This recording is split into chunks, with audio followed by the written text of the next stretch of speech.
Hello and welcome. We are back. Yeah, hello Christian, and we are here for the afternoon session of Formula SAE Czech Republic 2026 on Wednesday. What are we having today, Christian?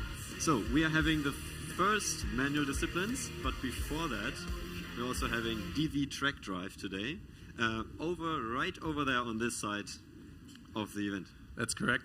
We've already seen the first car being pushed towards the very end of the most event area here. That was Tallinn, so they are pushing all the way over there. But it seems like they will still need some time until they can actually get running. Yeah, and I think we can spend some time until we have the first cars on track to speak about maybe what is different in comparison to last year. Yeah, so I think one of the most obvious things that is different are the conditions. It's crazy windy right now. The wind picked up massively compared to the morning session. Yeah, I think you can see it also on my hair. It's crazy. It's really, really crazy. I think we are speaking of like 10 meters per second that we expect in the afternoon session. So it's a huge difference, basically, because it's also coming from the front. So the track would behave completely different when you will drive down the straight in comparison to driving back. Yeah, that's absolutely true. And for the manual disciplines that we have today, we got the acceleration that is also pointed right against the wind. So in these conditions right now, I don't expect us to see times as fast as, for example, the driverless acceleration and also the manual acceleration from last year. Yeah, definitely. And speaking of the track conditions, it's not only a lot more windy today, but it's also, in comparison to last year, a lot colder. You remember how hot it was last year? Last year, who remembers the stream from last year? We were here in T-shirts, and today we just got around 20 degrees, no sun inside right now. So this will definitely be super interesting as well to see how the teams cope with that. Yeah, totally agree. Different challenge. I would say minimum equally difficult in comparison. So let's see how the first teams actually compete. We see, I think it's Aachen. Is it? No, it's not.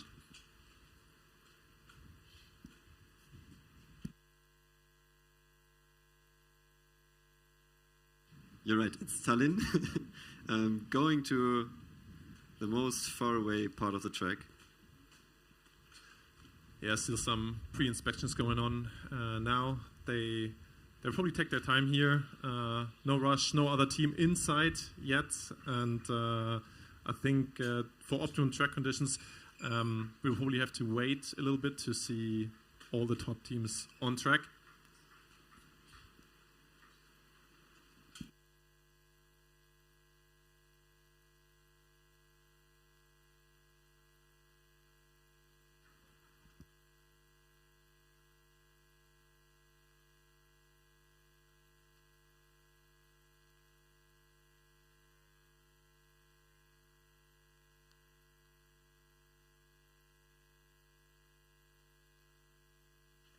So maybe we can spend the time speaking a little bit about Tallinn. So it's not, I think, the first appearance here. No, they were here last year as well, Christian. And unfortunately, they were looking good for most of the manual disciplines and also the statics until they had that unfortunate DNF up the hill in the endurance. So unfortunately, they were dropping down the order quite a lot there. Yeah, I remember that. It was one of the more unfortunate things that happened last year, because they were also like putting up a very, very good performance. So let's see what they're actually able to do this year. Yeah, Tallinn definitely one of the teams that will compete here as well for podiums and potentially the overall victory. They've proven it a couple times, just not long ago, 2 years, they were first in the world ranking list. They usually do a bunch of events per year. I think sometimes even up to 6, which is pretty crazy considering they drive all the way from Estonia and then just do, basically almost all the events that they can here. Yeah, I mean, it's one of the teams that probably goes to the most events per year. And I think also from a number of team member perspective, probably one of the biggest, what I can see so far.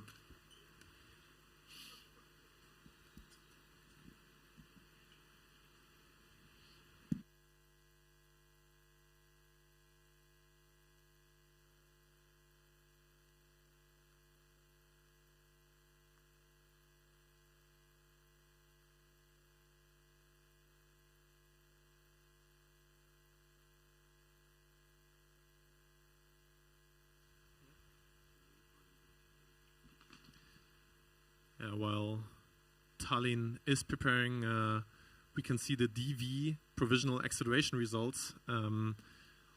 Right now, Zurich had the fastest time, and this obviously won't change as well. 3.34, which is pretty remarkable, I would say. Super hard to achieve with the driver, with the additional weight, and especially in those conditions, Christian. Definitely, totally agree. So also on top of the leaderboard, AMZ and Too Fast Racing. So I think these are one of the two teams I think we also need to take a deeper look into over the next 2 days or 3 days actually. Also Car Racing, they've been here also in the past. I think they were quite familiar last year with a little bit of drama in SKIDPAD. So let's see if they can improve on this one. But if you look at the times, I mean 3.34 seconds AMZ in acceleration. That's very, very impressive. Yeah, what is also quite interesting to see is that we've only had 4 teams running so far in driverless competitions. So here, the SKIDPAD results, basically super close again between Too Fast and AMZ, 4.8 and 4.85. Car Racing a little bit distant there, 5 seconds, but still a decent time, and PWR 8.26. First time they're finishing DV disciplines here on track.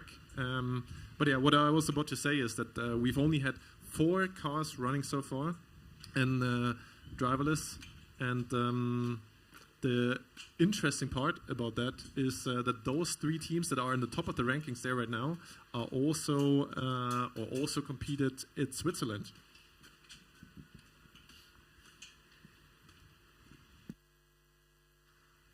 Yeah, so it seems like the preparation in Switzerland was definitely worth it. Then this morning, the DV Autocross happened, which was then won by Trondheim, Revolve, and TNU, slightly ahead of AMZ again, and Munich about 2 seconds behind that. Yeah, and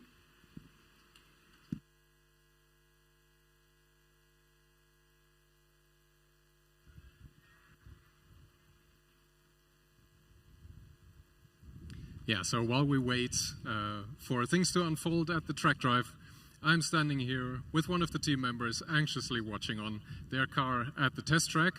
It's a car that we haven't seen at the dynamic event so far yet. It's Delft, car number E85. What are you here to see so far? So the car is finally running. I'm super excited to see what happens now. We've passed all our scrutinies, etc. And yeah, I'm just here to see what happens at test. We're going to go to SKIDPAD in a bit, and hopefully all goes well. Yeah, so I'm going to be happy to see you go into the manual events. The driverless events so far haven't been going so great. Do you think you'll also make your way over to TRACKDRIVE?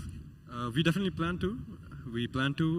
But there's still a bit of testing that needs to be done. And once we're through with that, then for sure we'll make our way over to all the events that we can complete.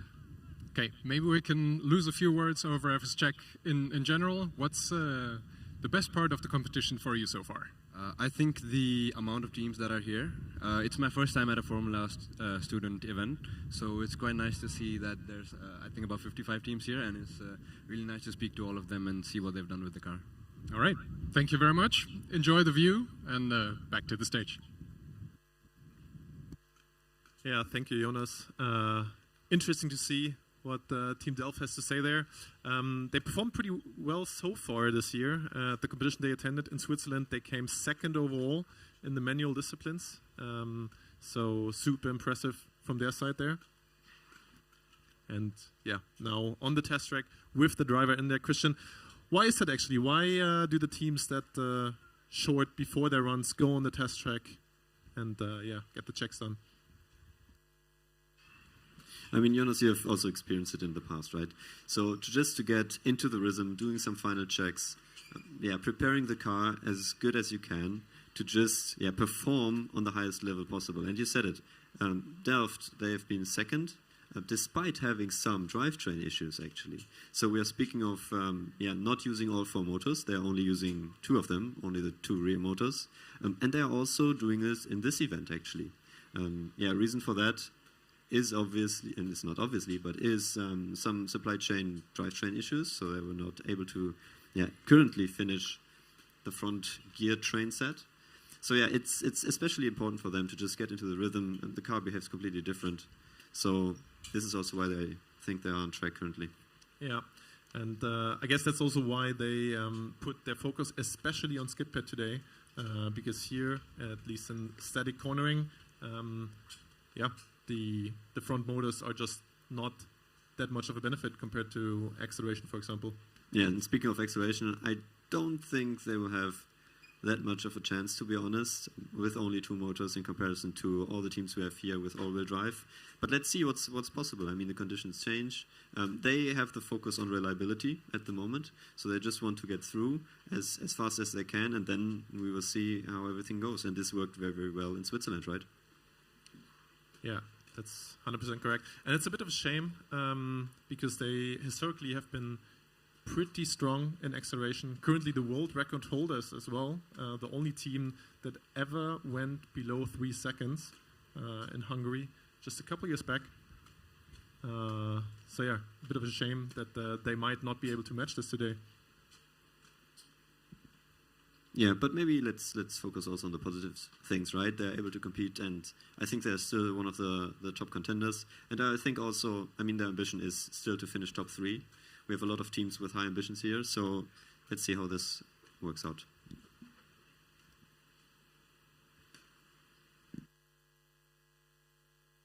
And we are heading over to Jonas from the reporter station. Yeah, so I'm here with the car from the Uni Thessaloniki. I've pulled Andreas over from his preparations from the test queue. There is still one more car going ahead of them. Andreas, this is the first time that you've pulled up to the test area? No, we were here earlier. We are testing launch controls for the acceleration run. We have made some improvement. We are hoping to get better. So what does it mean, launch control for a combustion car? I'm more of an electric guy. Talk me through it. Okay, so it's basically an engine speed limit per kilometers per hour. So yeah, we limit the RPMs per kilometers of the front wheel speeds and hope for the best launch available. Hope for the best is always a good sign from the controls engineer. Okay, how's the car been going so far? Have you driven a lot? Well, yeah, it's been going pretty good. No problem so far, thank God. I hope it continues this way. What else can I say? I don't know. Did you have any major calamities? Anything that has prevented you from driving for more than a day? For more than a day? No, we started driving today. We had the inspection. Oh yeah, so I mean in your test phase beforehand. Yes, we had a broken hub in the front end wheel, but we fixed it. We made a new one. We came here. Hope nothing breaks. How do you like the event so far? Well, it's been pretty good, but I must say that the noise limit after 10 o'clock is it's a bit of a letdown. Tough to adhere to. Yeah, but I hope for more parties, more beer. What can you say? Yeah, you got to work with the venue you got. I think it's fair to say so far a big thank you to all the teams that managed to stick to it. It's been great. So thank you from the organizers going out to all the teams, and thank you for talking to us. Back to the stage. Yeah, thank you, Jonas. And directly question to you, the other Jonas. Speaking of combustion cars, we also have a combustion category. We spent a lot of time so far speaking about the EV, but who do you actually see on the combustion side being in the contention, like maybe for the win, top 3? How does it look? What do you think? Yeah, so I guess we need to talk about favorites anyway. For the combustion category, we saw last year YTU winning it overall. They are participating in electric this year. So there's definitely going to be a different winner than last year. I think one of the very hot candidates that was performing super good the last couple years as well is definitely BMW Motorsport. Unfortunately DNF'd after really strong performances in statics and dynamics before, and yeah, so let's hope they can finish the endurance run this year and to see their full potential. Yeah, I agree. And as we've already heard also from Thessaloniki, they also seem to be pretty confident, to be honest. Drove a lot, found some issues on the car, fixed them, and also looking here quite reliable. I mean, they're on the test track. Yeah, 100%. And it wouldn't be the first time that we see a Greek team taking it home here. Just a couple years ago, I think 2021 it was, we saw the team from Athens taking it all. So the Greeks definitely no stranger to the stage up here.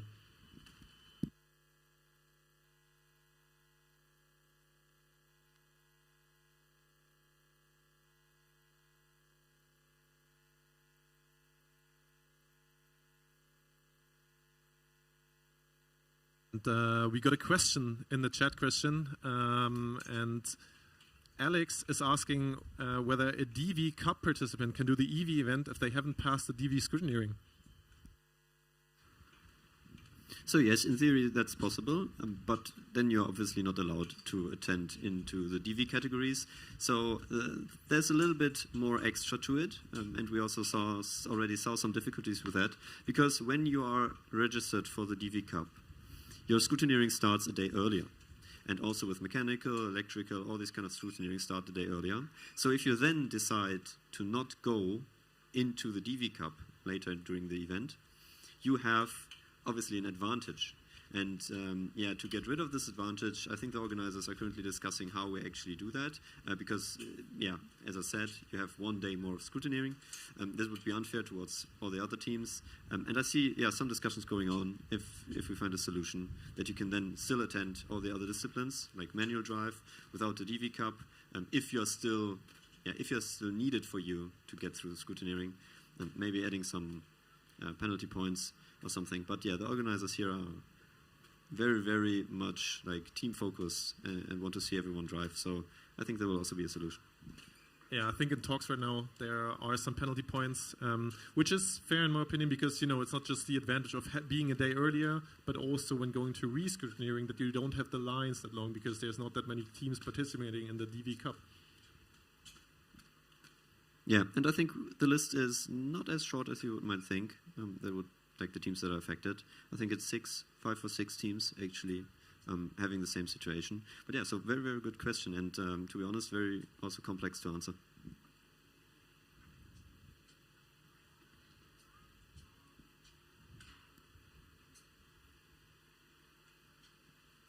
Meanwhile, we start seeing more and more teams getting pushed into the dynamic area.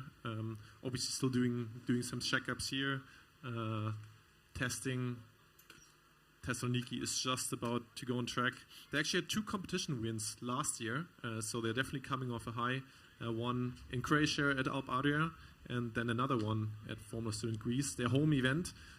So they won 2 events in a row, and definitely want to make a 3rd one here.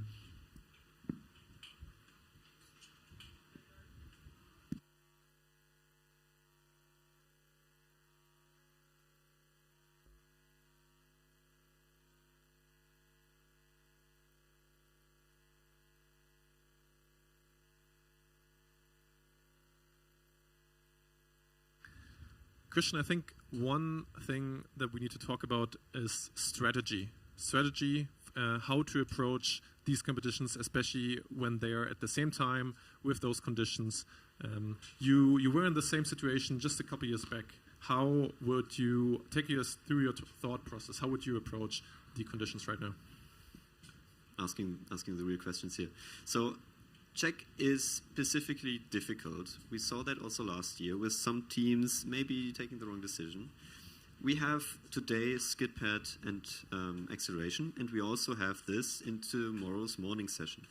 So it's always a balance and basically relying on the weather forecasts, because you have advantages and disadvantages of driving today and tomorrow. So for today, it's based on the track conditions we have. We have nice weather, it's windy, that's also a disadvantage, and the track is very, very green. A lot of dust, we also know that. Also from the past, the track is very, very dusty here in the beginning. But tomorrow, as we saw also last year when it was very, very hot, the track also needs time to just heat up and gain the grip, despite it being even cleaner than the day before. So we also saw that last year, and I think this year will be very, very interesting. With the teams we spoke so far, most of them are probably going to drive more today than tomorrow, because the weather forecast for tomorrow sees a little bit of rain, and in the morning session it's naturally a little bit colder. So it's basically finding a balance and also looking at the driver capabilities you have.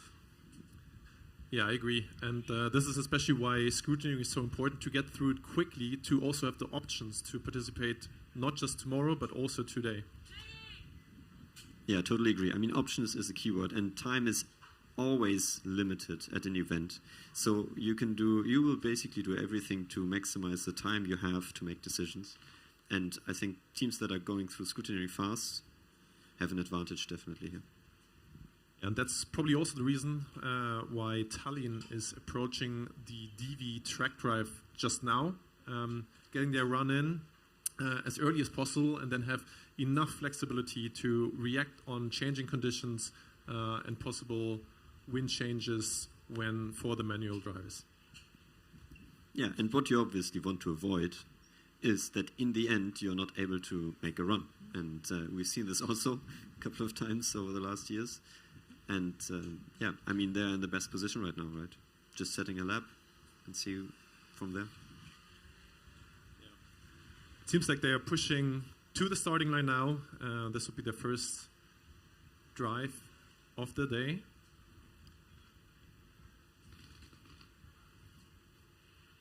Seems like all pre-checkups are done, obviously occupied or joined by the scrutineers, the track marshals. Big thanks to them, obviously, for keeping us safe here, or keeping the drivers safe, rather. Yeah, maybe we can also speak a little bit about the position we are currently in, like physically. I mean, we can see the track drive right over there. We can see the test track right over here. We see the queue, and we have acceleration right in front of us. So it will be very, very interesting also for us, and we need to kind of manage where we actually look. SKIDPAD also to our left. So yeah, it's also a great spot, to be honest. Yeah.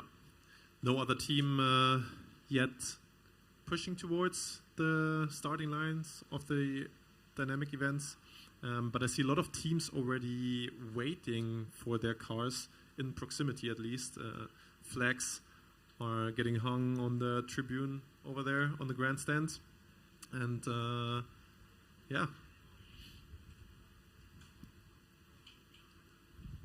I don't think that'll take long until we see the first track action here.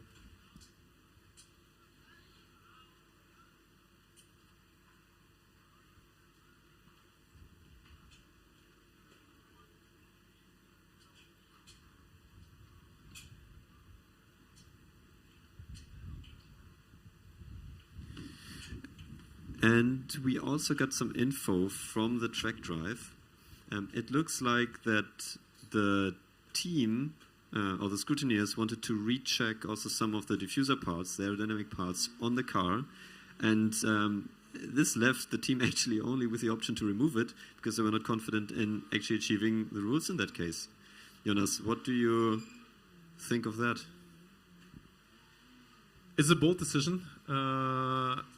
Actually quite surprising to see the team removing it right at the start of the session, not even attempting to change anything there. But yeah, interesting decision to see, definitely. But we've seen a lot of teams actually failing re-scrutineering over the past couple of years. So maybe they just wanted to play it safe. Yeah, so I think it's actually very good that it got noticed before, and it's also good from the organizers, and I think fair to do that before. It gives you the option to just drive the run and not being disqualified. Yeah, definitely very, very fair on the organizer's side here. And yeah, we see everybody away from the car. Brake lights are on. And Tallinn about to hit the track.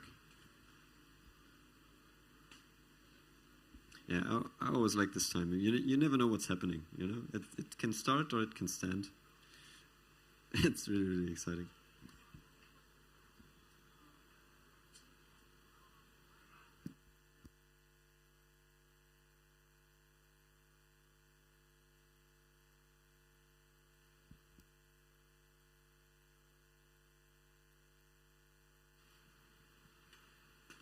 Okay, looks like now the blue light is flashing.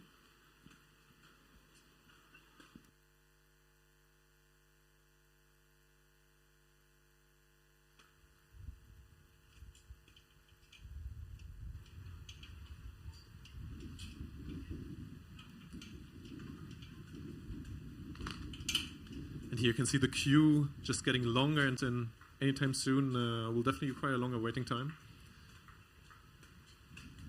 Meanwhile, the guys from Team Tallinn coming back to the car. It didn't seem like the car was going. And yeah, this might have also been one of the reasons they wanted to make sure that they can get a run in as early as possible. So in case the car is not going as it appears to be right now, they can work on it, fix some stuff, and try again. Yeah, and while we are seeing the guys from Tallinn checking their car, making it ready again, and see what's actually going on to get for the second attempt, we see car number C11 approaching here, but it's also now moving backwards. So it was a... Yeah, it's not really clear where they're going. But yeah, I don't think they will go to the starting line.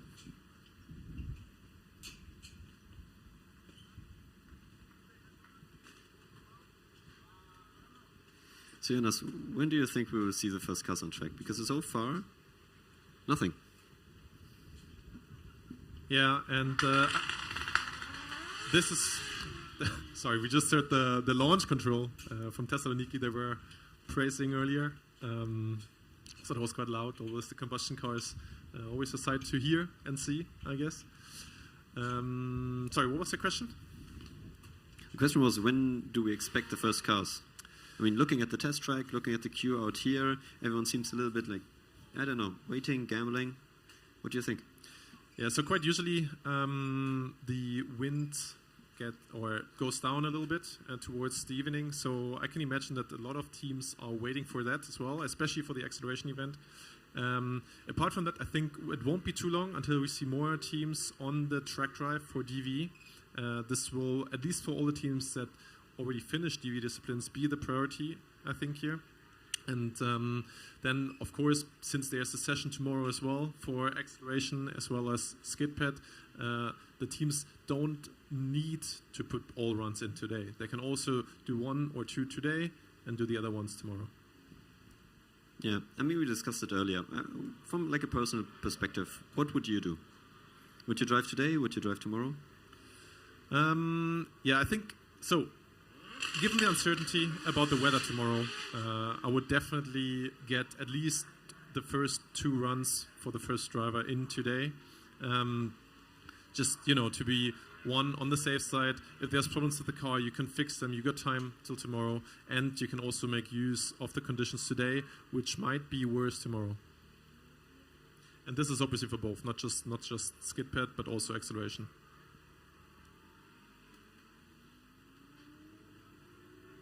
Okay, and I think we have another interview partner.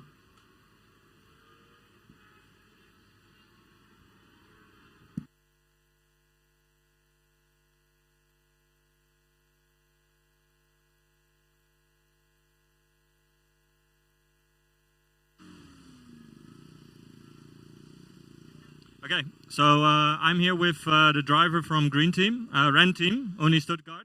It's still a green car, but they have merged, I think, 2 years ago now, into one big team, putting in all the Stuttgart might into the car. Tell me a little bit how it's been going so far. Yeah, it's going okay. We had some minor problems in scrutineering at the beginning, but we fixed all of it. So now we're up to a second time on the testing track to just finalize the setup, and afterwards we can hopefully get some good points on the acceleration and SKIDPAD. Helmet off? Yeah. Okay, could you take your helmet? So yeah, we're quickly having the driver take the helmet off to be able to hear it properly on stream. They were saying that they already got a few driving in on the test track just now. That was looking pretty fast. Unfortunately, they had a little bit of trouble getting through all the scrutineering in time.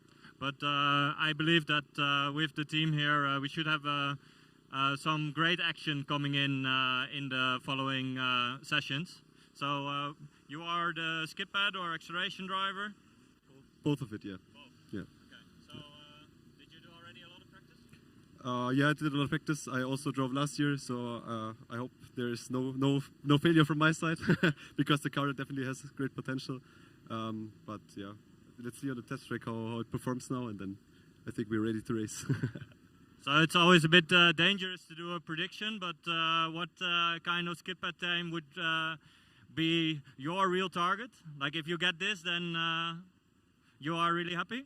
The fastest. Okay.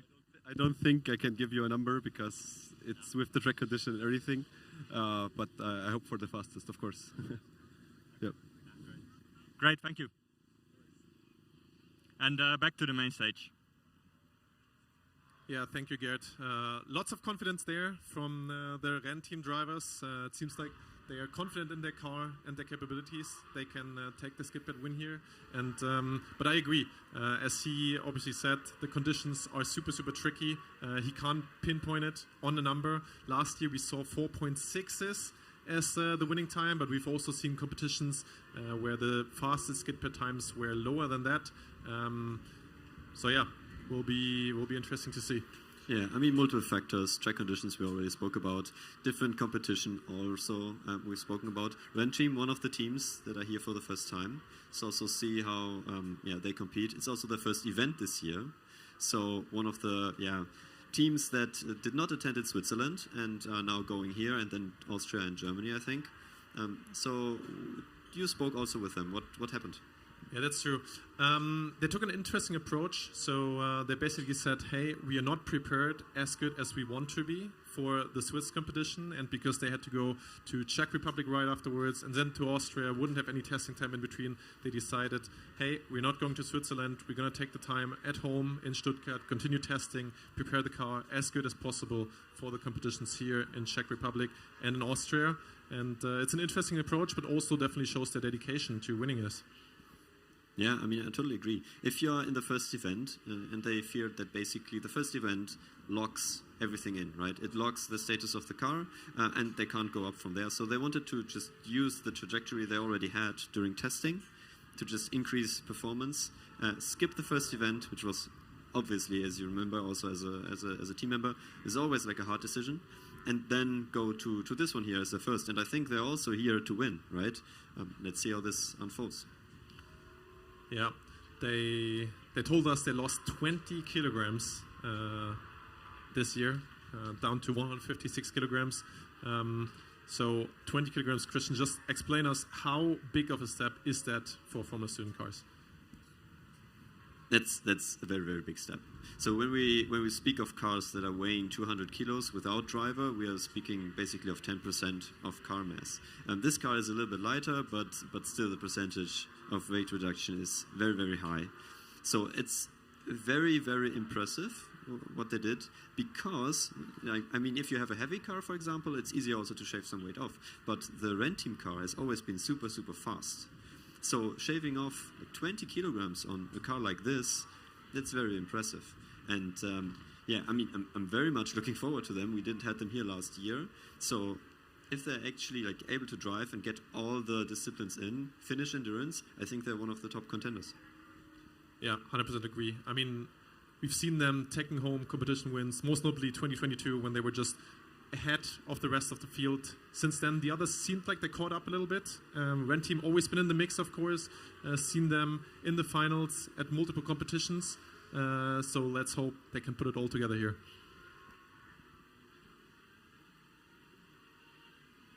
Yeah, and also maybe one last word to the team, as we also had in the interview. They basically merged. They merged the combustion and the electric. You can really see it. They took the name of the combustion car and the livery also of the electric car. And it's what kind of merge is that? I mean, insane. The history of both, really, really impressive. Yeah, it's actually pretty similar to what the team from Prague did, right? They merged the CTU CarTech combustion team back then into the EV team as well. They kept the livery of CarTech, but now have the name eForce Prague, yeah, of the electric team.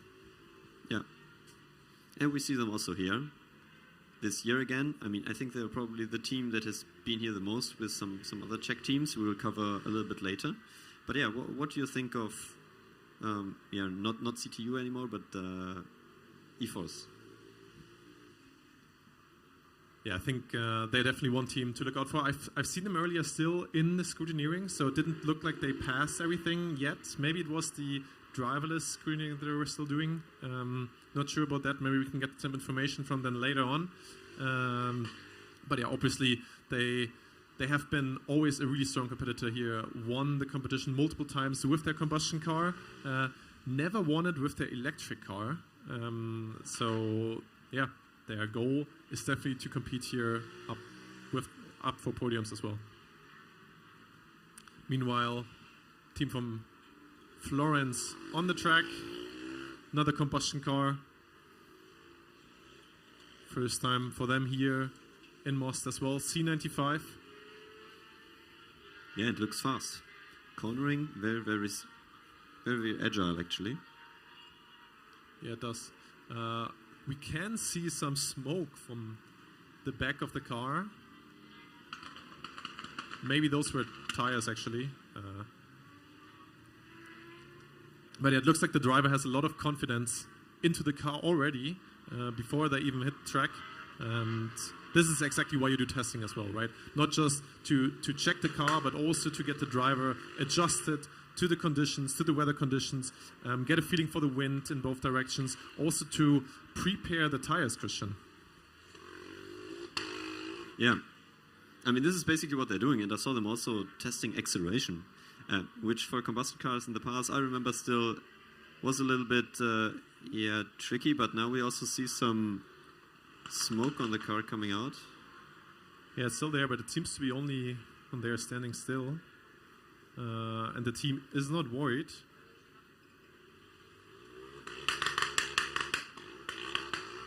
And some loud bangs. And we talked about track conditions earlier, and I guess just from the feeling that I get here is that the wind is actually getting less and less over time here. So the 30 minutes that we've been on air so far, I feel like the wind speed actually went down. We still have some gusts here every now and then, so it might also be about just getting that right timing on the track or getting that green flag at the right time. Yeah, and to be fair, I think this is out of the influence of you as a team member. I think when we have a lot of gusts in between, you can't plan it. It was constant for most of the time until so far, but I would say like last 15 minutes, it's changing. So yeah.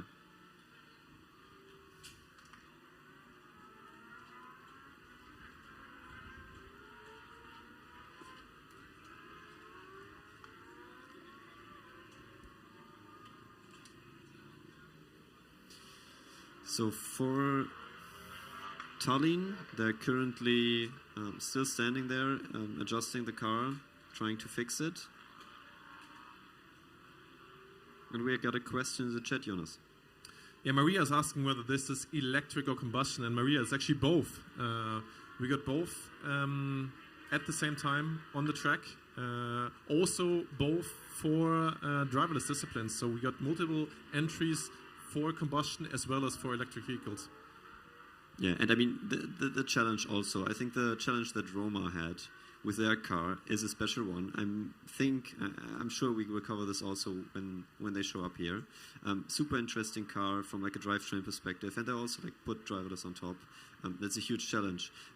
From like a team structure perspective, how do you think it's the best way to approach this? It's a bit tough to say how the best way to approach this is.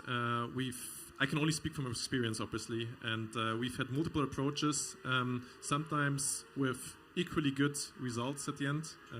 So some teams fully integrate their driverless team into their electric team, for example, but some also keep them a little bit apart and just let them develop their software, have the hardware components still within the other hardware components that they have to develop anyway for electric driving. So I think there's a lot of different approaches here how to actually be successful for the driverless competitions. The question is just how the program management in the end is going.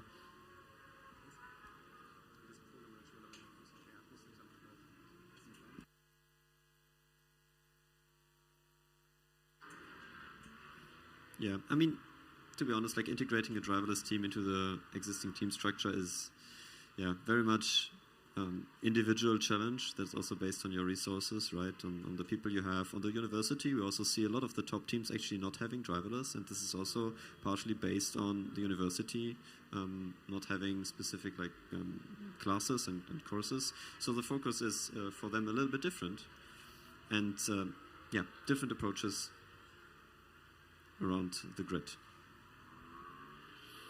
Now, Delft on the test track again, E85. You see them swerving around quite frequently. It seems like they want to get some heat into the tires, Christian. We've noticed this as well for a lot of teams. It seems like those tires, they have this outer layer that isn't as sticky as when it's off, I guess. You have those stickers on as well, so you want to get some preheating into the tires to get them to the perfect condition before they go onto the track. For the actual time disciplines. You'll see as well, most teams, they have covers for the tires. This is how important they are. It is to them that the tires are not dirty, they're clean and ready to go just as they come from the test track. Yeah, let's see actually what the approach is. If they directly come over here, and this is also one of the advantages you have when you start early, right? Everything is empty. So you can warm up your tires, you can directly push over, still having some heat, and then doing your 2 runs. Without standing in the queue, without waiting, everything gets cold again. So this can actually balance out the disadvantage of having a green track. Because tire temperature, you normally don't get it in SKIDPAD. Maybe in the end a little bit it warms up, but not a super high influence. But it can get a heavy influence if you're actually coming prepared with warm tires. Yeah, totally agree. Just for those new to Formula student, tire heating is of course not allowed. So the teams are all supposed to have equal conditions here. And yeah, I totally agree with you there. And this is also the benefit of, I guess, the track here in Most, or the event set in Most, where everything is in proximity, pretty close together. So it's only, I guess, 30 seconds from the end of the test track over to the start of the acceleration, for example. Yeah, and I mean, this is also very, very different from competition to competition, right? I think the most walking distance we ever had, Jonas, what was it? What do you think? Yeah, that was probably in the US, in Michigan. It was probably like a 2-kilometer walk almost, it felt like, from testing track over to the start of the dynamic disciplines. Obviously, there's no heat in the tire there whatsoever. Yeah, everything is cold. When you arrive on the track, that's super cold. But also, I think in the Netherlands in the past, it was also quite a distance you had to cover. And this is a huge advantage here. Gives you options, right? Gives you options for strategy.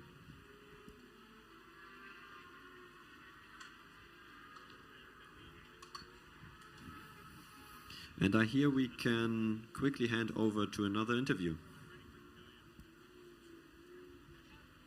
Yeah, so filling some time in, I found one of the driverless team members willing to talk to us. I'm here at the car of Karlsruhe, and I have Kai next to me. So tell me, you've been part of some of the runs from the driverless part that we've seen earlier. What's your opinion so far? I think we are happy that we concluded all the driverless disciplines so far, especially excellent SKIDPAD, many teams were not able to drive them. So we are happy that we managed to do them and also got quite good times. Yeah, for autocross, we are also happy that we managed to finish the first run of autocross, but I think there's a bit of room for improvement. We hit some cones, but overall it was okay-ish. Yeah, the second run, I think a cone got stuck in the steering, so then we got off course, and had to get into emergency, run away. Yeah, but it was a bit sad. But so that's a bummer. It was mechanically fully jammed then?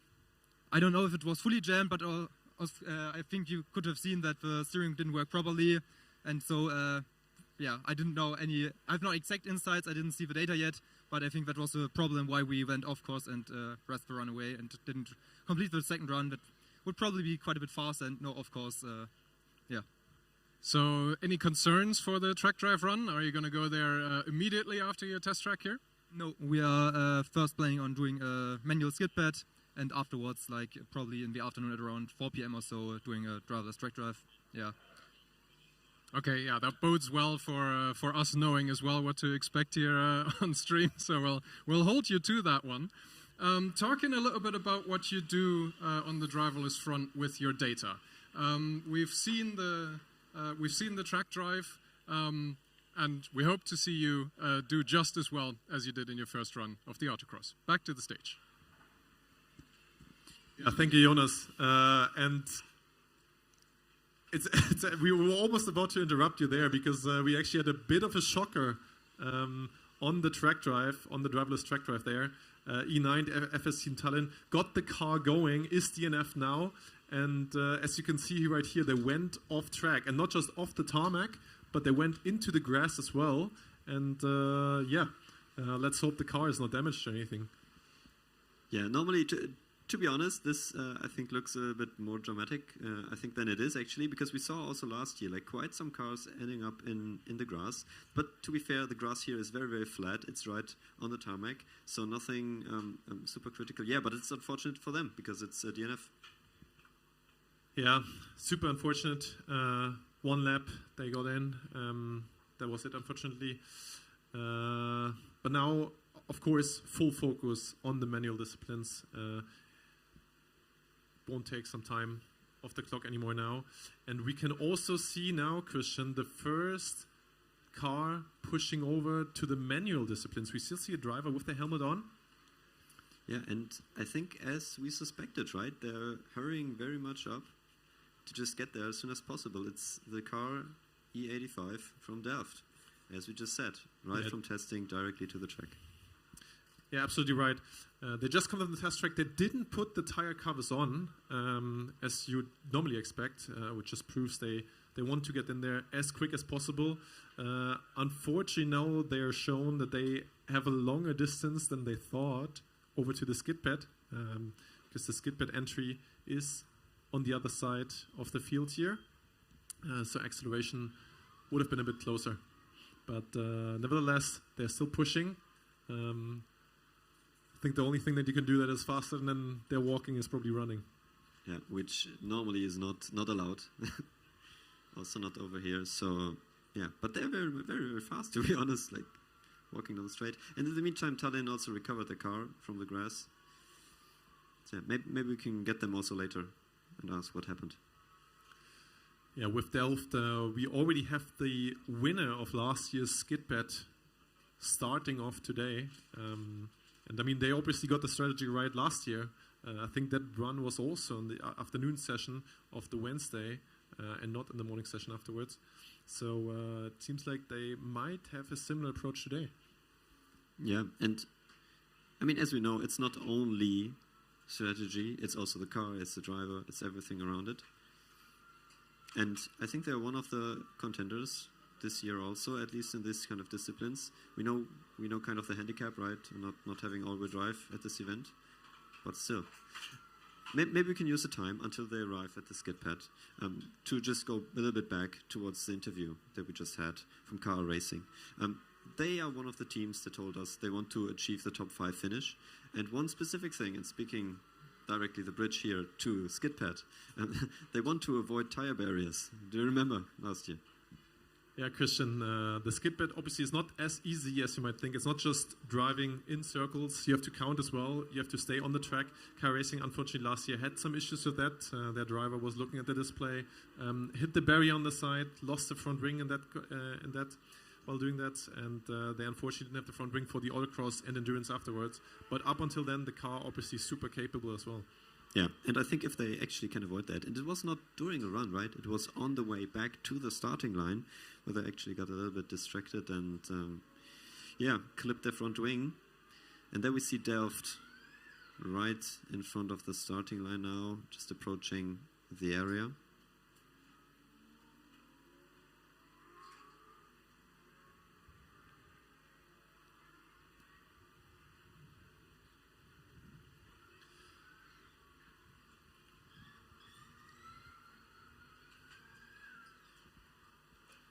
Christian, maybe up until Delft is there, quick question from Stefano, why the rear wing is so large? Yeah, so I can basically answer with 2 answers here, because it actually got decreased in size from last year in comparison to this one. But yeah, to answer this question, why the rearing is so large, when we speak of the average speeds that these cars are driving, so we're speaking like up to 100 kilometers, maybe a little bit more, maybe a little bit less, depending. But most of the track is actually cornering. And one of the highest influences in actually gaining lap time is aerodynamic performance. And with this basically airspeed that you are achieving during these speeds, these kind of angle of attack of the wing makes sense to just generate most of the downforce while maintaining a certain limit of efficiency, I would say. And speaking of getting the size decreased, from last year to this year, actually 10 centimeters of the front wing needed to be chopped off from the top. And this is also heavily impacting.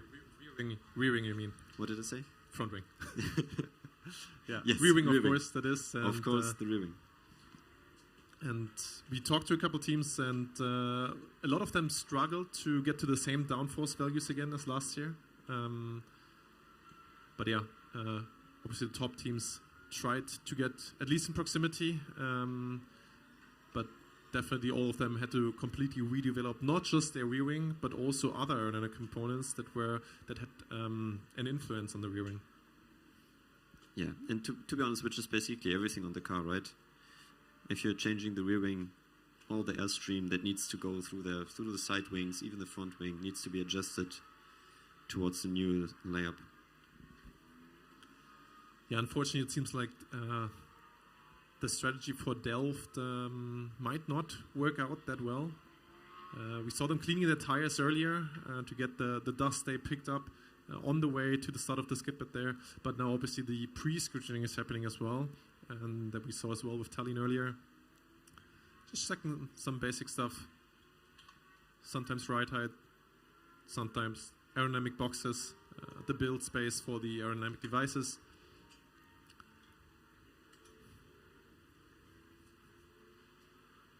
Here they were just checking their HV gloves, their high voltage gloves, whether they are really sealed.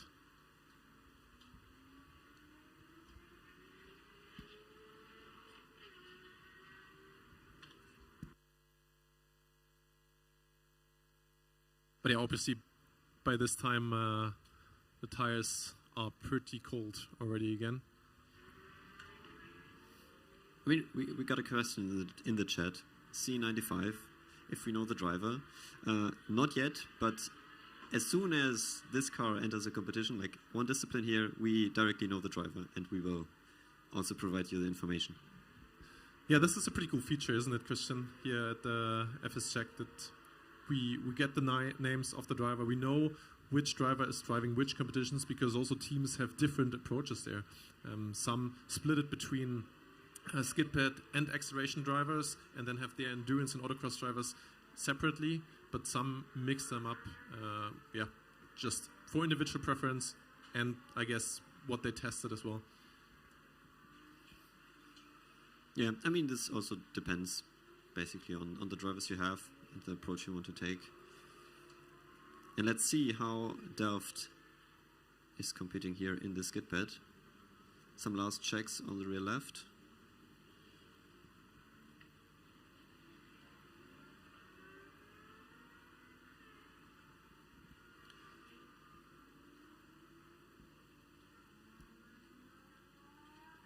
Yeah, obviously first car for the track marshals on track, wanting to make sure that it is safe to go.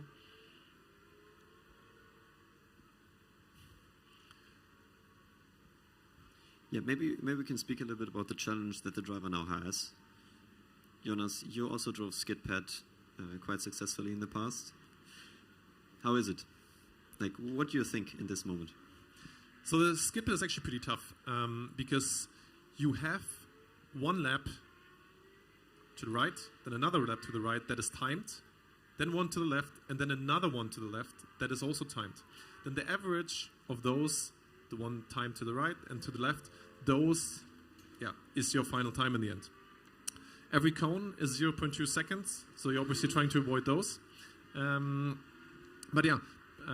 the driver, you have to keep track of how many laps you're doing If you do 3 laps, that's a DNF. If you only do 1, that's also a DNF. But you only have those, about 5 seconds that one corner takes to get used to or to get to that grip limit that the track offers. And we already talked about this. This is different depending on the conditions, depending on the tires, depending on the tarmac that you're on. We're definitely going to see different times here than we saw, for example, in Switzerland. So this is super, super tough for the drivers to use those 5 seconds they have before the actual run. And then during that run, we said it already, steady state cornering, they obviously want to have the same conditions or the same steering angles usually as they figured out before. Yeah, and I think you would normally think that the track is completely even, but this is also not the case always, right? So in Hockenheim, very famously, there's a small bump, I think, in between. And here is also a little bit of tarmac change in between. So this also, like, the driver needs to react pretty fast, or even better anticipates what's coming and adjusting the steering angle accordingly. But yeah, let's see how this goes for the first car of the day. Yeah, everybody stepped away from the car now. All the checks done. Driver's getting ready. I don't see the lamps flashing yet, but now they're moving, so they are flashing red. First run of the day, E85, TU Delft. And it looks like they missed the entry of the SKIDPAD. Yeah, you're right, Christian. Luckily, the marshals made the way really quickly. This is not going to count towards their cone counter. I hope, at least. But yeah, this is exactly what we mean, right? That it's sometimes not too easy to find your way in that forest of cones. Yeah, it's basically driving inside a tunnel, like a wall of cones. That's really, really crazy. TU Delft now going immediately strong off the starting line. First time lap now, the right-hander, super tight to the inside cones here. Yeah, that looks good. That looks very good. To the left, now getting used to the other direction. You see some dust on the track still. Over the finish line, no cones there. Also tough to not hit the one on the exit. And therefore we got the first clean run in. First clean run of the afternoon session, Christian. Yeah, and we also got the first timing. It's 5.25 on the left and 5.47 on the right. So we will be averaging around like 5.3. Yeah, 5.36 actually.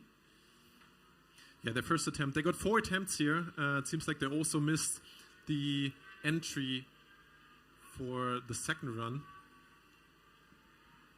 But the track marshals making their way here.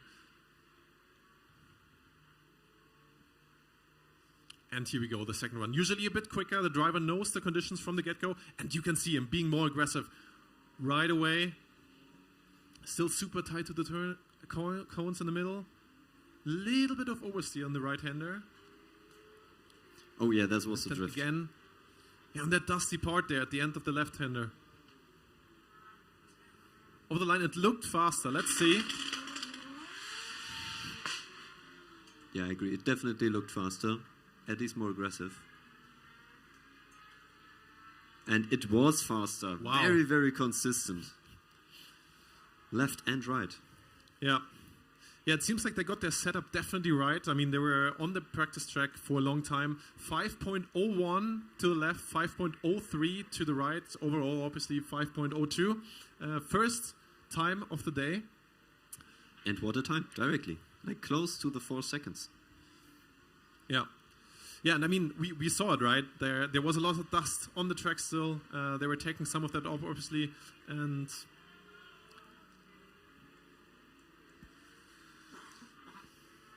I think we saw one of the comments earlier in the stream that was mentioning, like, only thing worse than scrutineering is re-scrutineering. Yeah, this is one of the parts of re-scrutineering right now. Basically checking the ground clearance, so cars are not allowed to exceed below a certain millimeter, like 30 millimeters off the ground. So this is what they're currently checking.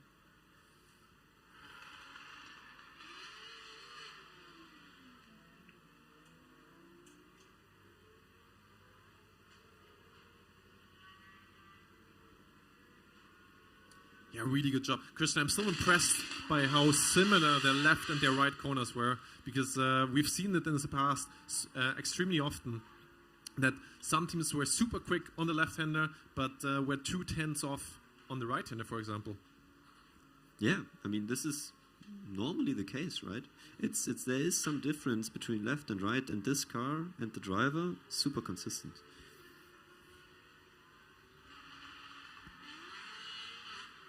But I think they also just, from a wind perspective, had good timing. Now it's again picking up.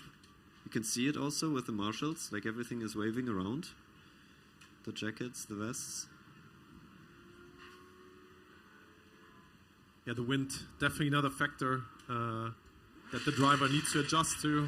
You know, like you do one corner, for example, to the right, then the wind picks up, or you hit that wind from the front, suddenly your grip totally changes from 1 second to the other, and you have to adjust to that. And this also, I guess, somewhat explains that you don't just put the lightest person into the car in SKIDPAD, which, at least physically, would make sense, but you also put someone in that can adjust to the competitions and is actually good laterally. Yeah, I mean, if we looked at the history, we saw some very, very interesting strategies. If you remember Michigan, some teams, because of the wind was so heavy, they were actually opening their rear wing, completely open DRS for SKIDPAD, just to get a little bit of more consistency in the run and not being affected by the wind, because the wind was so heavy, basically pushing the cars off the track. So the influence that wind can have is not to underestimate.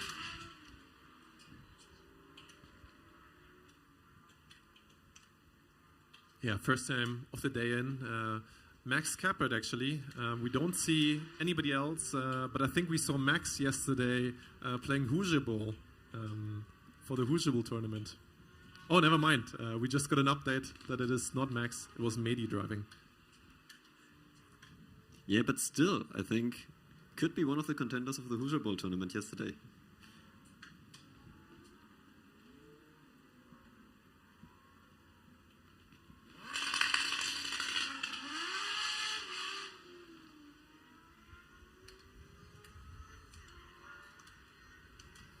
But so far it looks that they passed so far. No big discussions ongoing. Everyone seems to be relaxed, so that's always a good sign. And we also didn't hear anything yet, so... But they are still investigating. The screen is discussing. I'm not sure that they passed this re-scrutiny yet. Yeah, I mean, to be fair, it's also difficult for the marshals. It's the first car, and they need to align also their approach, because it needs to be fair across all the teams. So if they allow something, they need to make sure that this is consistent across the whole grid. And if they don't allow something, it's the same case. And this can lock you in for the rest of the competition, because if you're doing something that will take a lot of time, and then you need to do it for every single team, this will also limit your output on the track and the cars you can actually cover.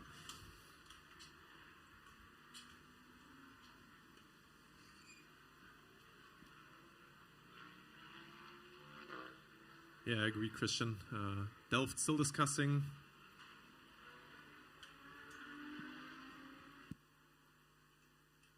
Scrutiny is still holding back, but we definitely also saw that it is not too easy making the way through the cones in SKIDPAD, and I'm sure that we will see the one or the other team that might not get the 2 laps to the right and 2 laps to the left. Absolutely correct.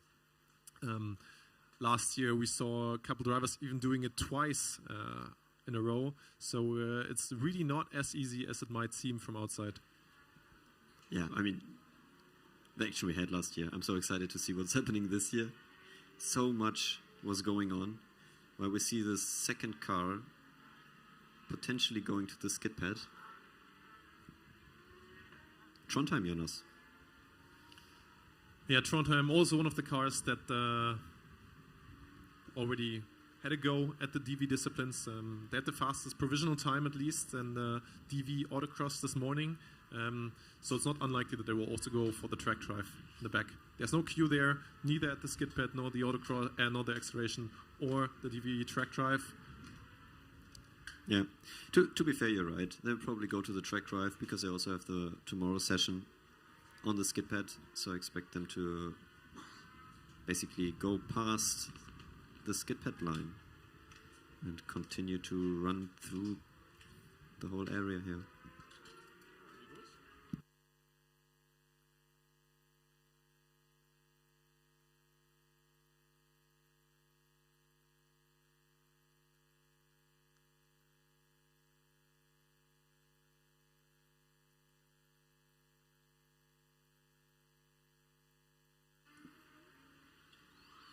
Yeah, seeing Trondheim going down the straight. Let's see where they will actually end up.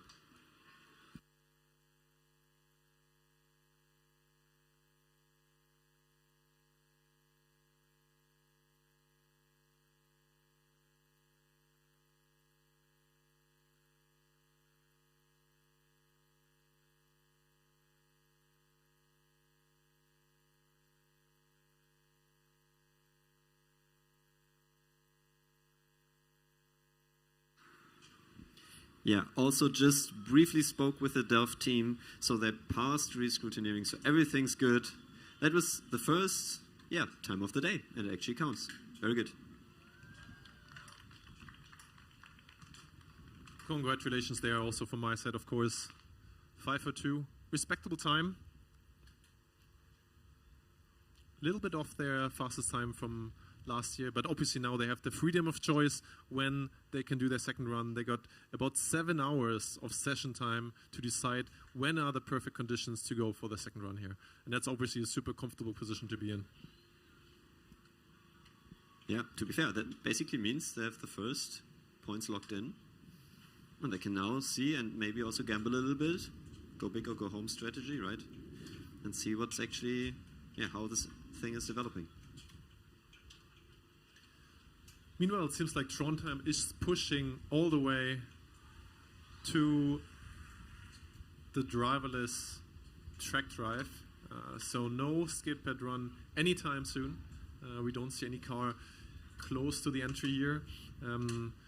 E76 from K Racing from Karlsruhe on the test track right now. We heard an interview with them earlier, but this time they got the driver in. So it seems like they are prepared for driverless and now are preparing the car for the manual disciplines. Yeah, and look at the car. I mean, it's super agile. How it just builds grip in a millisecond. That's very impressive. Very looking forward to them driving with a front wing on the SKIDPAD. Question in chat was why the SKIDPAD is so dirty. Yeah, well, that's just always what happens, right? When you're the first on track, the car is a bit dirty. It's a bit the track is a bit dirty. It's a bit of a gamble, but yeah, I mean, it's going to clean up over the course of the afternoon session, and I'm sure that we can see more grip later on.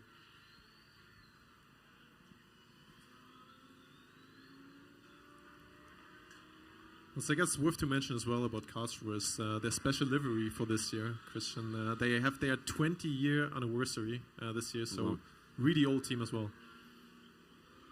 Yeah, I mean, 20 years. That's 2006. One of the first teams that also got founded.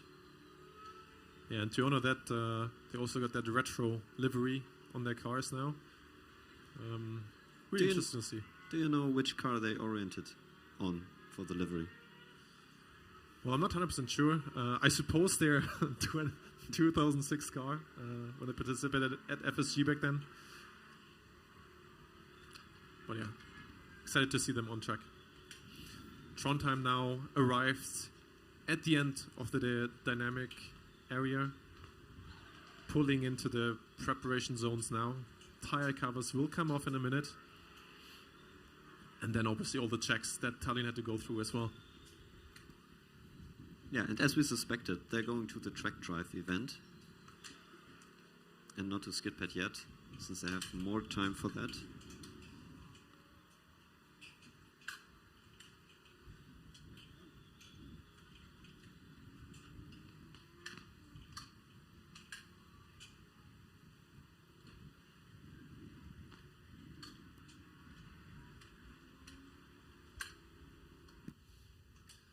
think actually, Christian, that we see a lot of people from Italy, a lot of viewers from Italy, fans from C95 in the chat. Freelancer Racing Team. We've seen comment after comment. So yeah, lots of fans in the chat here. Yeah, it looks a little bit like they are kind of owning the chat at this point. But yeah, in general, we have a lot of Italian teams this year also here, right? Yeah, notably next to Florence, obviously Roma, we mentioned them before, and Milan as well. Had a podium finish here 2 years ago. Always a really strong competitor. Excited to see them on track later.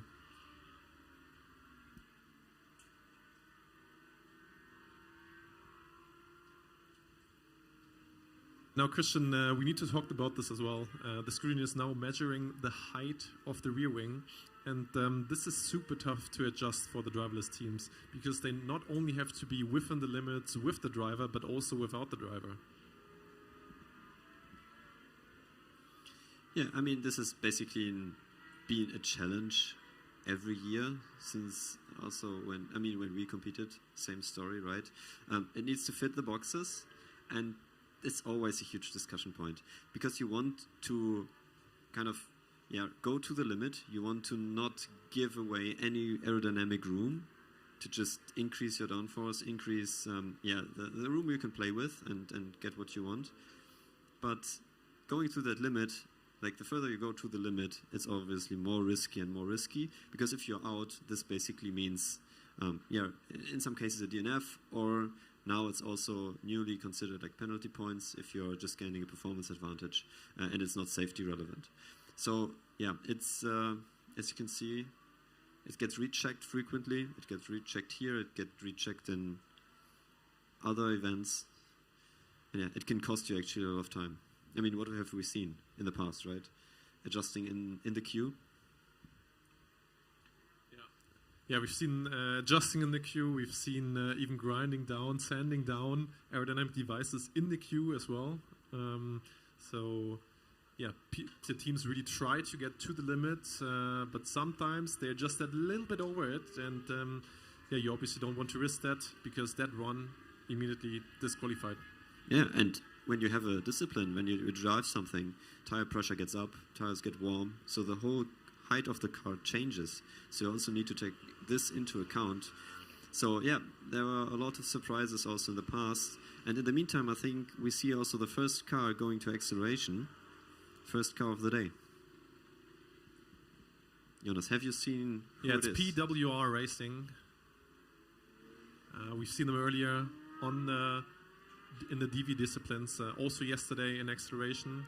The tire covers are coming off now. They finished the endurance here last year for the first time with their electric vehicle here in Czech Republic. And yeah, since going to electric cars 3 years ago, they've just improved year by year. They've always been a decent competitor in combustion, definitely as well. Had a multiple podium finishes here, and then obviously had to restart for the electric disciplines. That switch is something that some teams really struggle with. Yeah, and to be honest, I just wanted to mention also like PWR Racing. Also during the combustion era, acceleration was always one of their strengths. You know, if you remember, like also like the sound they had while lifting off with launch control. And yeah, let's see what they're actually able to do here. As I said, they're improving year after year. And let's see what they can do.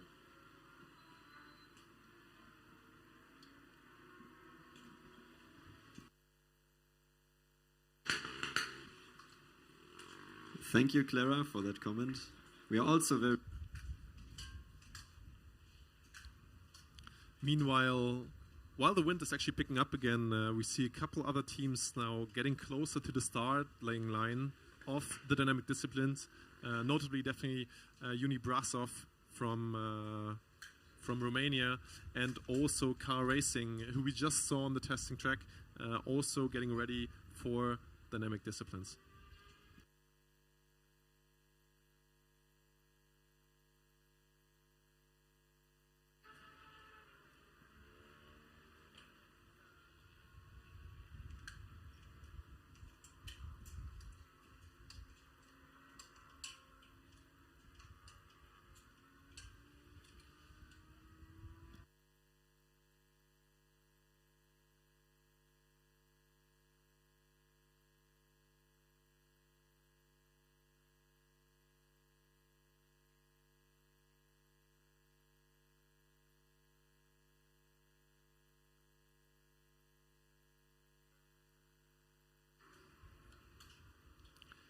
can see the red light flashing on E16 PWR racing now. But it doesn't look like they're ready to start yet. There's still too many people too close to the car. Green light is on again. Red light obviously meaning the car is ready to drive. High voltage battery is engaged. Whereas the green one says it's safe to touch, which is why you can still see a bunch of people around the car turning it on and off again, it seems like.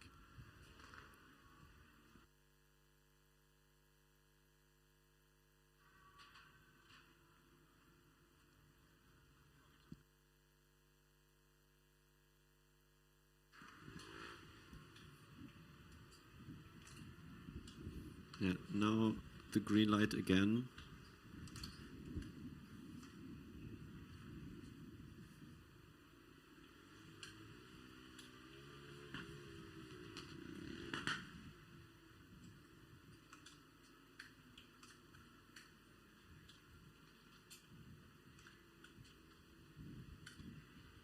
Some discussions ongoing, but the checks continue to do so. So all good for now, it seems.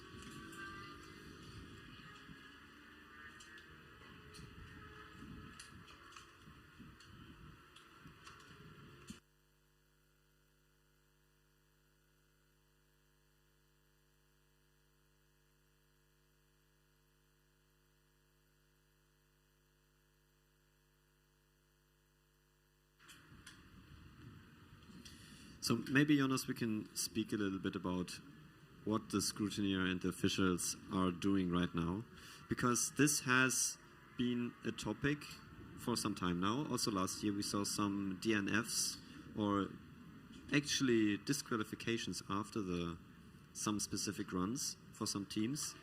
So what are they checking right now? Well, right now it seems like they are checking the compliance or the stiffness of their suspension systems. Obviously super important that everything is stiff enough to withstand the loads. Those cars, they go around the corner pretty quick. Also extremely high loads in acceleration here.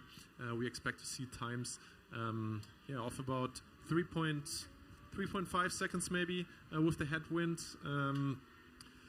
So yeah, extremely high loads there, and the marshals are just making sure that no wheel is going to fall off. Yeah, and this is obviously one of the safety measures the competition here has in place to just make it as safe as possible. And yeah, because like a tire that is running off can be extremely dangerous. If it's hitting someone, we obviously want to avoid that. Yeah, suspension failures in general, they're not just, they can be dangerous for the track marshals, also for the driver itself. I mean, we got a lot of space around the track here, but still wanted to make sure that nothing is falling off. And I think the chat will be very happy to see C95 running over, I think, to the SKIDPAD line. Or at least they're going in the direction, so I expect them also to go there.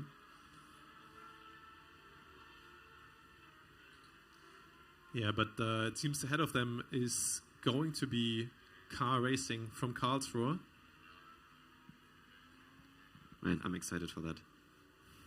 And also PWR racing now finally pushing forwards toward the starting line of the acceleration, of their first acceleration run. Yeah, just some final rechecks here. From there they will drive through the cones to the starting, like the actual starting line, where the green flag will then be lifted, and then 75 meters full throttle and see, like, get the best time.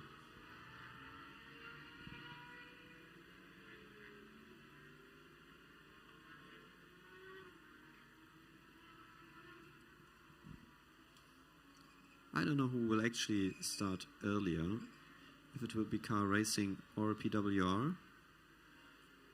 But yeah, PWR is moving. Christian, I can see the red light flashing on E16, and they're moving towards the starting line. the marshals also, they are making sure that everybody's starting at exactly the same position. So the measurement also starts at the same position. And here we go. First acceleration run of the day. PWR Racing over the line. Track's also a bit dusty. And we have the first time, 4:02 seconds.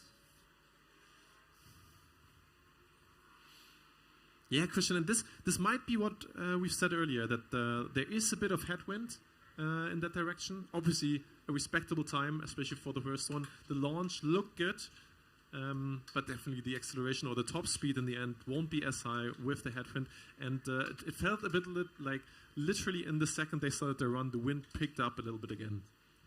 Yeah, huge disadvantage. And they're also now slowly moving to the back. Back to the starting line. They can now decide if they want to go for a second run directly, or if they want to do some adjustments and then come back later. Let's see how they decide, or how the driver decides what the team strategy is. Directly going for the second run.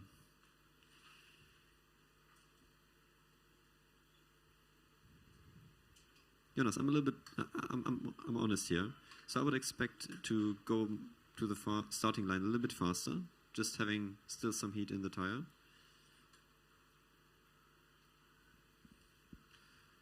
Yeah, I agree, Christian, but I mean, the distance is so long here that I don't think it makes too much of a difference here.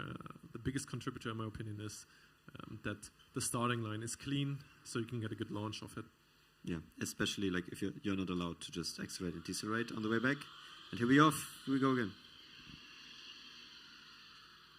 Second one over the line also looked clean. Some movement to the sides at the end. They couldn't improve in time, unfortunately. 4.03. But yeah, first runs of the day in. Congrats to finishing the first runs there, PWR Racing. Yeah, congratulations, guys. Very good. And now we also see like the green light at the car, racing car, while C11 is also moving to the starting line of the acceleration. So it's now picking up speed here, getting some cars on track. Yeah, and this is exactly what we expected, right? A little bit of a quiet start, a little bit of a slow start, but towards the end we will see more and more cars on the track. Stefano here saying that he praised the Pirellis are warm enough. And that's an interesting choice, actually. The Pirellis are a tire that you don't see that often. Yeah, absolutely. Very, very rare. And I also hear that we have a sponsor interview right around the corner. Handing over to you.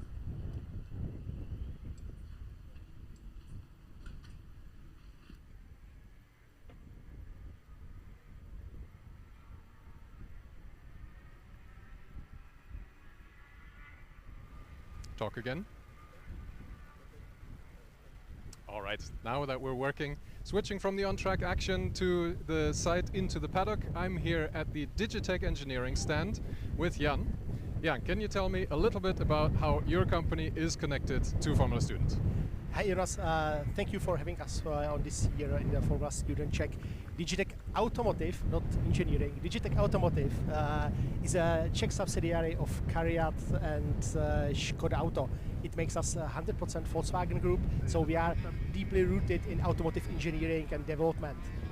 What we are basically doing is testing and development of software and electronics for autonomous drivings, in-car functions and on-demand engineering, and this is something what brings us to support Formula Student and one particular Formula Student team. Alexander meanwhile from C11 over the line. Which back to the interview. I believe this year is already for the fourth time when we are supporting eForce Formula Prague. And good luck to them, and not only, but to all dozens of student teams which are competing this week in Czech Republic. Yeah, if I remember correctly, we have 67 teams here this year. It's always good to see a local company supporting a local team. We have a couple of Czech teams here as well. how is your support helping the guys from Prague? Yeah, basically it's not only the financial support. As I mentioned, we are dealing with testing and development of autonomous functions. For instance, it means autonomous basically are our daily bread, and this is something when we can support the colleagues with algorithms. In the meantime, C11 over the finish line, finished both their runs. Basically support them with our architects know-how, and this is the way how we are supporting the team. So not only financial, but as well know-how prior the season starts. So you have automotive right in the name, like I promptly missed. We have a car here around. You have some other stuff in the booth. Do you want to show us around what you brought? Exactly, and this is something truly amazing. We are testing the advanced driving assistance systems not only on real track, in real cars, but as well in the virtual scenarios, in virtual reality. And our colleagues teamed up with the Czech Association of Driving Schools, and we help them to this association to create this unique driving simulator. Driving simulator. Yeah. It's called Movitran. It means like a mobile virtual training platform. And this is something what we are doing every day for our customers like Audi, Bentley, Skoda, of course, VW. And so why not to serve to good and maybe for the young drivers to get in touch with the latest technologies. And if I may, I would like to hand over to our colleague who's by the chance standing here. It's Pavel Selinger, our software engineer and part of the Movitran team on our side. And I believe he could tell you a little bit more about the technology in the background. Pavel, tell us more. Okay. So, hello. Pavel, welcome. Thanks for being here. Thank you. I'm going to ask you about what this thing does in a minute, but maybe you can also briefly explain what you did on this. Why are you the guy that we're talking to right now? Okay. What I did is the simulation that you are driving in. So everything you see, the movement of the car, steering wheel controls, all of the cyclists and other cars' behavior, all of this is like scripted and created by me and my colleagues, and partly by me, I would say. All right, so you're getting a little bit into what it does already. Can you show us? Should I sit inside and show you? Maybe, sure, if that works. Okay. So, I will try to do both with my hands. So basically we have a motion platform that moves with you, which is a cubic system company which make it. So when I'm driving, everything is moving according to my control or driving. So when I hope it's you can see it. Yeah, you were braking and Yes, the whole rig shifted forward moving. like it should. Yeah. Exactly. We have a real steering wheel from Skoda, real seat from Skoda, and it's connected. The steering wheel is connected to Fanatec servo, which controls the steering, basically. And you were mentioning, indeed, we're seeing, of course, a street scenario right now. The main reason being to support young drivers. Now Yes. I have a difficult question for you. Did this already interact with the Formula student team as well? Did they have a different driving setup running on this? No, not yet. Okay, so maybe that's something for the future then. Is there anything else interesting you can tell us about? We also now we have it on the static screen because for driving, but we can also use it with a virtual reality headset, which is me.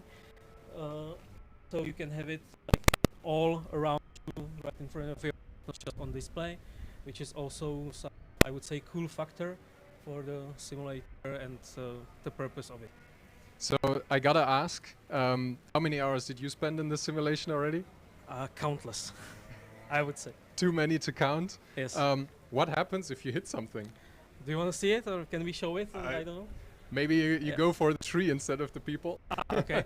When I hit the tree, it will just, but it will like shake the platform to like I would know that it's something happened. Yeah. and it's on low setting, so it can be more powerful and more impactful, but recommended. This was already a yeah. Yeah, great. What the companies bring around. We have one thing to mention. This stand is only going to be open for the rest of today until 6. So if any other teams are on the paddock right now, then today is your day to check this out. I think from a software perspective, especially with the loop simulations and stuff like that, this could be really interesting to check out. But yeah, you have about 3 hours left before this is all going to be packed up. So yeah, thank you very much to Jan and you. Thanks for joining us. Thanks for the time. And for now, back to the stream.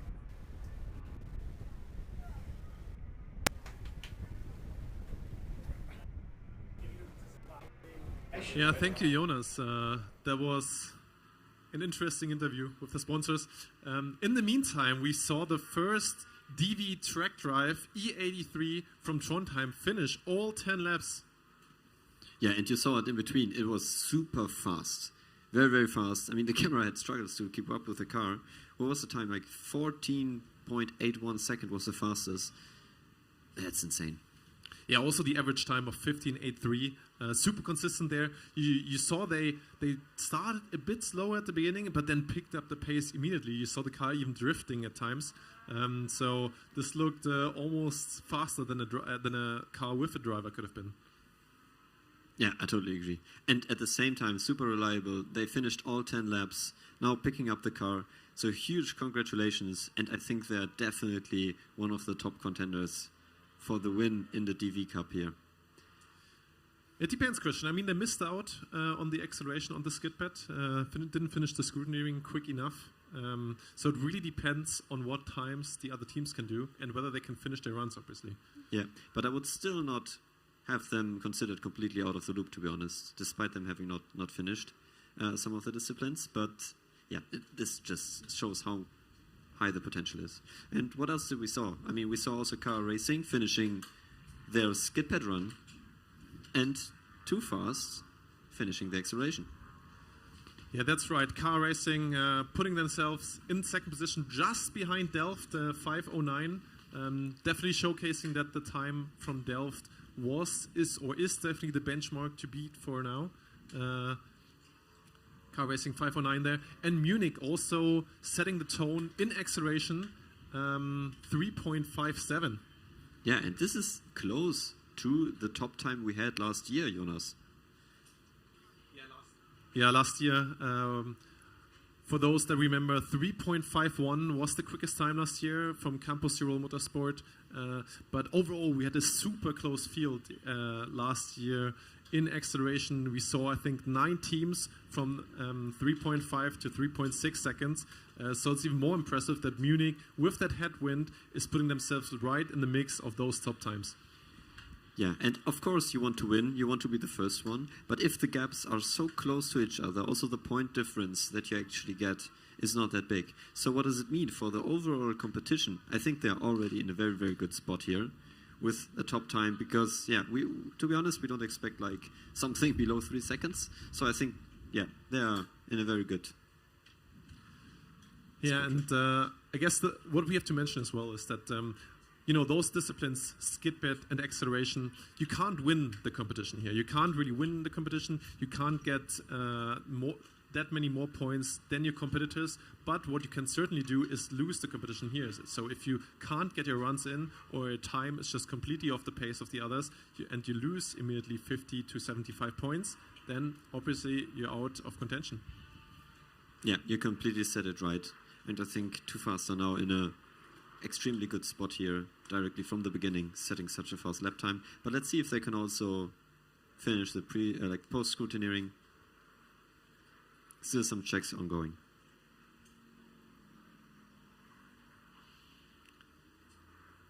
Another car that we saw on track for the acceleration was the first combustion car, C11 from Brasov. We saw them earlier getting staged here. It took some time to prepare the car.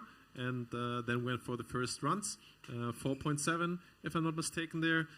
Decent time for the combustion cars as well. Usually we see the combustion cars being a little bit slower than the electric cars, mostly because most of them are wheel-wheel drive, whereas the top electric teams, at least in acceleration, are mostly all-wheel drive. Yeah, but I think still the time for the class is very good. And I think also from a competition point of view, they're one of the teams we need to look out for, especially with the success they also had in the past.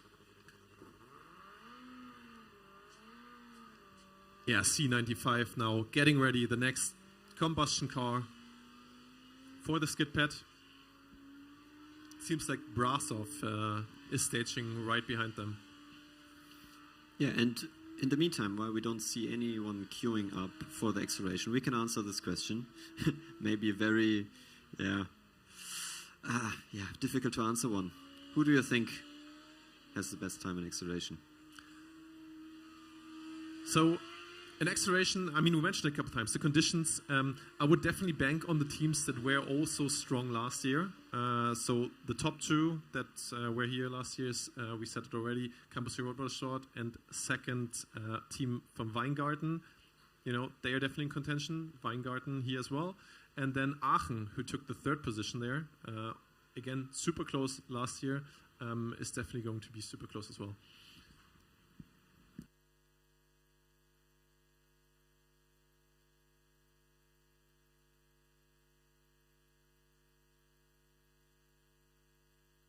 Last checks here, meanwhile, on C95.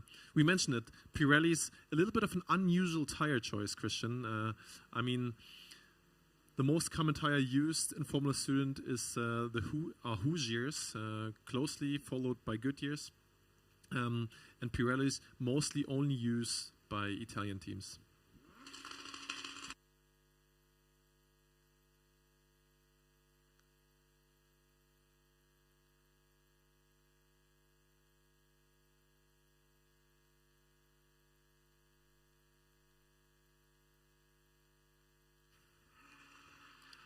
C11 now catching up to C95,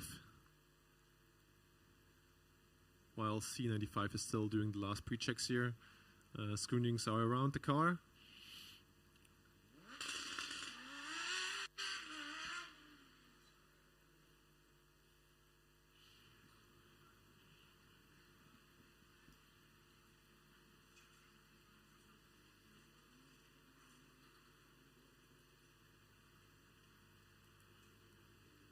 Yeah, looking good. And I think also the chat will be very excited to see them on track.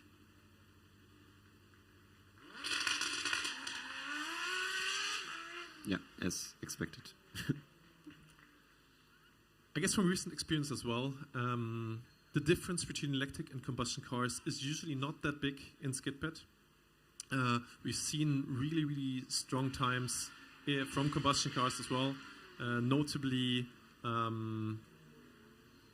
the fastest time ever by a combustion car from TU Graz, 4.65, if I remember that correctly, a couple of years ago. I mean, of course, before they switched to electric vehicles there. But yeah, definitely the goal here for the combustion cars as well, to go below 5 seconds. Last year, the fastest combustion time was 5.12, so a bit off of that. So yeah, let's see if we can go below 5 today. Yeah. I mean, multiple factors, I think, also we need to consider here. More and more teams switching over to electric over the last years. And we had a short phase of the power ground effect cars, right? There was also a complete different number we were speaking about. And we also don't expect them to be, improved in comparison to that this year. But still, I mean, let's see what they can do. If they can go like low 5, that would be already very good. Yeah, Christian, you mentioned it, those powered ground cars. I think here in Czech Republic, the only 2 cars that really got the maximum out of it, back 2 years ago, were Your Name Graz Racing and WHZ from Zwickau. And they really posted extremely strong SKIDPAD times. And I don't expect us to get as close to it today. but nevertheless, going below 5 seconds is definitely going to be the goal for both the electric and the combustion cars. Yeah, and historically has always been a good threshold. No, below 5 seconds, it's always that you are in the contention, in the mix, that you get good points definitely, and if they can achieve that, yeah, that would be very good.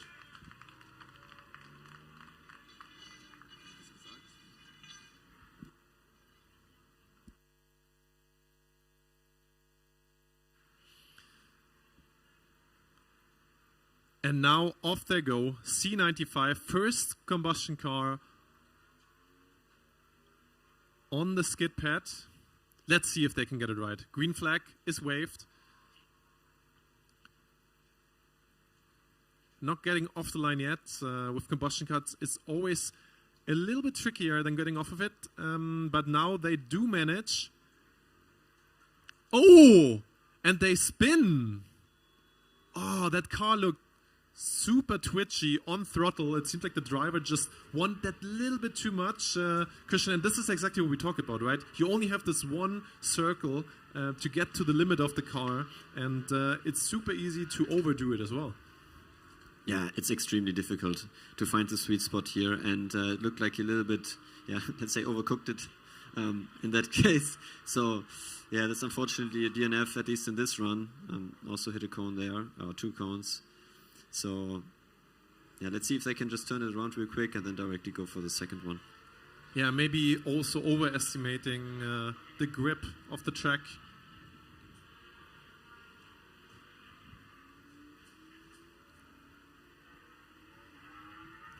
But yeah, now they're checking with the officials where to go to get the car off of it. And let's see if they go for another run right away, or if the driver actually felt that something was a little bit off. You know, maybe the tire pressures were wrong. Maybe he wasn't comfortable with that. So yeah, let's see if they go for a run right away again, or if they're going to take their time and adjust something on the setup here. Yeah, I think thumbs up from the driver. So I would expect them to go for the next run directly. Let's see also what the marshals say. If they can actually do that, a little bit of maneuvering around.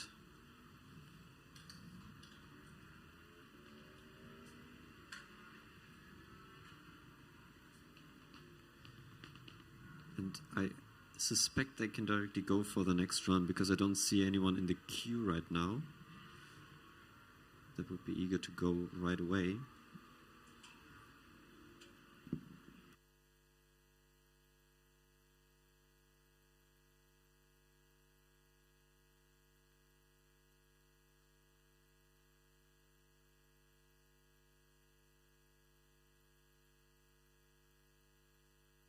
Yeah, the car is getting pushed out now. Actually back to the starting line, it seems like. Yeah, that's good. It's good, but also at the same time, the driver misses some experience, right? He, like, not in general, but in this case, he just didn't have the run finished. So, and this also, like, doesn't help for the second run, right? It also, like, steals your confidence a little bit. And, yeah, also you haven't seen the conditions everywhere. Yeah, it also takes away the chance of, putting in a safety run and then afterwards, in the second run, which I know a lot of drivers try to do, push it really to the limit, But yeah, let's see what he can do here. Taking it a little bit more careful, it seems like, trying to get that first timed run in. Now on the right-hander. Looks cleaner so far. We still see a little bit of smoke from the back of the car. One cone in the left-hander, entry of the left-hander, and this one is definitely not desirable, especially considering it was not on the timed lap yet. But over the finish line, it seems like the first timed run of the combustion category is finished here. Congratulations, Florence. Yeah, congratulations, definitely. I mean, recovering after this spin, always difficult, and you can really see that he's like putting in a safety run for the team, hitting one cone. But still, I mean, 6.45. Let's see what this means over the course of the day.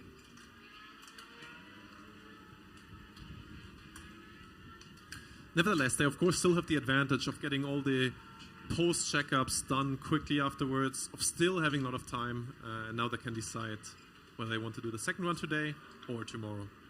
Yeah, in the meantime, we see C12 at the starting line of the acceleration event. Yeah, Aris here trying to beat 4.77 set by C11 from Blue Streamline Brasov earlier. Extremely good launch. At least it was loud. Yeah, it was definitely loud. Let's see what time they got. We saw them practicing a lot in the practice area earlier. Yeah, it's faster. And it paid off. It paid off 4.30. And that in the first run as well. Really, really strong time, I would say, for the combustion cars.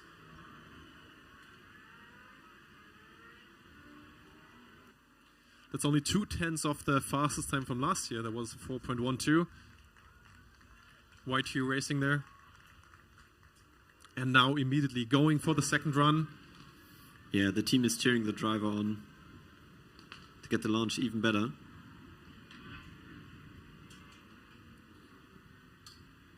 Oh, but it seemed like the car is off.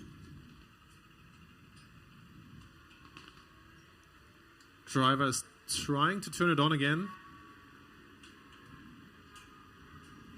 And here we go.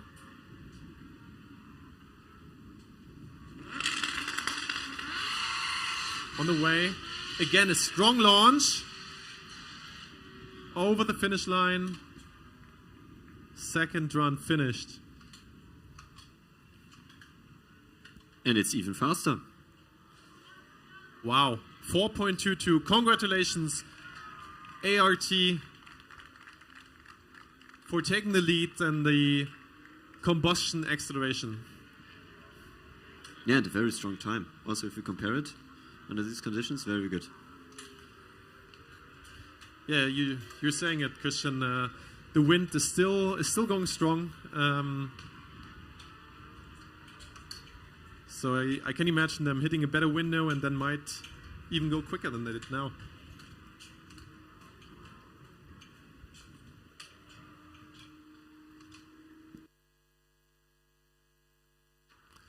C11 now, Brasov at the starting line. Yeah, Brasov from Romania. Actually, really interesting team. They won the competition in Romania last year. Also won Spain the last 3 times. Formula Student Spain won the SKIDPAD there the last time as well. So excited to see them here on track as well. Yeah, and it looks like they are the first ones that complete both manual disciplines. Yeah, and they are with a different tire choice than the 2 we've seen so far. We've seen the Pirellis on Florence's car. We've seen the Hoosiers on Munich and K Racing, and they are using the Goodyear.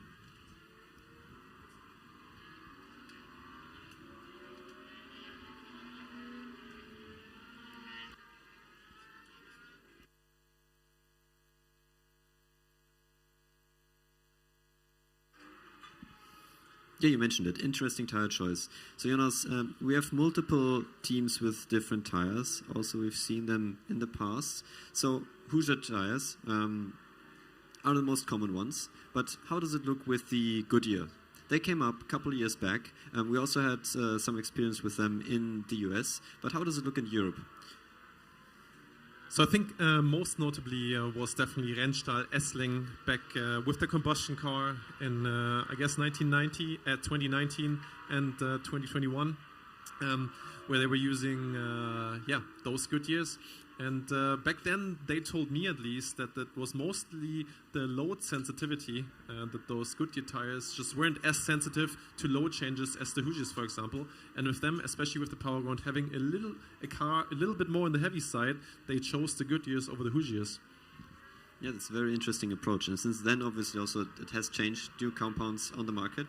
But let's see how C11 competes here with the Goodyear tires. Yeah, 6.45 to beat. On the right-hand corner now. Made it further than Florence on the first run, definitely. Left-hander also looking clean so far.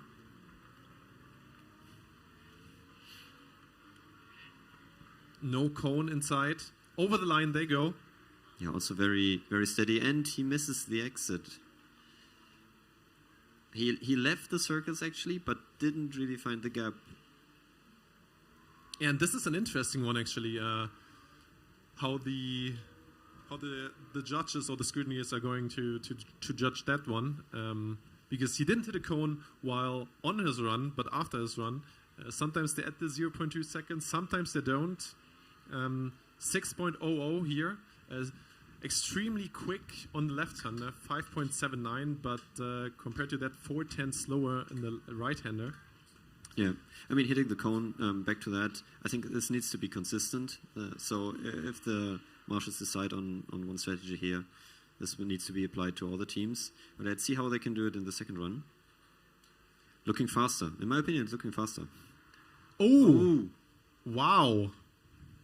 Exactly the same position as C95 from Florence there. It does seem like, Christian, there's a little bit of a bump in the track there in the middle. And especially these teams here, the drivers, maybe the first time on the track, they're just not expecting it, the sudden grip change. Yeah, so it's actually like I think a small dent in the middle. And you can normally see here also a lot of water standing. And you can basically see the dirt in the middle of the track that is still there. Obviously it's not wet, but it's still there. And it seems to have caught at least 2 cars for now. That's really crazy. We didn't saw that last year. Yeah, that's unfortunately a DNF for C11 from Brasov. Unfortunate for them, but on the other hand, they got their safety run in, so the driver was definitely pushing hard in their second run. It also seems like he wasn't on the limit yet in his first run when he did the right-hander. I mean, we saw it 6.29 it was on the right-hander. Yeah, the second run looked a lot faster. So if they can get the second driver in and get, like, without cones through it, then I think we are actually seeing something below 6 seconds. Yeah. Yeah, he can definitely drive with a clean mind here. But yeah, you're right. First car with both dynamic disciplines or manual dynamic disciplines that are going on this afternoon finished, and I'm sure they will take their time now. Yeah, absolutely. In the meantime, we see no one queuing in the acceleration queue, and I think only one car in SKIDPAD. So let's see how this actually evolves, because on the test track it looks different. Yeah, we see a bunch of cars on the testing track still. Notably, Ren Team, definitely. We've seen them a couple times already. Maybe not still quite satisfied with their setup, still trying to do some adjustments there. Yeah, this is at least the third time we've seen them on there. Also in the queue, E74 from Brno. Yeah, it's one of the local teams here. They've been very successful also in the past in Czech Republic. And they obviously want to also compete here for the top 10 positions. On SKIDPAD, in the meantime, queuing PWR Racing, the first electric car to do both manual disciplines here.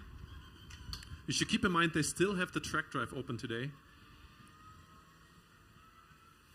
Yeah, also very interesting approach, because normally you have more time for the SKIDPAD and acceleration, because the session tomorrow is still available.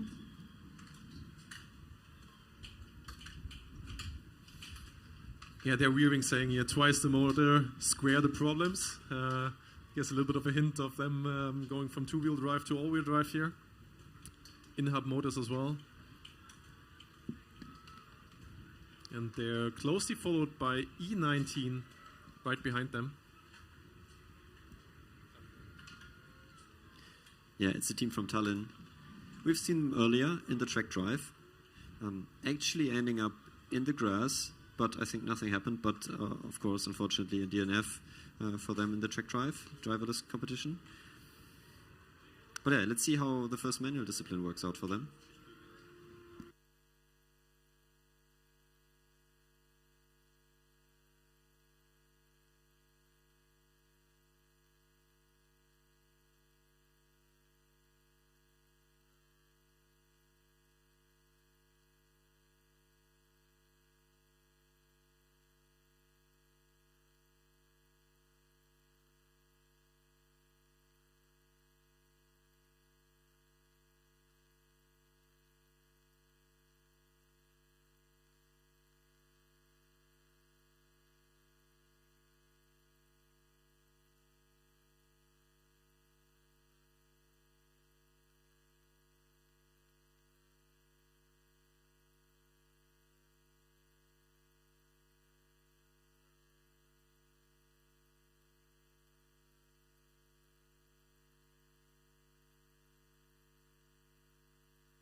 All right. So in the meantime, we see PWR Racing approaching the starting line for the SKIDPAD. So the first electric car that will compete both manual disciplines. And they went straight back out. Yeah, that's unfortunate. Not sure what's happening there. We saw them perform decently well during the driverless SKIDPAD. So this is a weird thing. Usually the drivers forget turning right twice or left twice or the order, but I don't recall seeing anyone going completely straight. Yeah, that's rare. That's very rare. And it also has a disadvantage of you then having no experience of the track. You know, you can't gain confidence over the 2 laps. And basically now the second run is their first run. Yeah, so they basically forfeited the very first run. I think because they have broken the timing line, that's usually where the officials draw the line. But yeah, the driver has another run. First time to the right, he's actually taking the turn. Let's see if they can go below 5 seconds.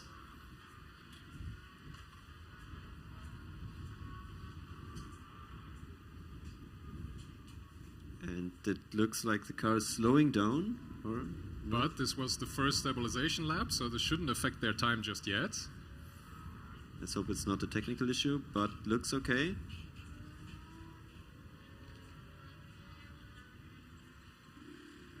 Let us wait for the first timing.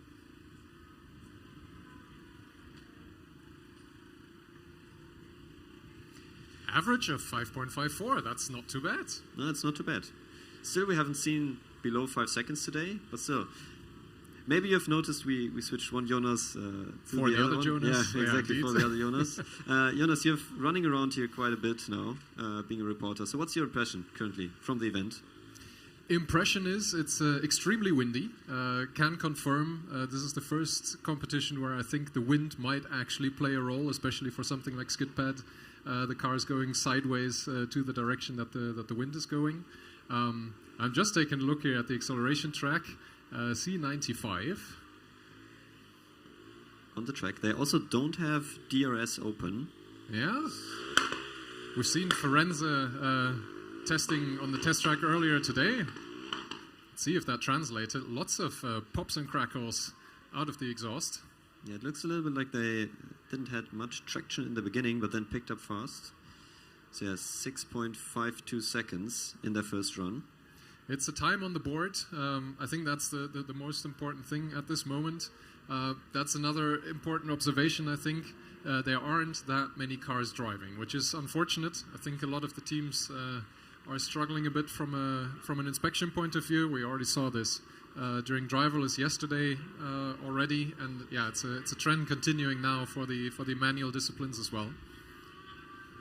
Firenze for their second acceleration run.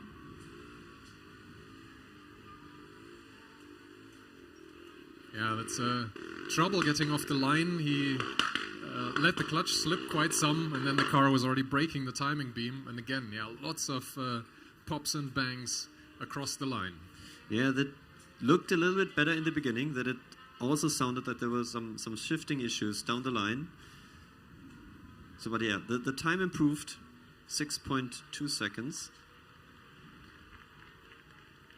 In continuing with the theme of talking about observations, when we saw Firenze on the test track, they were trailing some oil smoke out of their exhaust, much like the Formula 1 Ferraris on track. Looks like they fixed that. I didn't see that behavior from them again this time. So, hey, something improved, and they still have 2 more manual runs to go. I think we'll see something from them on track still. But no one from the team seemed worried, right?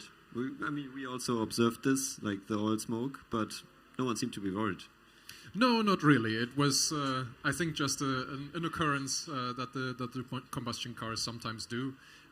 If it was an electric team, I would be quite worried with smoke pouring out the back, but hey, this is fine so far.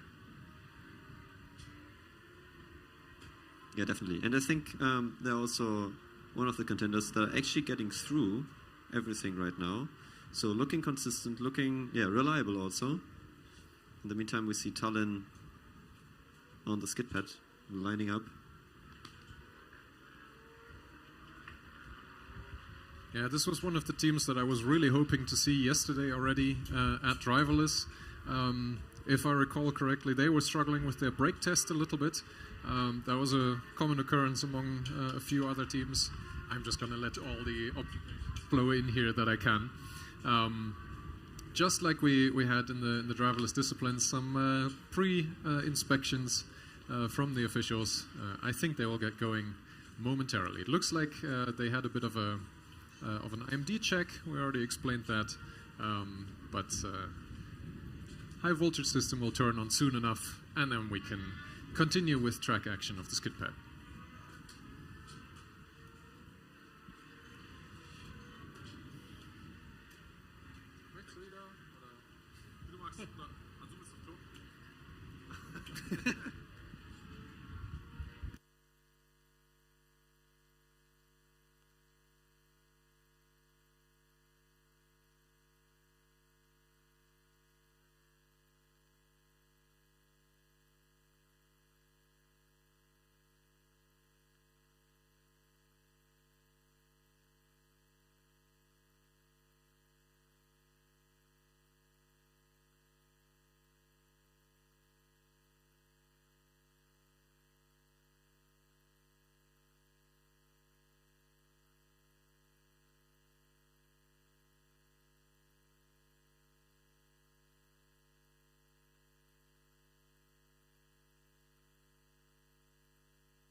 So I already shared some observations that I saw around the track, impressions from a dynamics perspective.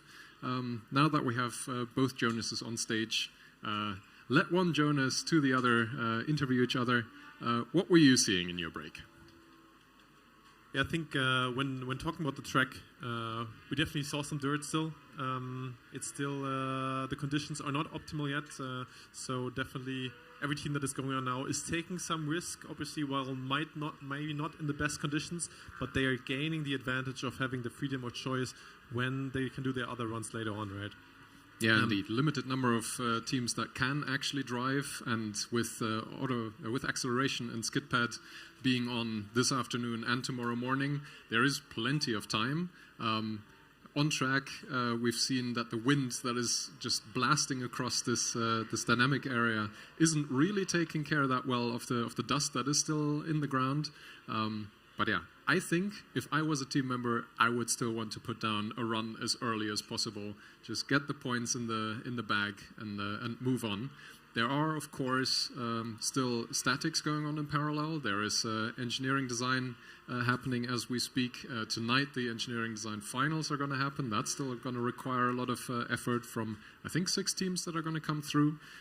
So yeah, there's still a lot of work ahead for some of these teams that maybe don't want to delay it to tomorrow morning. Yeah, absolutely agree. But yeah, at the same time, if the teams expect to have better conditions tomorrow, they might as well gamble and take their chances there.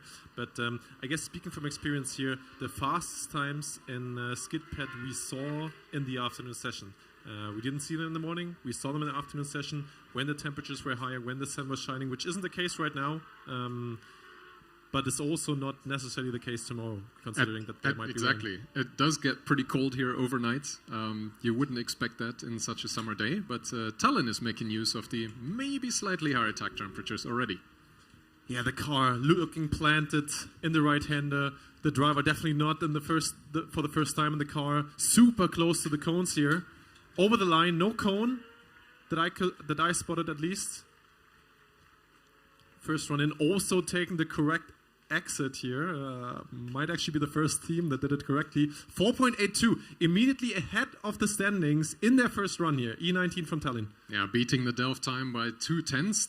That's a pretty good statement. I think that comes mostly down to 4-wheel drive versus 2-wheel drive. But yeah, the driver does look pretty experienced. On to the second run. Yeah, that's the great thing, right? He has the confidence now. He's going really quickly there. It seems like he was a bit too aggressive. A slight slide there.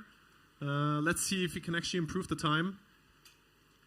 Yesterday in the driverless, we were always hoping for an improvement, and none of the teams managed. Let's wait for the time to come in for the second run.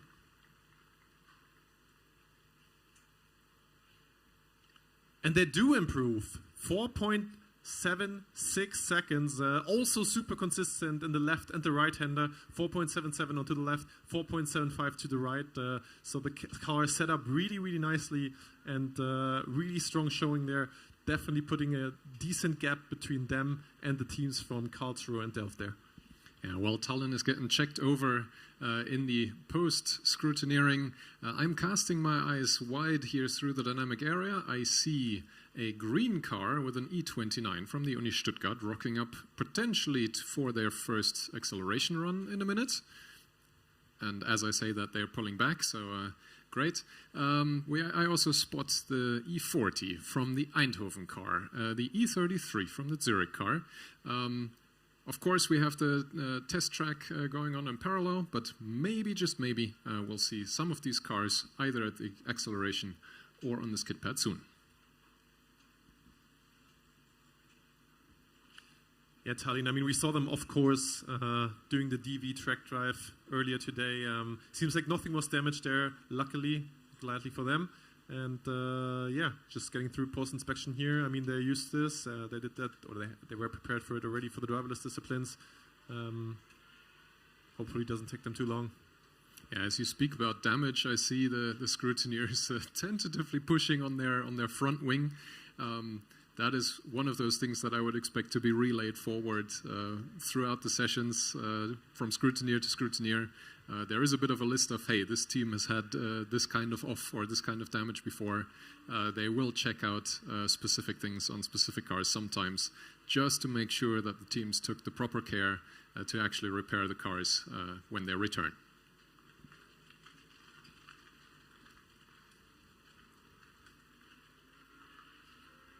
We actually have a bit of a queue forming now for the acceleration. I predicted correctly. Green team and Eindhoven are waiting for their pre-inspection, still having a discussion with the officials. And I think that is Revolve lining up for the track drive potentially. Yeah, they finished the track drive already, just in post-inspection now. The wheels off. And also here at the acceleration, it is C95 from Florence going for their second run. So the first team in the whole competition that's going for a second run in any of the manual disciplines. I guess it's worth to mention again that the teams that do their first run do have priority over those that go for a second run here. So I expect that there will be long queues for the second runners later in the afternoon. Yeah, this is a thing that we especially see with events that only run for one day. It's like we mentioned, not the case for the acceleration and skid pad here. But yeah, 6 o'clock is the cutoff time. The teams were specifically instructed this morning in the driver's briefing. There's going to be a literal ship siren going off, and that means that any car that is currently driving will be the last car driving for the day. Any queues will be closed. And yeah, at 6 o'clock precisely, that will be the case. I expect no leniency on that front, especially since the same events are ongoing tomorrow. Yeah, 100%. I mean, we've seen it in the past year. They have to be very strict with this year. Regulatory compliance this year as well. So 2 hours 15, still plenty of time today for every team to get their runs in. But as you mentioned, also time tomorrow still. While we are still waiting for the first cars to get staged, we see E33 from Zurich getting pushed all the way back towards the end of the dynamic area here to the DV track drive. So the team that finished just behind Trondheim in the DV autocross is now trying to beat them in the track drive. Yeah, we had a similar race going on, more like Stefau in the queue of the driverless autocross. where teams were sort of taking their time, quietly getting set up, waiting their turn. But yeah, we have 2 cars potentially showing their driverless prowess all the way at the back. Yeah, we can see the red light flashing now. The car from Uni Stuttgart, almost ready to go. Could also be another IMD test. That's a thing that we've seen quite frequently here in various different pre-scrutiny positions. So still a bit open whether the car will get going immediately.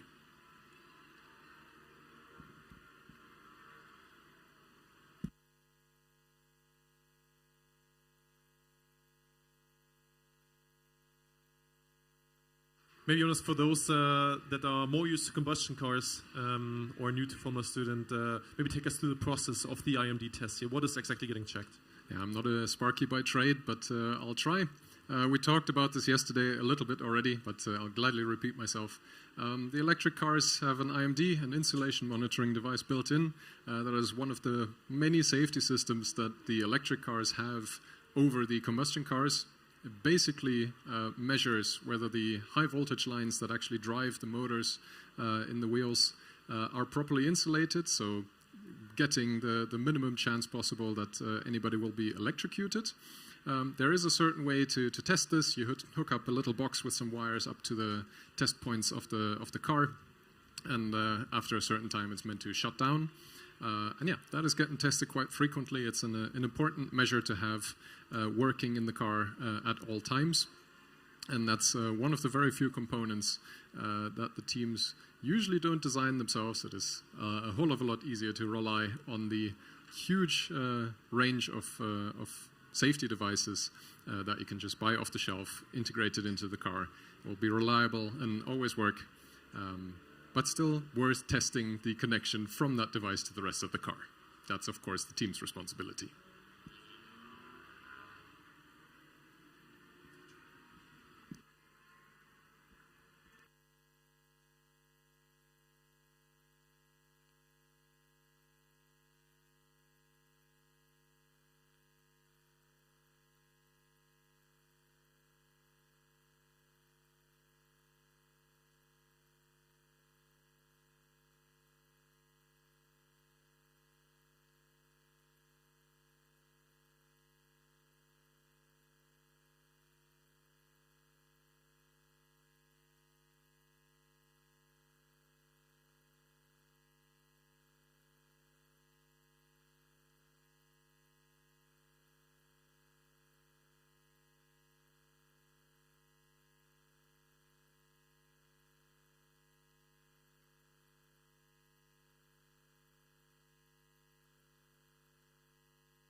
Yeah, Christian, it seems like Rennteam got overtaken from E40 from Eindhoven here, from Mattis.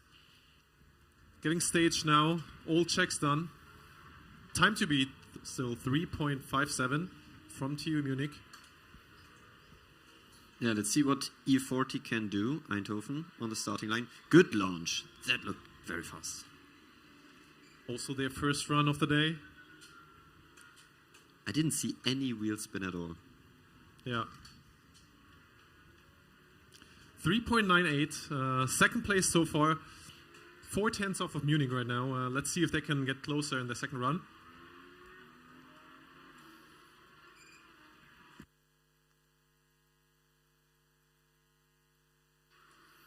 And still Rennteam is not up to the starting line. Still some discussions ongoing, some preparations ongoing. In the meantime, Eindhoven going for the second run directly. They don't choose to stop here.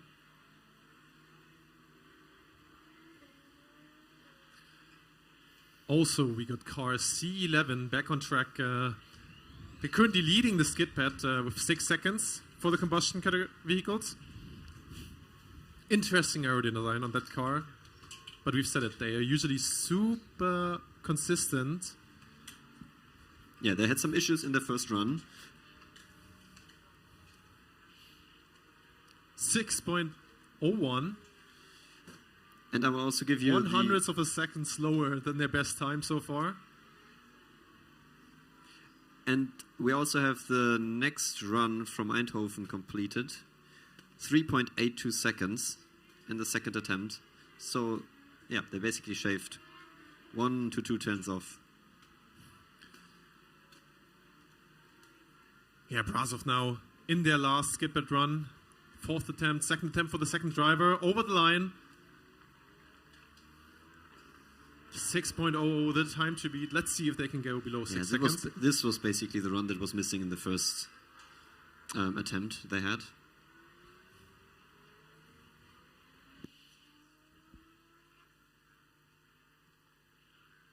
Yeah, Christian, they spun in their second run earlier. Time is not in yet, but it looked a bit quicker than their first run, I would say. Also, again, you see them quick in left-hander. We saw that in the first driver already. 5.88 there, right-hander. Oh, and there it is, the time. 4 tenths improvement, 5.62. That's a very good time. Yeah, this is also what we discussed earlier, right? They definitely had the potential to go under 6 seconds. And this is what they delivered here in the second attempt with the second driver. Yeah, but still, we see a big difference between the left and the right-hander. Maybe at this point, you'd have to look at the setup a little bit. Maybe the track conditions is different on the SKIDPAD for the left-hander than the right-hander, or the driver just was still in that process of gaining more confidence from every turn. Post-screening now should be fairly easy, I suppose, considering they already passed it once.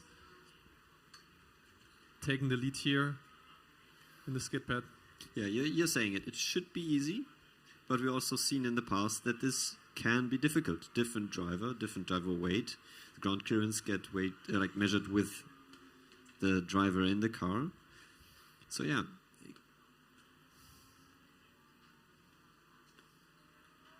And now finally we also see Renteam at the starting line of the acceleration.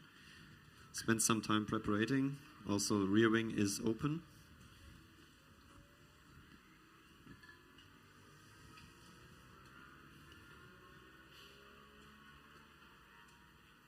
Yeah, Christian, this is what we see with a lot of teams, right? They have aerodynamic devices that are adjustable, some by a so-called drag reduction system that they can activate by the usage of a button, but some they actually have to remount their flaps on the rear and maybe even the front wing. Yeah, you're saying it. I mean, the technical freedom you have in the Formula student is just also what makes it so interesting for young engineers to just try out different things. And DRS system is quite complex system also, but also quite common in cases, like as you said, static, but also like dynamically adjustable. Yeah, Renteam in this case, just keeping their rear wing open, going for the first run.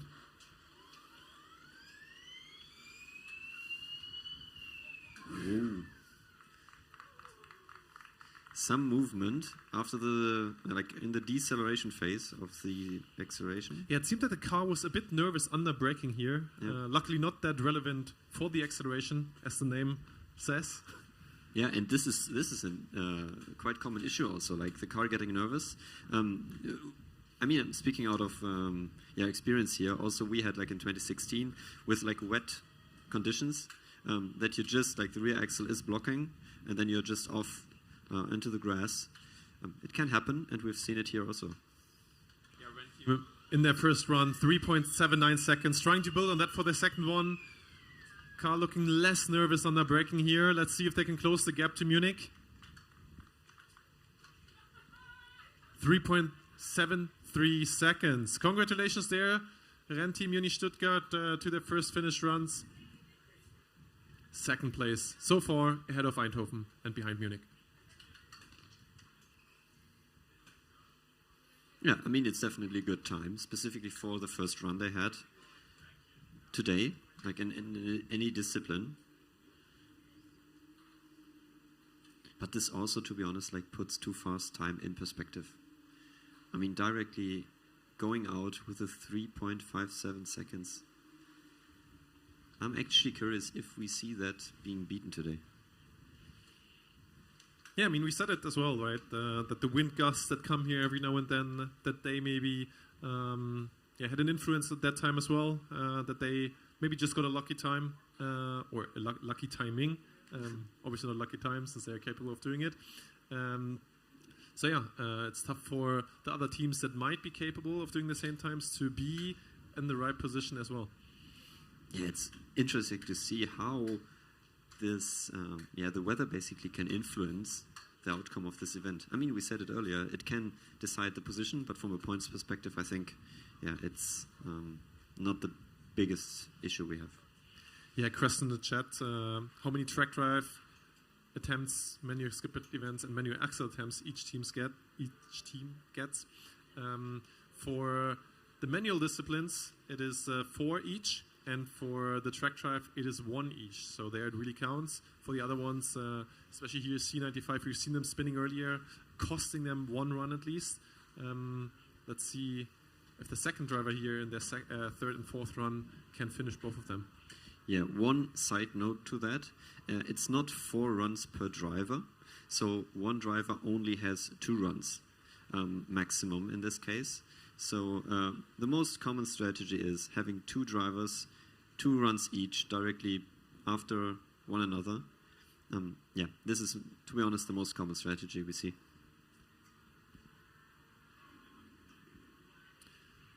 Yeah, Florence now, they're staged for quite some time already. I don't hear the engine running, at least here, but that could also be the wind that is not letting me know that. Yeah, but the driver seems to be shaking their head.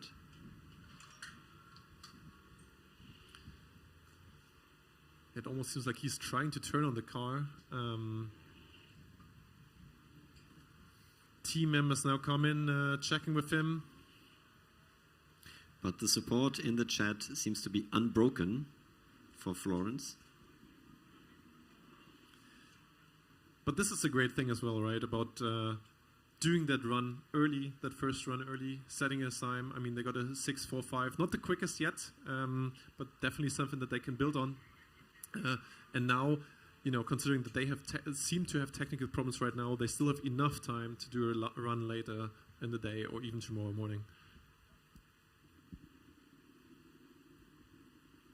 Yeah, as we said earlier, it's getting your time, getting through scrutineering, being prepared is getting your time, and in the end, gives you options to perform best on track.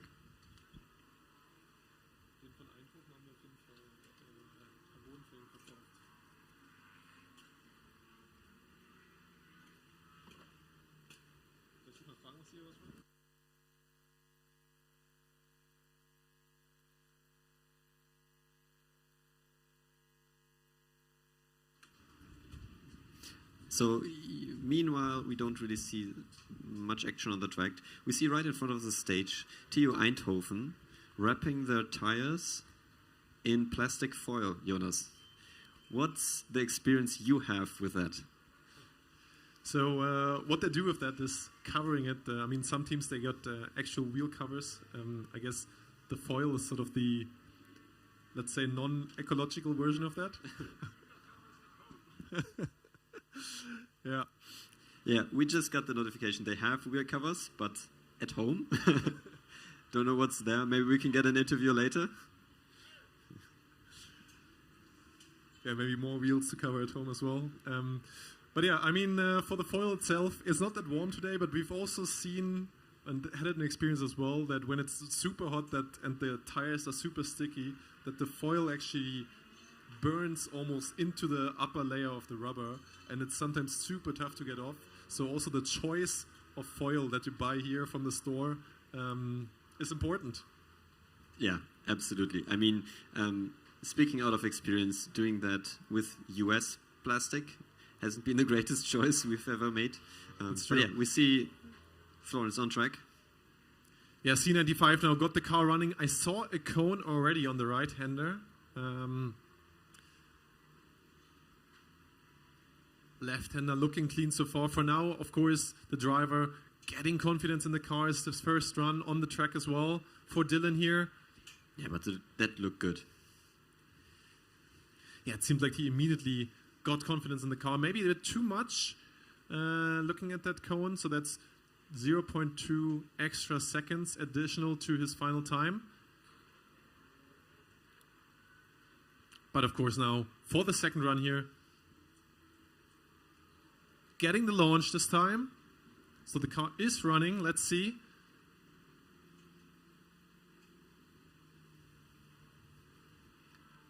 Clean right-hander so far. Also getting over that bump where they spun last time.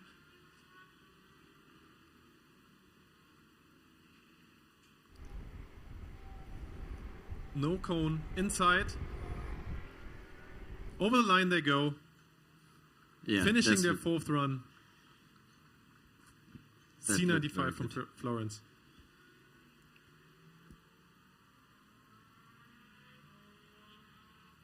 Looked very good. We don't have a timing yet, but I would say it's definitely an improvement. Yeah, Christian, also quite an interesting approach here from both the combustion teams that we've seen on track so far. Both going for both of their skip-it runs, essentially, or both drivers' runs. Also getting one acceleration run under their belt. 5.84 here, Florence. Below 6 seconds. Great. Yeah, 2/10 off of C11 from Brasov. Scrutiny is post-checking the car now. But again, we see that difference in the left-hander and the right-hander here. Definitely something that we should keep an eye on for the other tracks. We saw cars, especially from Delft and Tallinn, that were quite equal in both directions. Got quite similar times there. But both combustion cars so far with huge differences in the left and the right-hander. Yeah, maybe this is setting the tone for the rest of the competition, for the rest of the day maybe, and also for tomorrow.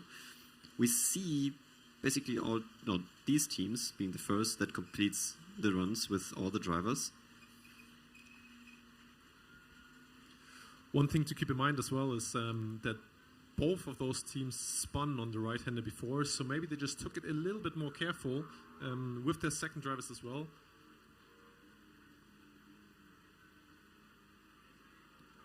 Going through the post check here. And meanwhile, we see blue streamline again at the acceleration track. Engines on, running smoothly. 4.77 their previous time. Quite a bit behind C12. Off the line, lots of wheel spin there, Christian. Man, they painted the tarmac basically black in that area. Yeah, they definitely left some rubber. Not sure if that was quicker than the first time. Oh, it's just about the same time. 100 off. 4.78 here. But maybe that was the strategy, actually. Lay some rubber for the second run. Could be. But the thing is, you also lay the rubber for the competition. So if that's actually the advantage, I don't know. But yeah. Let's see if they can get a little bit more traction on the second attempt.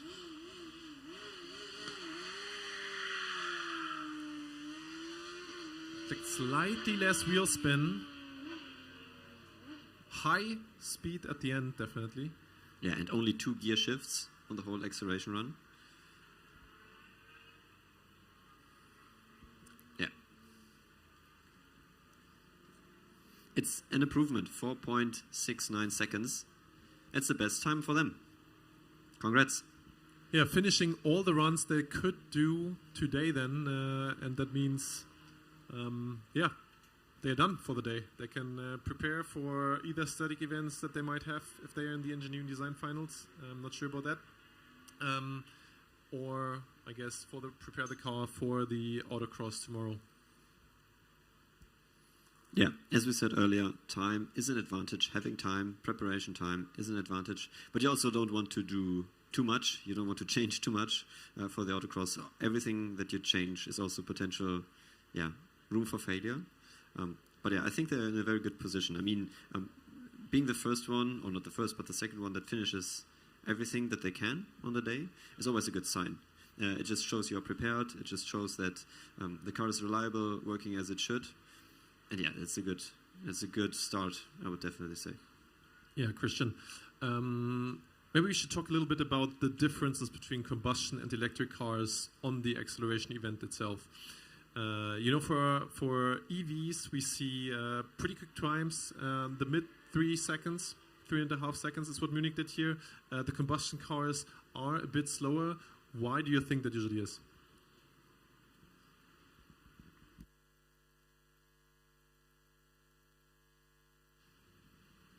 Yeah, so, I mean, we have two categories, right? We have combustion and we have electric.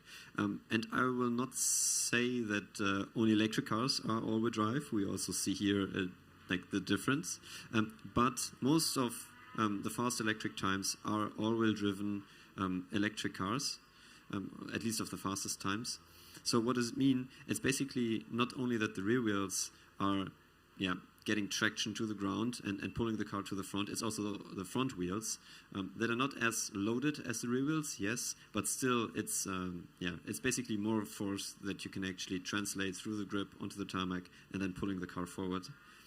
So they naturally, from the drivetrain setup, have an advantage here because the limitation in this case is the tire, and if you can use 4 tires instead of 2, it basically gives you an advantage. It's not double the advantage, but it's definitely a measurable big advantage having all 4 tires powered. Yeah, but one thing that we also see is a bigger variance in the times of the combustion vehicles compared to the electric ones, which kind of gives a hint of the combustion ones to be a little more tricky to drive in acceleration, at least compared to electric ones.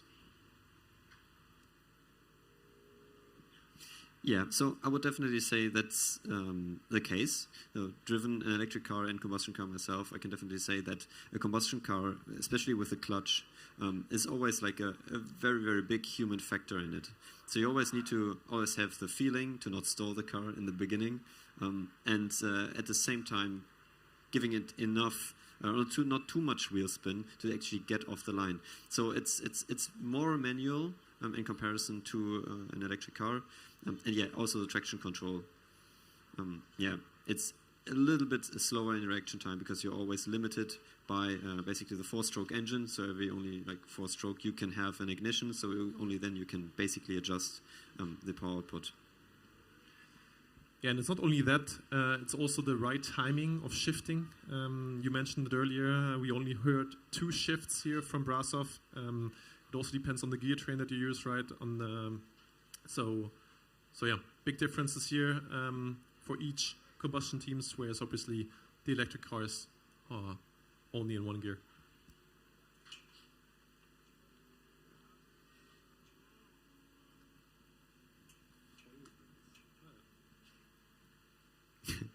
Very, very good question in the chat. I don't think we have a favorite brand, but we definitely have some we can't recommend. Jonas. Yeah, I think honestly any that is just test them and see that they're not sticking to the tire, that you don't have to poke them up afterwards. Yeah. It's really a shit ton of work to get them off there. And as we said earlier, time on the event is key. So if you lose the time scratching off the foil of your tires, you have a huge disadvantage.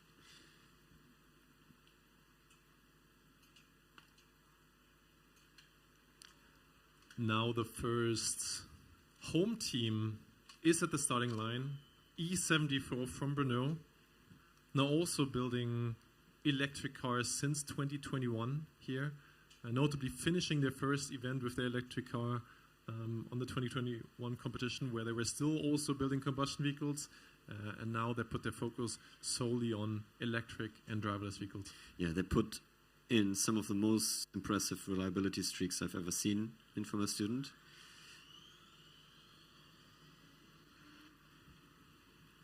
yeah, we saw the drag reduction system opening just before the starting line. And it shows off 3.73 seconds, immediately putting them on par with Ren Team here in their first run. Yeah, it's getting close again, it seems, right? We had multiple occasions like this last year where we have set very, very similar times, and it starts to continue doing so. Yeah, nevertheless, Munich still ahead of the pack a little bit. This underlines even more how impressive their time was at the beginning. And it does not seem like Brno is going for their second run immediately. Different approach here, it seems like. Maybe the driver didn't like something, even though it looked fairly fast. But maybe their strategy was also just to get one run in for now and then move over to the skid pad. Yeah, we see the driver trying to communicate with his team members right in the dynamic area. Not sure what is going on.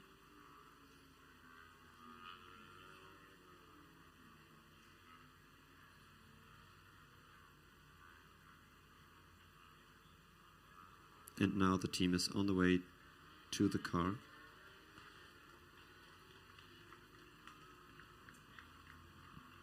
I mean, still, put them into second place, and they still have 3 runs to go. It's not a bad place to be. Yeah, super comfortable position, actually. Already putting in a solid run in the first attempt. And from here on, it's just flat out all the way. It got a little bit quieter again. I mean, we saw earlier the car from Zurich getting pushed all the way back to the track drive, but we haven't seen them on there yet. E19 PWR Racing still at the skid pad. But apart from that, not many other cars apart from those that are in post-scrutineering in the dynamic area. Also only one car, E13 from TU Berlin, in the testing area.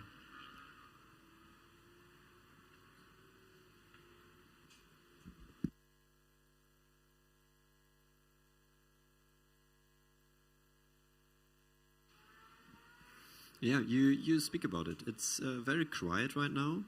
We have not really 2 hours left in today's session. And we see PWR on the starting line of the skid pad. Yeah, the only car that is currently lined up, now going for it. One time below 5 seconds we've seen already from Team Talon earlier. PWR 5.54 earlier.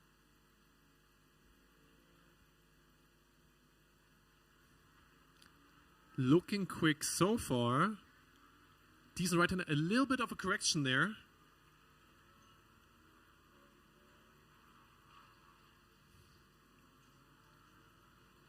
Left hander so far looking decent over the finish line, no cones.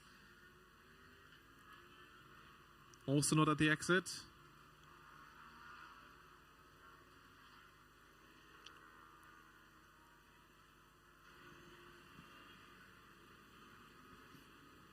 Yeah, and it seems like Victor is directly going for the next run. Waiting for the live timing here.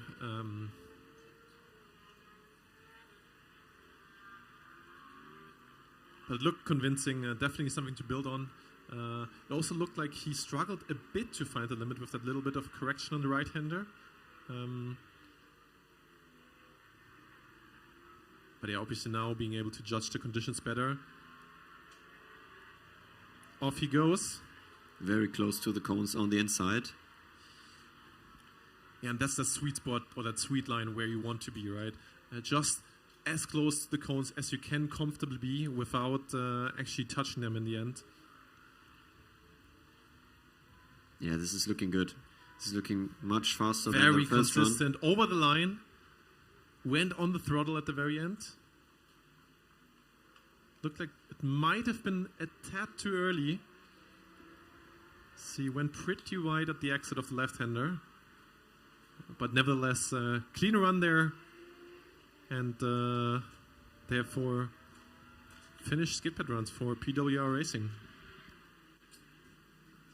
So while we have a little bit of a lull here in on-track activity, I have something to philosophize about the spins on SKIDPAD. I took a little bit of a look at the on-track conditions, and the spot that we saw two of the combustion cars spin out just happens to be a little bit of a bumpy spot, which is created by some runoff into a drain. That's my best theory, that there's just some stuff accumulating on track that makes it ever so slightly more slipperier than what the combustion cars can handle at this point. That's all I got for the moment.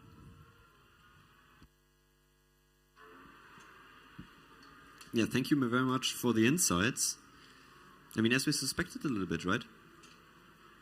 Yeah, it's actually exactly what we saw earlier, right? We saw the teams from Brasov and Florence. It was spinning out at exactly the same position. So it really does seem like they hit that dust where the water is standing a little bit, especially when it is wet here, right? I mean, obviously there's no water right now, but it's leaving the dirt, a trace of dirt for afterwards. So that might have been something that both teams have struggled with. Jonas, have you seen if the condition improved? So I'm not a magician, but the track looks pretty clean. Judging by the amount of dust that's still being pulled up by some of the aero cars, maybe a little bit better. We still have, what is it, hour and 45 minutes of track progression, in big air quotes, to go still. But yeah, I don't expect that slightly difficult spot to really go away. You can sort of tell that just a little bit of mud in the area still captive. And the skid pad isn't fully flat, just like you would see at other competitions like FSG, for example. It's not a completely flat plane. There is more little gutters in the surface. That just might explain little differences left to right that we saw from some of the other teams as well. Yeah, great insights we got here. Thank you very much for that. Meanwhile, we also got the time from PWR Racing in 5.29 here, position 4 at the moment. Car looked consistent as well for the left and the right-hander. And now we're just going through post-engineering.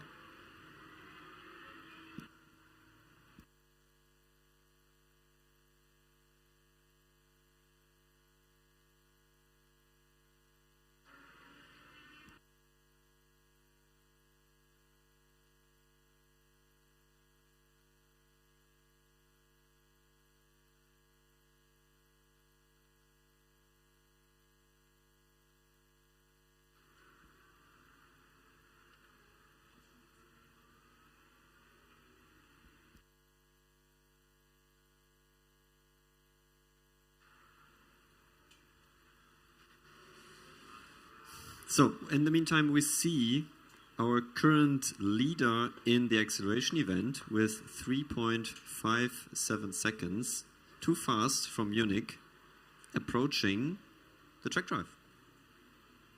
Yeah, DV track drive here. We've seen 2 cars on there before. One Tallinn with a short stint, unfortunately ended in the grass, and Trondheim with an extremely quick stint.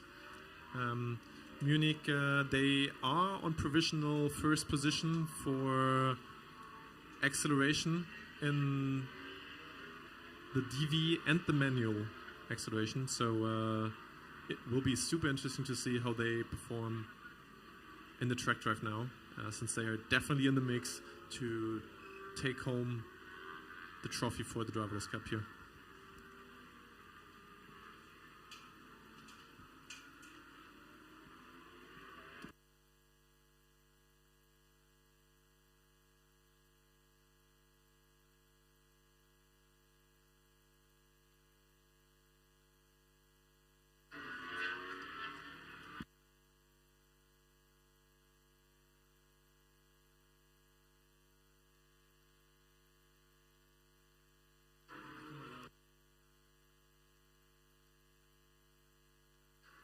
Yeah, next to Munich, the only car getting staged, PRZ Racing.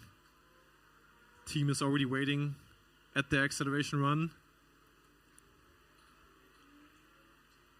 But yeah, this will still take a couple minutes until they're ready. So let's focus on Munich for now, because they seem closer to the starting line.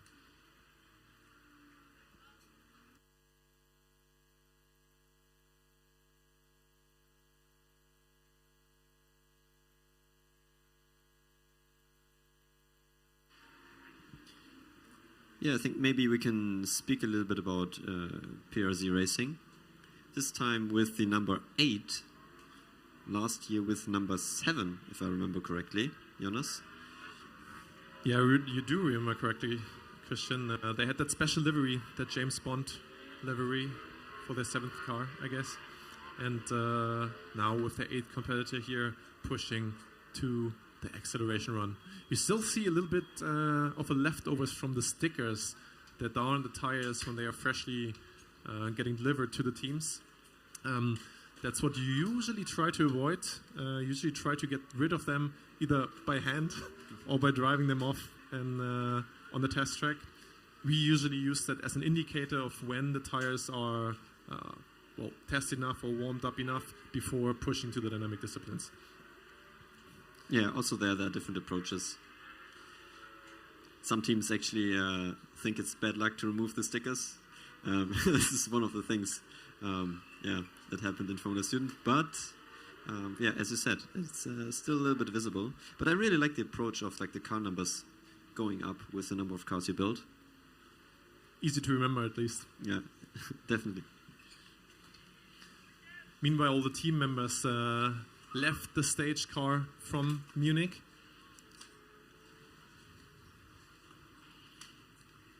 Must be seconds away from starting their track drive.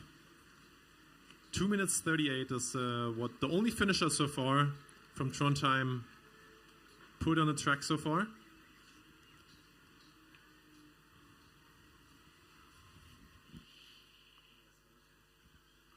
Yeah, and off they go. That was a quick launch as well.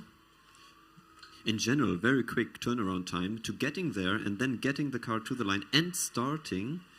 We've seen teams like taking a lot more time. Yeah, I mean, they overtook Zurich, right?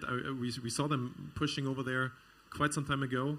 They're still staged. They must be still staged there somewhere. Unfortunately, we can't see it from here. Too fast. First lap, 18.8, 1 second behind Trondheim. Nevertheless, rapid. But also looking fast, right? I mean, similar first lap time. We saw some cones already, but nevertheless, car doesn't get confused. Second lap, actually almost identical lap time. So this is what we've seen a couple times, right? That teams have different approaches as well to the DV track drive. There's one cone that has been fallen off. Let's see if that does anything to the algorithm of the car. But yeah, some try to be super consistent with similar lap times, and some try to set a lap time first and then get faster by learning the track further and further. And it actually does seem like Munich is one of those as well. Since now they are down to 16.62 in their 4th lap, almost finishing their 5th now. Again, Trondheim's fastest lap time at the end was a 14.7.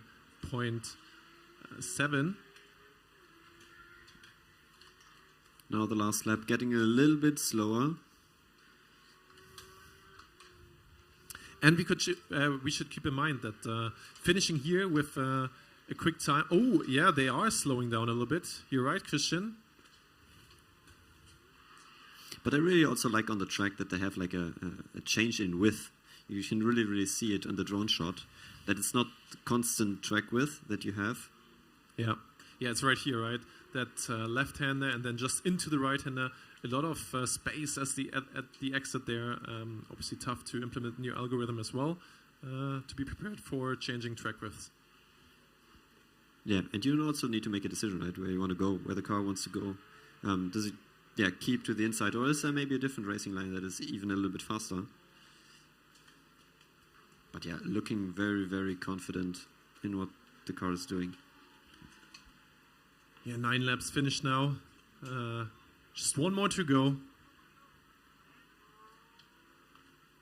14 seconds behind Trondheim. Over the finish line, and they get to a full stop.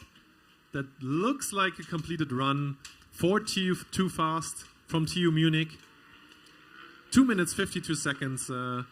14 seconds behind Revolve and TNU, but we should keep in mind they participated at every single driverless discipline so far, whereas Trondheim did not participate yesterday. Yeah, maybe this is also part of their approach, right? I mean, they knew in comparison to the competition, they actually attended these disciplines. Maybe they took a little bit of, sacrificed some speed for the sake of reliability and actually getting the track drive done. Because this is the most condition you actually need to achieve, right? You need to finish to actually finish first.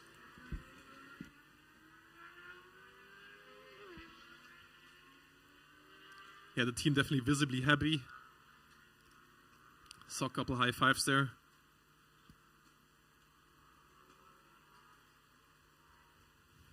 But now back to the manual acceleration. PRZ Racing still in the staging phase, and we also see TU Brno going for their second run here with the same driver. I mean, we've seen them only putting one run in earlier, which already was a very solid time of 3.73. Do you know if it's actually the same driver, or did they switch around? Well, I wasn't having a look at him at the whole time, for the whole time, but I think I didn't see anybody joining in driver gear. In the meantime, car number 8 is actually moving backwards, going outside again, so removing the car from the starting line. Yeah, this doesn't look too great. But I mean, lots of time to check. It doesn't look like they're completely pulling out of the dynamic area, so they're hoping it's obviously a quick fix. Maybe also something they noticed in the pre-scrutineering. Yeah, looks like they found a good spot. Let's see if they can fix it, and then directly go again. Meanwhile, E74 now from Brno. Brake light is on. Last couple quick checks here. And then the only car that is currently staged close to the starting line of any event is about to go.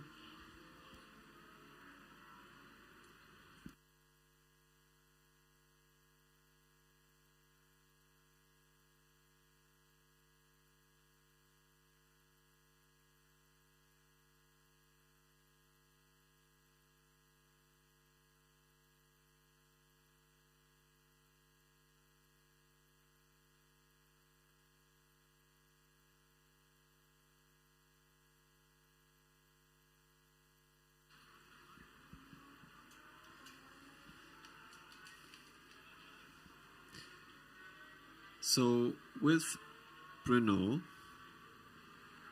currently up the starting line, I think as a local team they also have very high ambitions, and one of the ambitions they actually said, so we spoke with them and they said for the acceleration time they actually wanted to achieve something below 4 seconds, so 3.9 is what they said, and this is actually what they already achieved in their first attempt. And in their first attempt only, so 0.2 of a second already faster than that. So I think they will be actually very happy. Or, Jonas, what do you think? Yeah, I mean, we talked with them, or they gave that information a while back. So it seems like they got some good testing in, improved the car a lot, and it seems like they already beat their expectation or their desire of time just now. Yeah, I think expectation is actually the key word here, right? If you set a goal and you actually are able to achieve it, that's always good. It gives you a good feeling, and then you can get into a flow, right? If this works, maybe also SKIDPAD works, acceleration, autocross, and so on. Let's see.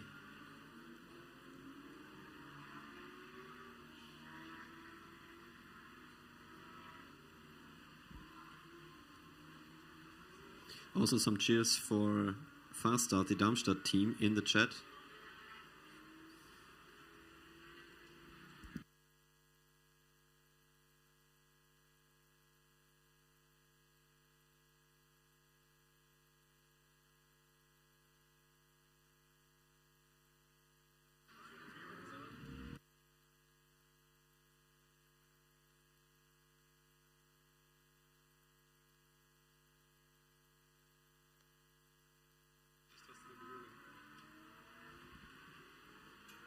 Yeah, one of the local teams, TU Brno, still on the starting line, getting some final checks, getting the driver, like the RFID chip, checked so that the correct person that actually also attended the team briefing is on there.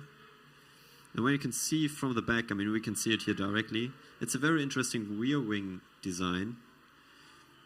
Maybe Jonas, you want to speak about it, or maybe after the run? Yeah, let's have a look at their run first here. See-through visor. You can see it in the face of the driver. Interesting feature, definitely. Their car is always named Dragon, this time Dragon E6. Second run for TU Brno.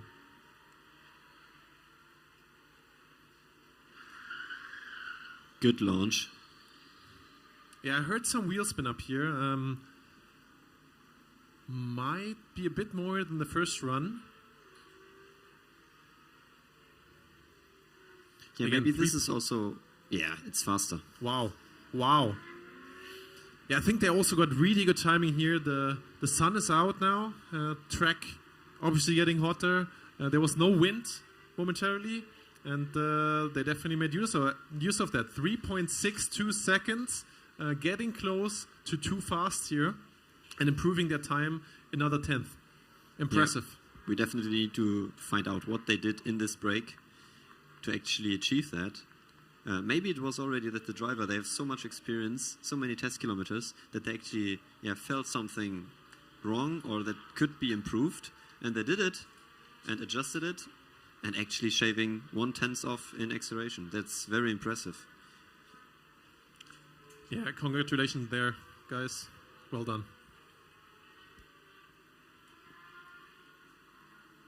So we also saw in the Brno car the rear wing opening. Yeah, there was the drag reduction system, Christian. Actually, fun thing, or maybe not for the team, so fun thing, they had to laminate multiple rear wings. They told us 2.5. They had to laminate. I guess they had some issues in the manufacturing phase there, or even broke them.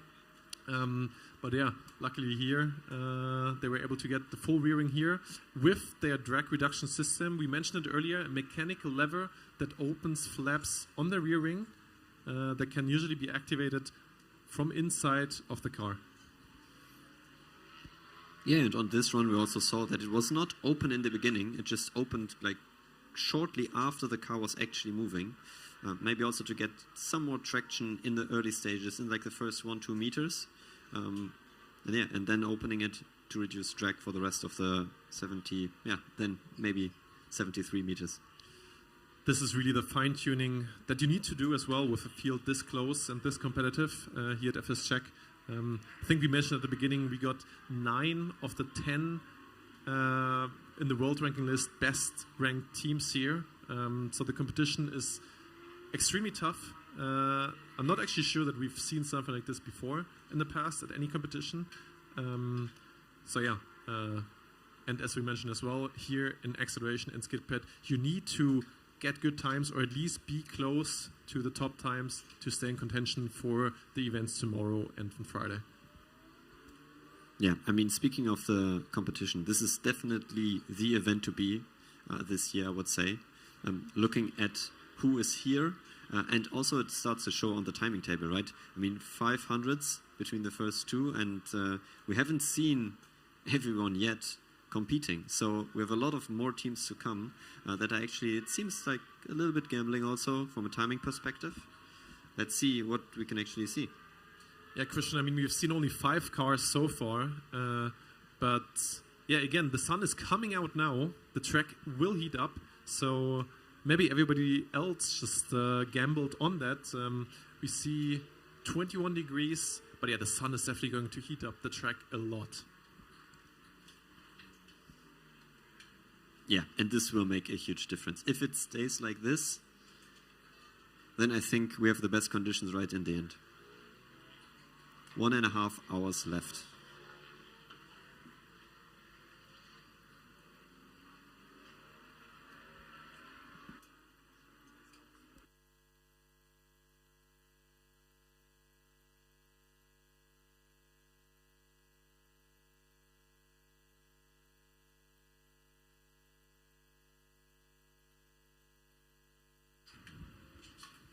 So we see a lot of cars waiting for the track drive.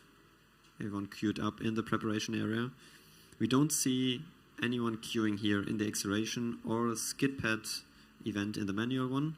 We only see the car E13 to Berlin at the test track right now, just giving the sound. And yeah, it seems as well like they want to do some last preparations before hitting their acceleration and SKIDPAD runs here. Didn't sound like they will participate in the driverless events earlier. And yeah, exactly what we expected. They're practicing some launches from zero, from a standstill. Yeah, also the DRS is open, so it's a clear indicator that they are testing for acceleration.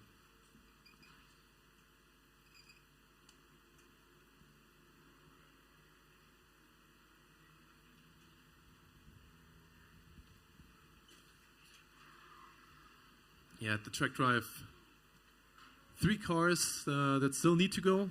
One that is finished, Munich, we just saw it, E31. Next to them, Milan, E90, first dynamic showing that we see from them. K-Racing, we've seen them earlier in the DV Autocross, finishing their run there, and also in the SKIDPAD. And then AMZ, obviously, that are definitely going to compete as well here for the DV overall win.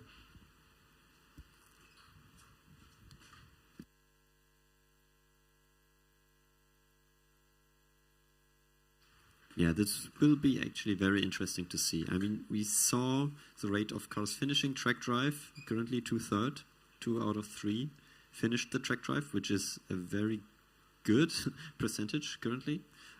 Let's see how this is actually changing over time. But yeah, we have some very, very fast cars lined up. Very exciting to see what's actually going on there.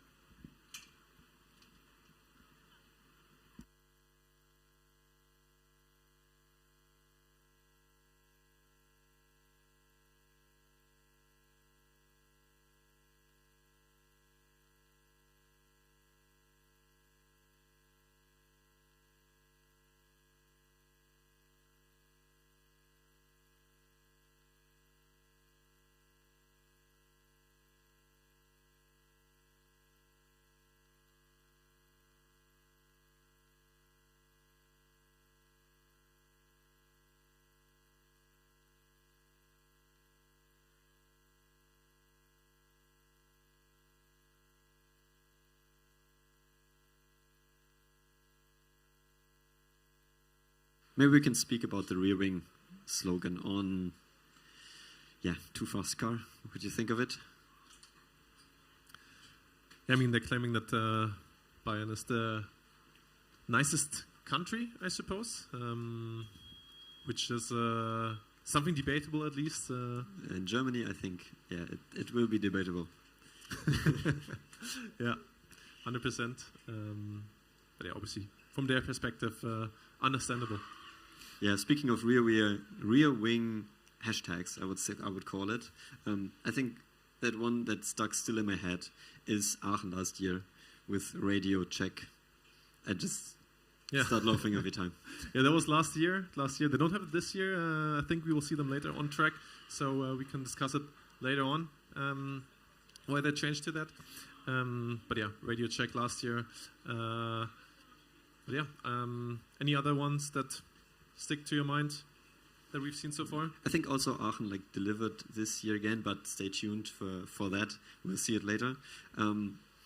Yeah, the two Berlin car, I would say. Also, like a story behind it. Yeah, it's unchained, right? As I can see from here, which I guess is an indication of their drivetrain concept they used earlier. So they were always having this super long chains in the rear of their car, a two-wheel drive electric vehicle, competing with that one. And this is the first time they're actually changing to an all-wheel drive. Yeah, I expect, especially in the acceleration event, to see them take a massive step compared to the times from last year. Yeah, and I think the expectations towards the car by themselves is exactly saying this, right? They have been testing a lot, and they see the potential of the car, and they definitely want to show it. And I think it's also very impressive that the team was actually, with this drivetrain change, able to drive at the rollout. Yeah, that's definitely something that we don't see from too many teams, I would say. I think some teams really put their rollout deadlines also extremely early to make sure that it's something that the team is working towards, but some of them might be a little bit too overambitious there. But yeah, as you mentioned, TU Berlin managed it this year, and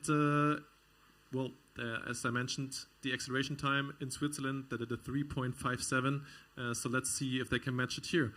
Again, fastest time right now, 3.57. If they could match it, they could be right in the mix for the first place here. Yeah, and imagine, I mean, for a first car with an all-wheel drive system, very impressive. Let's see, and I think they're actually, right now, going to the acceleration line, while we see Bruno going to SKIDPAD.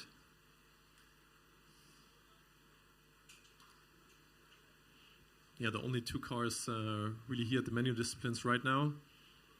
Delft E85. Meanwhile, also pushing into the testing area again.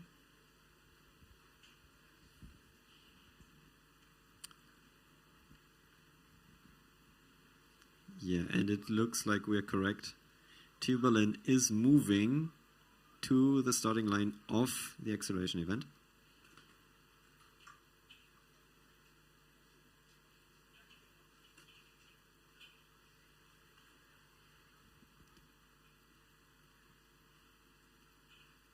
Bunch of tires with them. Seems like got 3 sets here. Suppose one is the rain tire set. Oh, it's actually only 2.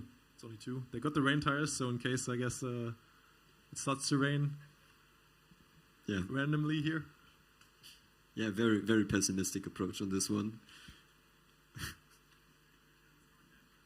But better safe than sorry, I would say. That's right, Christian.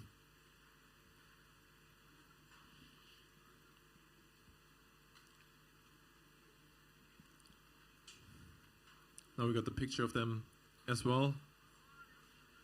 I think we can also use the time to speak a little bit about, maybe technical highlights we saw. Maybe we can just directly start with this car. Floating side pods. Very interesting concept.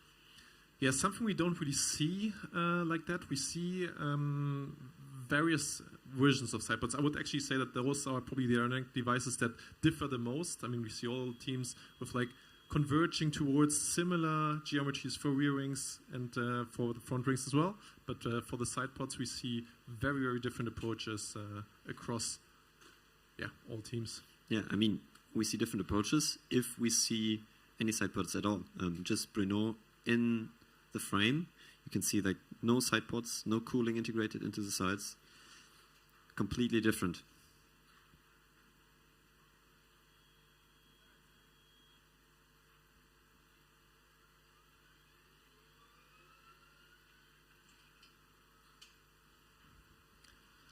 Last couple preparations here now. As we've seen with so many teams, getting the dirt off the tire. Another advantage that they do have now, of course, is the sun shining directly on the rubber, preheating the tires a little bit, that the previous teams did not have. Again, also the wind isn't even remotely as strong as at the beginning of the session. Yeah, right now I would honestly say perfect conditions. We have like 23 degrees. We have not many clouds in the sky. so very, very sunny at the moment. But we can already see some clouds coming up, so I expect this also to change. So right now, I think very good spot to just drive. Yeah, Bruno also now taking advantage of that. There were a couple teams already cleaning the track, obviously, the SKIDPAD track.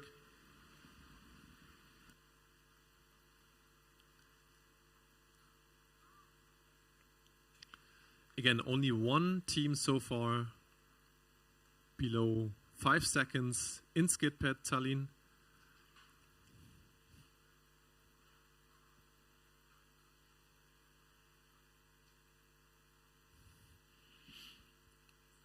Fast Tube now at the pre-check line.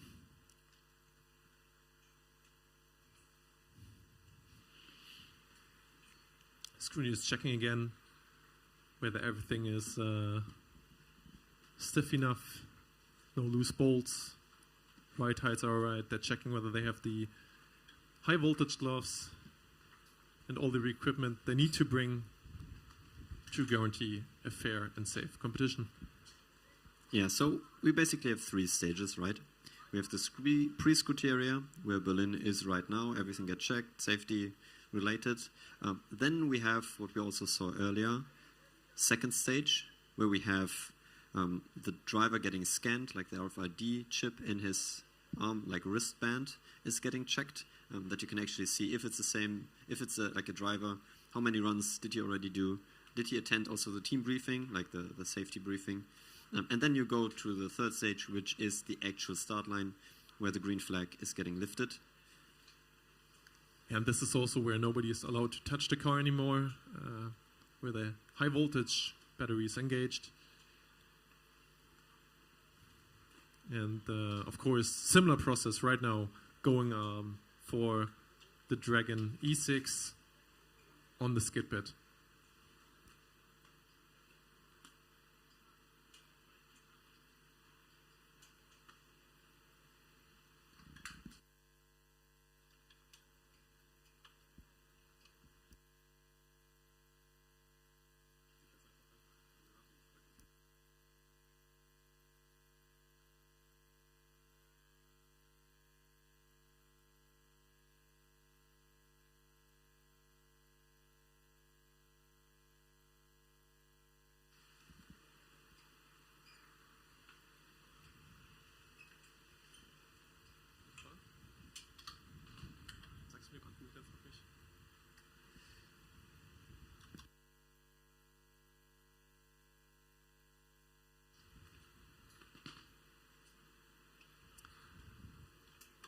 And also the third dynamic event that is going on right now is getting another visitor, going to the starting line, E76 from car racing.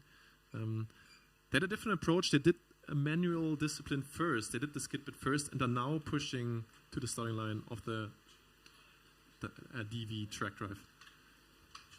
Yeah, it's basically the 2 options you have, right? You do the manual disciplines first and then go to track drive, or the other way around. And yeah, some of the teams are, it looks like, actually prioritizing track drive right now. We haven't seen them on the manual disciplines yet, and others are doing exactly the opposite. But yeah, also makes sense, right? We have tomorrow still a manual session, but track drive is only today and needs to be completed. Yeah, at least for the DV teams, it should definitely be the priority today. The ones that are competing in the DV disciplines. Again, not all of them are doing it. A lot of cars also did not pass the scrutineering for the Driverless Cup and pulled out during the course of the competition here. Yeah. It's also a very, very hard decision to make, I think. Because if you're actually looking at the conditions that we have tomorrow, it's basically sacrificing this, like the good conditions you have today, for the track drive on the DV Cup.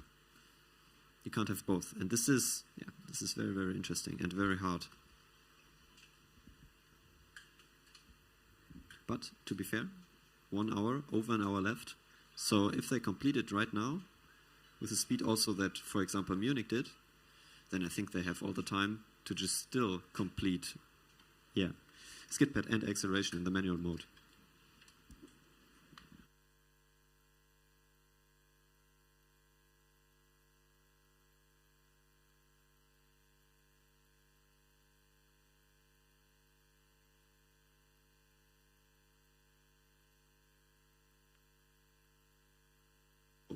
So with the Karlsruhe car, driver is out of the car, which is in this case a good sign. And the car seems to be not quite ready, but seems to be ready every second. So now the main switch is activated. Yeah, meanwhile, we see a team member from Fast Tube here picking up new HV gloves. Maybe they found a leak in the ones that they were bringing before, or they forgot one. And this is exactly why they do the pre-scrutinying, right? Let's hope they can get to the starting line soon. Yeah, fastest man alive here saying DV cars are very cool, indeed. Yeah, he's in my opinion, he's right. You know, it's super impressive to see these cars going around without a driver. Still remember, I think it was in 2017, AMZ Racing in Hockenheim, for the first time for me seeing it live. And it was also already there, super impressive. And this continues to the day. I mean, what the time we saw also from Trondheim today, looking at it, looks a little bit unreal. And I'm actually very curious if a driver is capable of driving the same time. It would be great to see. Now K Racing starting pretty wide there actually in the first run. I almost thought they were going off track, but it seems like the car was just taking actually the racing line. E76 now looking good on their first lap. Let's look at the first timings. And it's super often like that, right, Christian? The first lap is always super, super crucial. We see a lot of cars finishing the first lap and then finishing all the runs, or not finishing the first lap and then obviously not continuing. But yeah, we see the most DNFs on the first lap, whereas afterwards, a lot of teams drive the 10 laps. Yeah, what we also saw, I think there are two critical moments, first lap and last lap. If you're actually like in the first lap and you can complete it, then the probability is high that you can actually continue doing so. But we also saw some teams like stopping one lap too early. Fast Tube now off the line. A bit of wheel spin at the beginning. DRS is open. Oh my god! Wow. We mentioned that earlier. Yeah. Yeah, it seems like a lot of teams struggled with dirt there at the very end. 3.50 is what they timed. This would be the very fastest time of the day. This is crazy. 3.5 seconds, fastest of the day, and then the spin out. Yeah, this is exactly what we mentioned, right? That the conditions are just perfect. Now the clouds are coming back in and the wind is surprisingly picking up at the same time. Right after the run, yeah. Yeah, this is crazy. I mean, this is not, I'm not sure this is going to count, Christian. I don't know. Did they hit a cone? I'm asking you. Yeah, they hit. I mean, I can see the one cone from here. That the cone is just next to the car there. You can see it on the screen as well now. But still, it was only their first run. Definitely a shocking moment for the team here.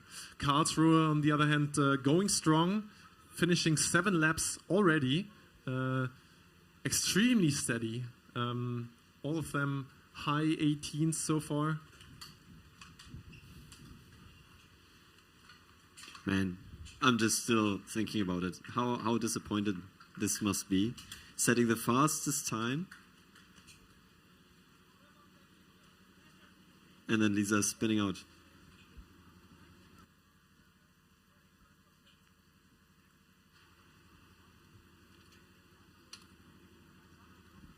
But we saw it earlier also from Tallinn. They ended also up in the grass. I think this is one of the advantages here of the event site. Everything is flat. So everything also, like after tarmac, is flat. You have some grass, okay. But normally nothing happens. So nothing on the car breaks. So let's hope this is also the case here. Christian, let me interrupt you there because we just saw Karlsruhe car racing, car E76 finishing their DV track drive with an overall time of 3 minutes and 8 seconds. Congratulations, guys. I didn't see any cones. And that's the 3rd team already that's finishing the DV track drive here. Yeah, very impressive. Congratulations, guys. Very, very good. while the Fast Tube team is pulling their car onto the track again. What do you think about the tires now? I mean, basically they were standing still. Do you have some? Honestly, this is terrible for them. I mean, they can't go for a run right away. Tires are warm, obviously, so going into the dirt there is going to get a lot of dust and stones onto the car.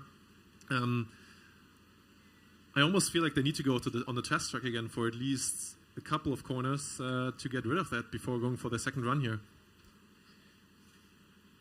Yeah, absolutely. I mean, cleaning them up, but also, I mean, I'm wondering if they have flat spots. You're only allowed one set of tires for the rest of the event. This could be, yeah, actually a very, very high influence. I mean, if you ruin your tires directly like this.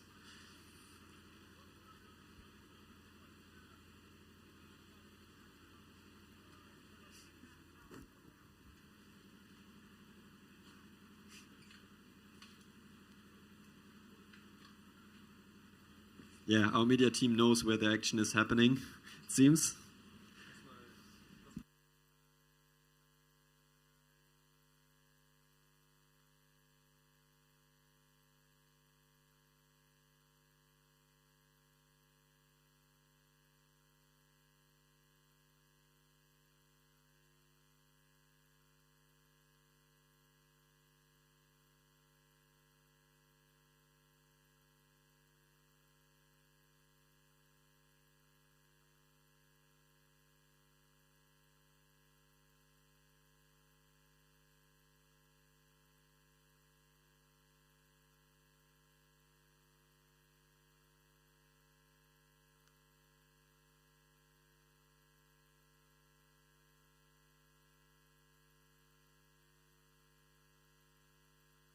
Yeah, Fast Tube now pushing back the car. I mean, still provisional fastest time, 3.5 seconds. Definitely shows what the car is capable of. Their fastest time ever, actually.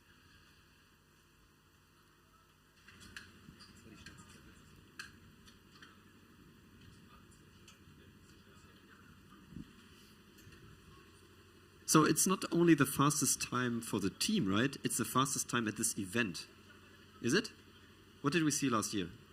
Last year, the fastest time was a 3:51 by CTM. But let's focus on the SKIDPAD again, Christian, because Brno is about to finish their first SKIDPAD run here. Which is looking very fast.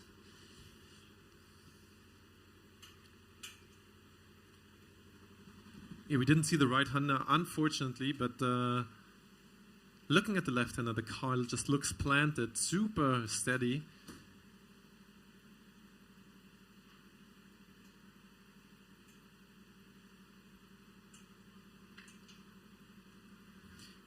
I think the first time was basically a 5:15. Yeah, 5:15. We don't see it on the screen yet, but the live timing is giving us the data here. Decent start, definitely. Let's see if they can go below 5 in their second run, which would immediately put them in second place also for the SKIDPAD. Green flag now.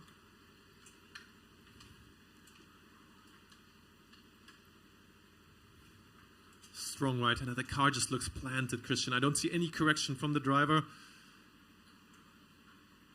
Yeah, it looks super consistent, super steady. Over the line they go. Very balanced as well. Previously been a little bit quicker in the left corner than in the right corner.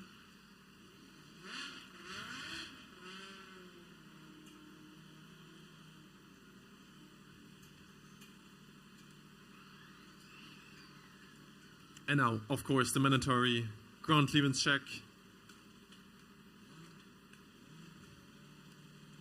Well, we are, of course, eagerly waiting for the times to come in.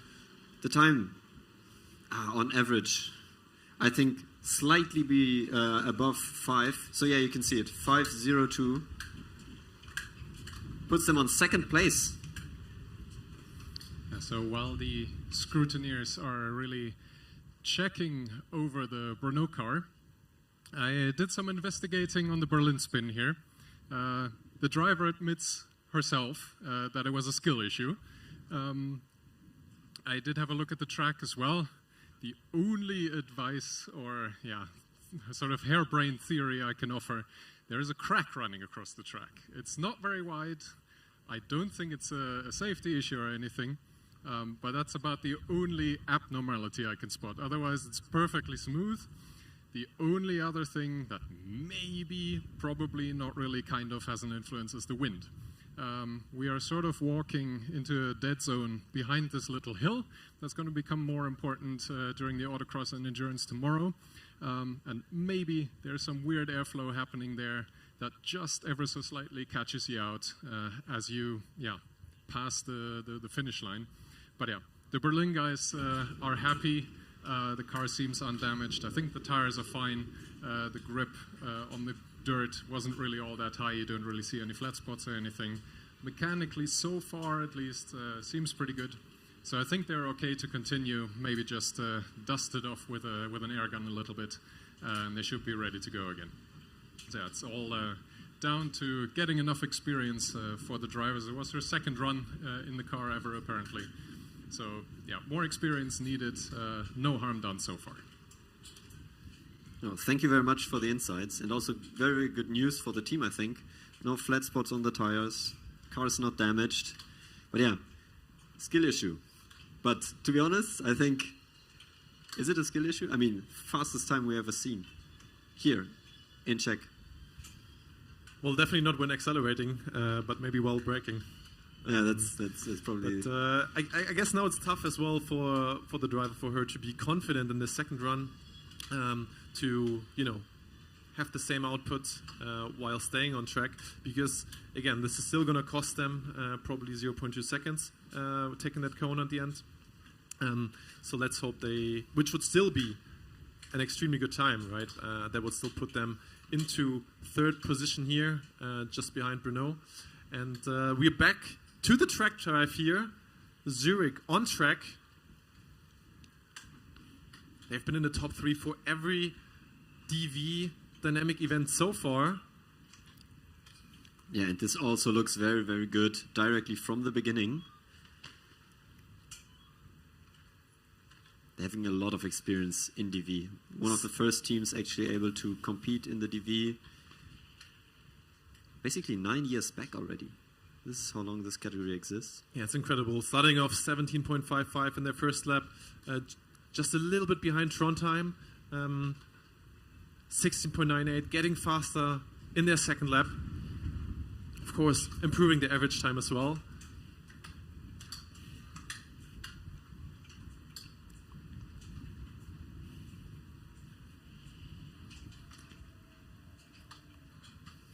Yeah, looking good. Picking up the pace, lap after lap.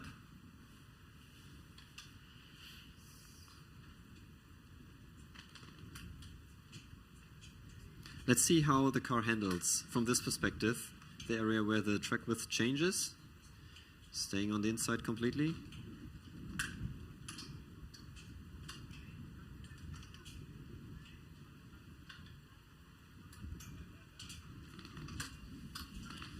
Yes, you can see as well right now with their time in second place here, as you can see on the overlay.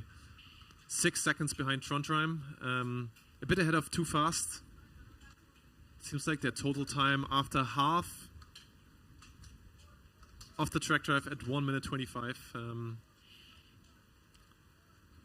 would put them comfortably in second position right now. But let's see if they can close the gap coming towards the end. They're still improving their lap times. Best lap now below 17, 16.92. But we've seen 14-second lap times already with Trondheim. Yeah, I think the strategy here looks different. They are super consistent, only 200 different between the fastest and the last lap. So I think they will just stay on this level. Also the average 17.04 seconds is basically identical to what we saw over the last 2 laps. So wow. Not much deviation. Christian, and as you're saying that they're putting in exactly the same lap time again, so it just seems like they are, a Swiss clock watch. You needed to say that, yeah. But you're right. Absolutely consistent. And again, for those that tuned in later, Trondheim did not participate yesterday. Is Zurich coming to the stop here is now? Is that too early? No, it's not. It's not. Right overlay updated now. 2 minutes and 50 seconds, putting them into second position. Congratulations, Zurich. 2 seconds ahead of E31 from Too Fast. 12 seconds behind Trondheim. But yeah, as I mentioned, Trondheim didn't participate in the DV disciplines yesterday. So Zurich definitely has the edge in points there over them before going into the track drive here.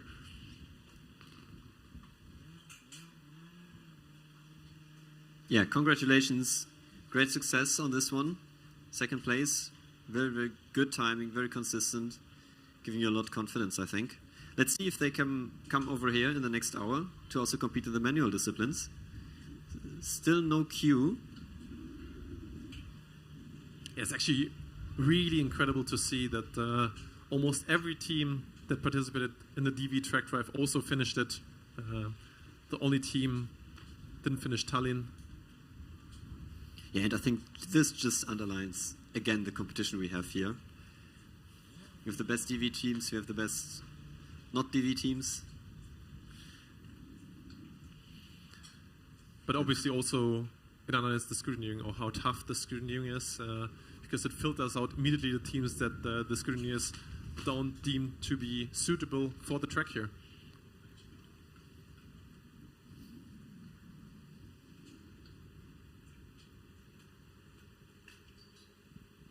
And while you guys have a little bit of a lull, the Anime Alliance on stream, good to see. Maybe good to know for the folks trying to keep track of the final scoring. Unfortunately, I've been hearing from some of the scrutineers that, especially in the post-scrutiny, on all three disciplines, it's not looking so hot. We are seeing quite a high rate of disqualifications. So while we do see a lot of on-track actions, unfortunately, not all of that is going to translate necessarily into points for the teams. Yeah, thank you for that update, Jonas. As soon as we, of course, know which teams are being disqualified or which runs did not count, we will forward it to you. While we see the other Graz team, it's not the winning team from last year and the year before, it's the other Graz team, preparing some tire pressures for the acceleration run. Yeah, the lightest car here at the competition, Christian, 146 kilograms. I think they were weighted in officially. An incredible achievement, the lightest EV that has ever been recorded or that was ever running at a competition, TU Vienna in 2018, if I remember correctly, with 144 kilograms, so they were just about 2 kilograms off there. Yeah, it's a remarkable achievement. Very remarkable achievement. And also, I think from a concept perspective, what they did this year maybe didn't look like it, but they did some significant changes. Also from like a vehicle dynamics track width perspective, I think they took a very interesting approach, like widening it by quite a margin, actually. And yeah, this is not really showing in the acceleration discipline, but maybe later when they, attending also the SKIDPAD, we can see what this actually, is resulting in. Yeah, you're right, Christian. I mean, this is especially something that we usually see on the other way around, right? That teams are shortening their wheelbase and their track width when they can afford it packaging-wise. So a team going the other direction is extremely interesting to see. Yeah, but there's some balance that needs to be found. Because when you widen your track width, a lot of parts on the car move with it, and with it, it also moves like aerodynamic devices. So when you're widening your track width, you obviously need to drive a further distance, in theory, on the ideal line around the track, but also you have more downforce that you can generate because you have more room to build for aerodynamic devices. For example, diffuser, tunnel, also rear wing, and front wing can increase. I mean, front wing is unlimited, but still you don't want to have the front wing with extending much, at least, around the front wheels. So yeah, it's an interesting approach, and I think they're definitely yeah, normally they know what they're doing. So I expect this to be, again, like one of the top cars here. Yeah, 3.5 seconds, the time to beat an acceleration. I feel like the wind has been picking up again. Yeah. Wind has been picked up, and I think also the sun got blocked. So it feels a lot colder actually than 30 minutes ago. It's very, very interesting how the weather is unfolding today.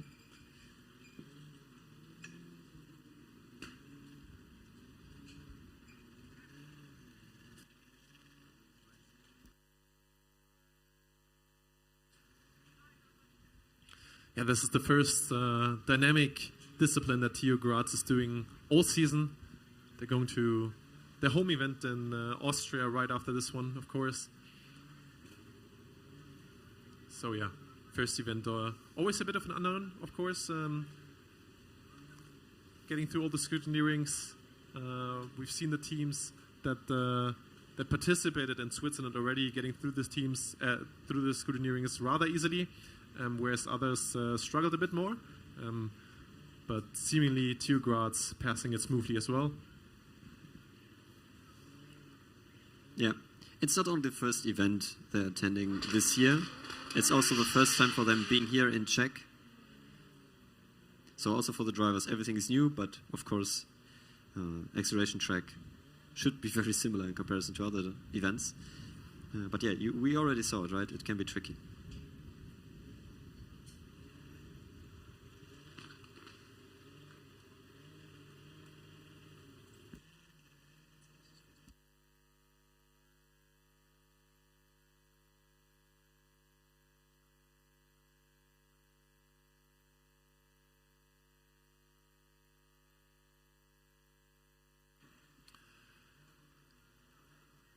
Yeah, Mr. Michael here asking why the 3.5 is allowed. Well, that's the thing, right?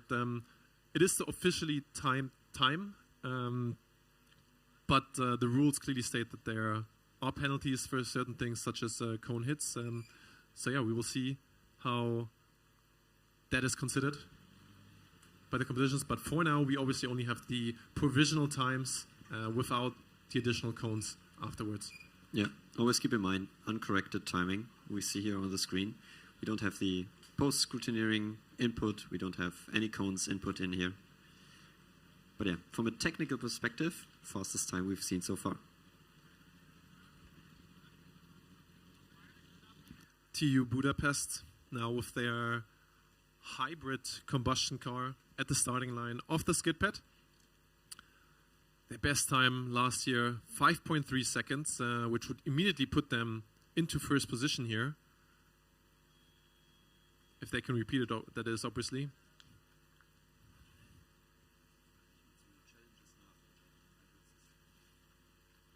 And yeah, Christian, it's actually the first team that we see with that big HY sticker for the hybrid system, which is something rather new for my student and definitely comes with its own challenges, right? Yeah, you're absolutely right. It gives you an advantage and also disadvantage at the same time. It increases complexity massively because you are adding electric motors to the drivetrain. You can basically decide where you want to put it. You have certain like voltage limitations and power and energy limitations, but in theory you're getting more power. And you can also distribute it, right? You can add it to the front wheels if you want. You can add it on the rear, whatever you like. And we see also now Graz not on the starting line, but approaching the starting line. Yeah, but finalizing the hybrid. So this is obviously a challenge on the thermodynamic perspective. You need to cover basically both drivetrain units, like electric and combustion, together, which also comes with penalty, weight, packaging, all these kind of problems you're facing. But yeah, you have more power in theory.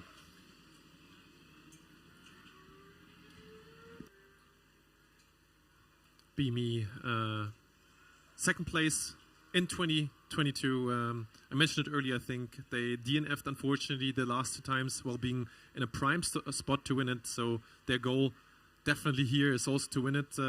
But before they go into their first SKIDPAD run, let's have a look at E10 TU Graz with their first acceleration run. And also, Christian, in general, I feel like it's getting more busy again here. There's cars on the test track, E85 from Delft.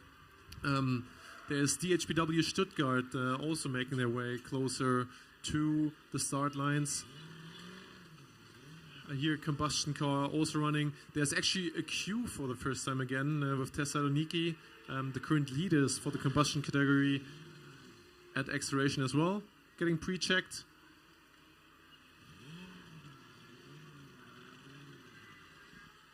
Yeah, you're right. It's the first, not the first, but one of the few queues we've seen today.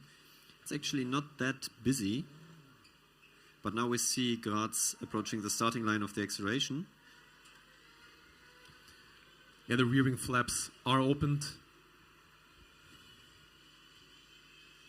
Of course, also an all-wheel drive car. Completely redesigned the aerodynamic devices. Green flag. Off they go. Lots of wheel spin as well. But this looked fast. I mean, they all look fast, but wow. Wow. Yeah, 3.44 seconds. 3.44 seconds ahead of Fast Tube with that time. And that also in their first run, Christian, it really does seem like the track is getting better. The sun also came out again, which definitely is probably a good sight for the Budapest driver here, starting the SKIDPAD run now. Yeah, but this is what we talked about at the beginning. It's exactly what we talked about at the beginning, that it is not easy to find your way in the SKIDPAD. TU Budapest driver is going straight without turning right here, and it didn't seem like it was, or that he had an issue. Let's hope he gets the correct corner in his second run. Meanwhile, Graz staged for the second run.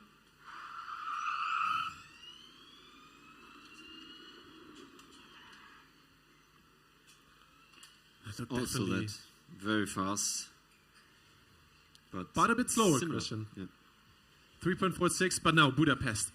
In the left hand on the SKIDPAD.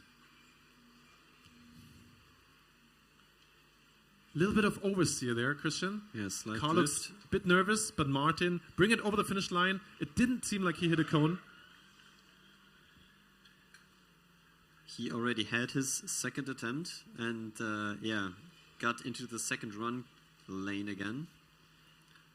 But still, I don't think this will be a problem.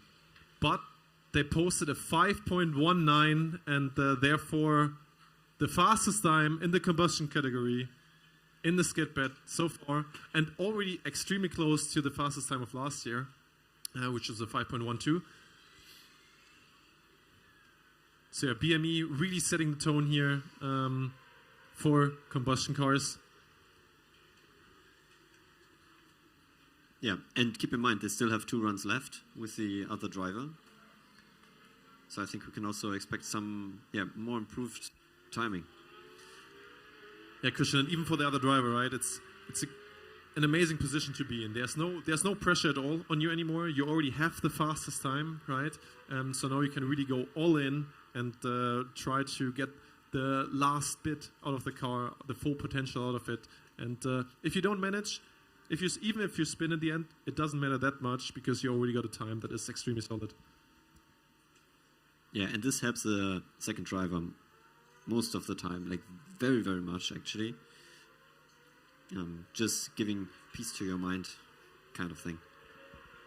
But of course, granted that they passed the post-screening, as Jonas, our reporter, mentioned earlier, we've heard that some teams were struggling with it. So yeah, let's hope that they pass it this time, that the time that they posted counts towards the scoring board.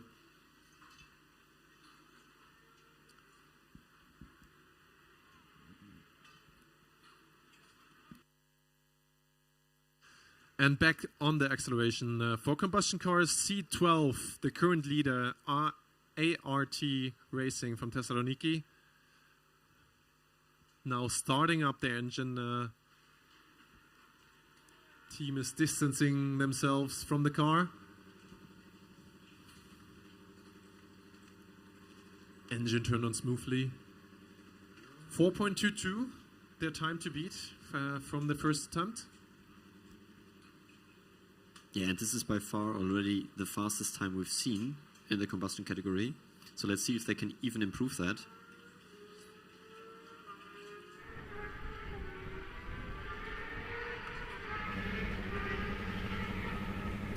Yeah, Christian, we've seen him a lot on the testing track earlier, just holding that launch control. And it seems like it really paid off. Second attempt now.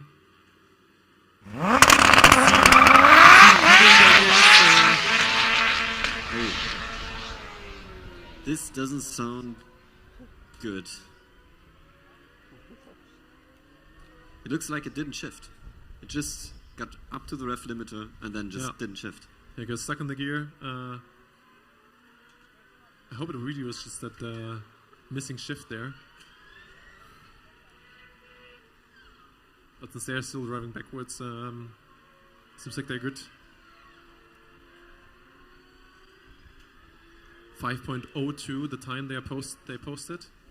Also looks like there's some fluid now on the starting line. Some track marshals checking. The team is also telling them to move away from their second run. Seems like they will check the car. And who do we see here? Again, at the acceleration event. Jonas, who is that? Yeah, E13, TU Berlin. It didn't seem like they were on the testing track in between, so they did not clean their tires. They're confident they could do it manually.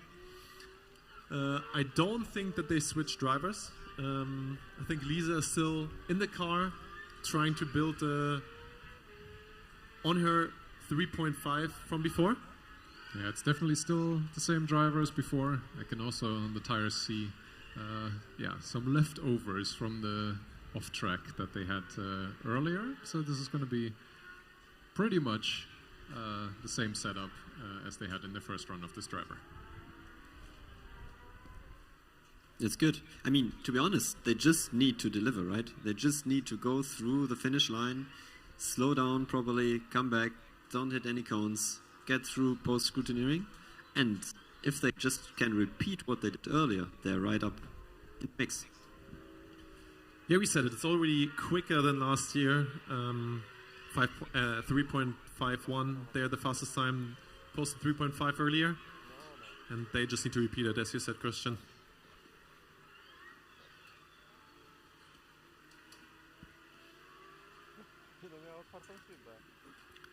But yeah, even from here, you can see quite a bit of dirt there on the rear tires, especially.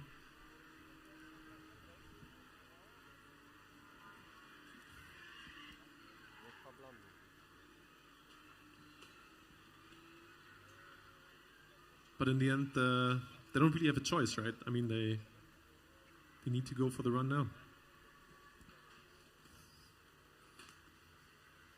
Yeah, I totally agree.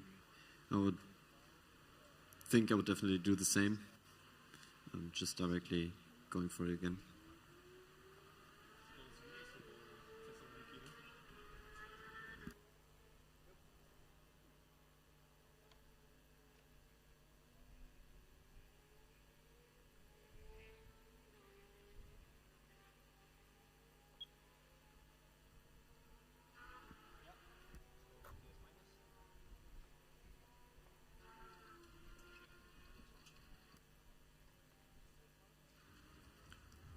Always nice to see teams adjusting their helmet colors as well to delivery. Pretty sound design, in my opinion. Yeah, that's looking cool. I mean, you can see the racing suit also has the normal team number on it, the helmet, and delivery of the car. Yeah, very, very matching, yeah, you're right.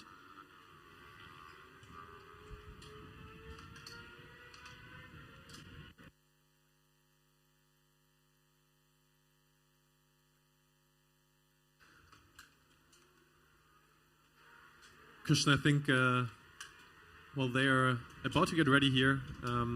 Early in the chat, we saw the question, what's happening with the team from Aachen?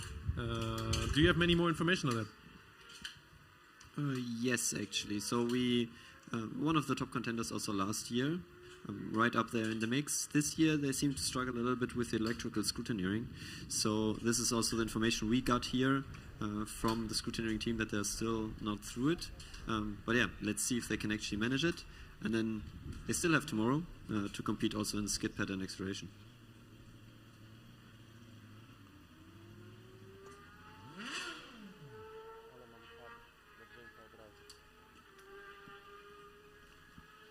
Now we see the TU Berlin team cleaning the tires right in front of the starting line. This is something we see actually like on a lot of teams, but in this case I think it's a very special occasion also. Yeah, definitely makes sense. I guess to give an update, in the back of the dynamic area, the TRACKDRIVE E90 from Milan still in pre-scrutineering. They're fixing something on their suspension to get ready here.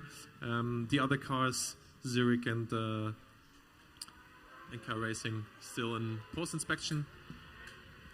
Yeah, and on SKIDPAD we have one car in the queue currently, getting pre-checked. Can't really see which car it is.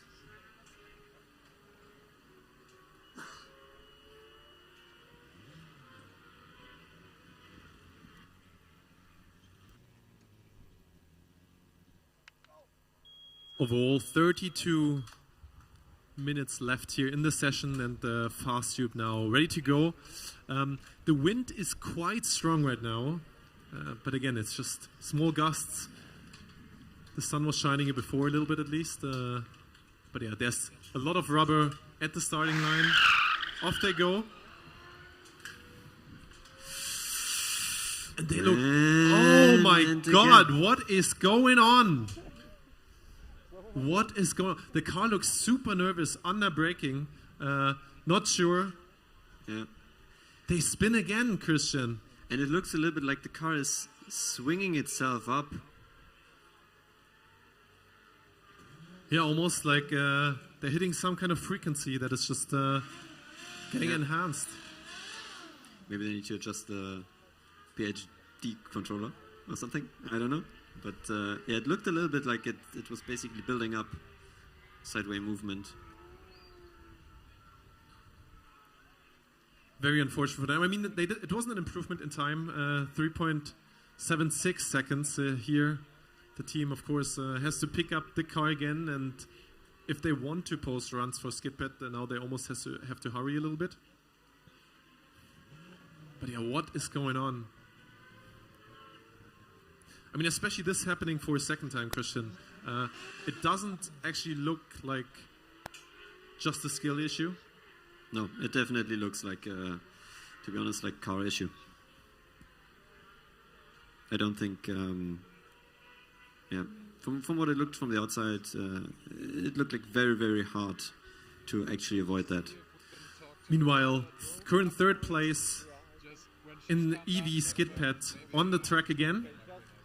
Bas here for E85 from TU Delft, finishing his first run and also finding the correct track. And that looked good. I mean, yeah, 5.03, Christian. They're extremely consistent. I mean, their first time was a 5.02 or 5.03. Now another 5.02, and yeah, the 5.03 now. But the thing is, like, this was in their first run, right? Yes, so let's see if they can improve it. Driver getting more confidence here. Right-hander looked very nicely. You mentioned it, right, that Delft only using their rear wheel motors here. Over the finish line, no cones. Congratulations there. Yeah, the driver looked definitely like he had some experience. And they go below 5. 4.98. A quick left-hander. Puts them into second place on the overall timing board for the EV SKIDPAD.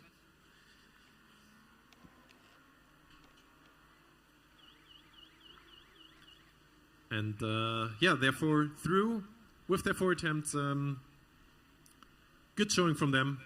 I mean, again, they're only using their rear-wheel drive motors here. So yeah, can't rely on their torque vectoring that they would probably usually use if they had all-wheel drive. But yeah, now it's getting busier and busier. And I think we now see another first. Stuttgart going through, probably going to the SKIDPAD line. Yeah, also, we saw them earlier in the line for the acceleration. It didn't even seem like they went to pre-scrutineering. They just pulled out again. So good to see them back. Seems like they fixed something and are now back in action. But yeah, C12 now going for their 4th run. The last run, they had some shifting issues.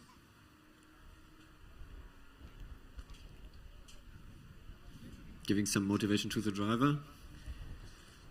Yeah, they looked locked in here. Man, they're motivated.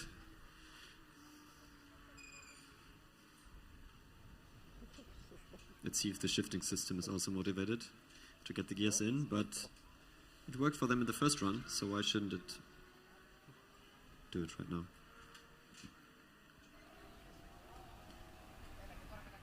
TU Graz also finally out of post-inspection here. It seems like they passed it. So yeah, seems like their time stands.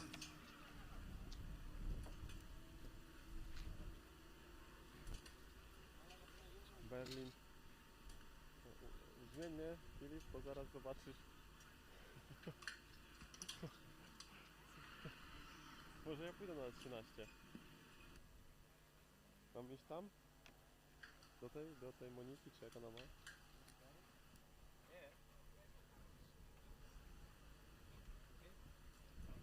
To łapcie to ACC 312. Yeah, other cars closer to getting staged. Munich again, that posted the first fastest acceleration time here for electric vehicles. Also Zwickau, WHC Racing, about to get ready. And Brno in the testing area, as well as DHVW Stuttgart.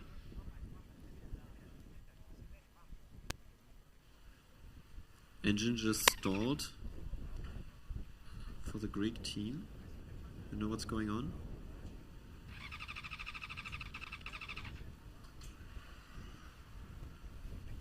Yeah, not sure, Christian. I mean, this is what we mentioned earlier, right? But especially that launch and that getting those race engines ready to go is sometimes not an easy task. Nevertheless, of course, impressive that they posted the 4.2 seconds earlier. Yeah, I mean, they're now moving. Took some time to just get the engine running again, but to be honest, we have seen worse. Looks reliable. They can actually switch it on. So let's see.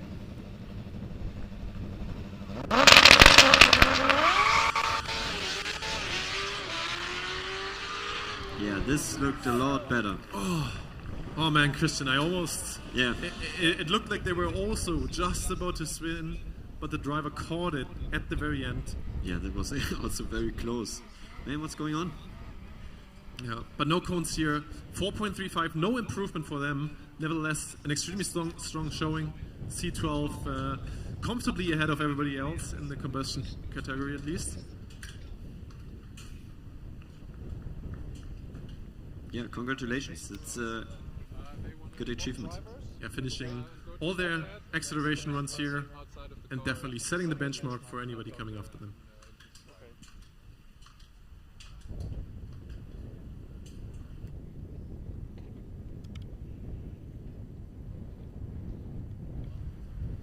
In the meantime, we see E8 PLZ Racing going to the first run queue again. We've seen them earlier, but they pulled back out. Let's see if they can now actually go to the starting line and get their first run in. Yeah, Christian, while you say that, we see a lot of action actually on the track drive. E16, PWR Racing, that first posted manual times and now are going to the track drive at the end of the dynamic area here. And also behind them, E40 from Eindhoven, trying to set their times here, or their last times at the driverless disciplines.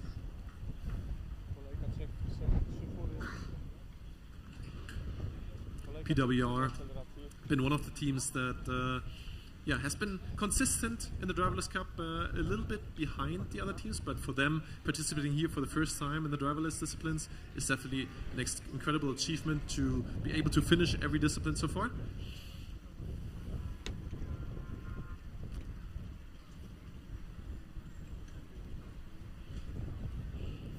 Yeah, so with all the queue we see also with now some action going on here. Trondheim on the skid pad.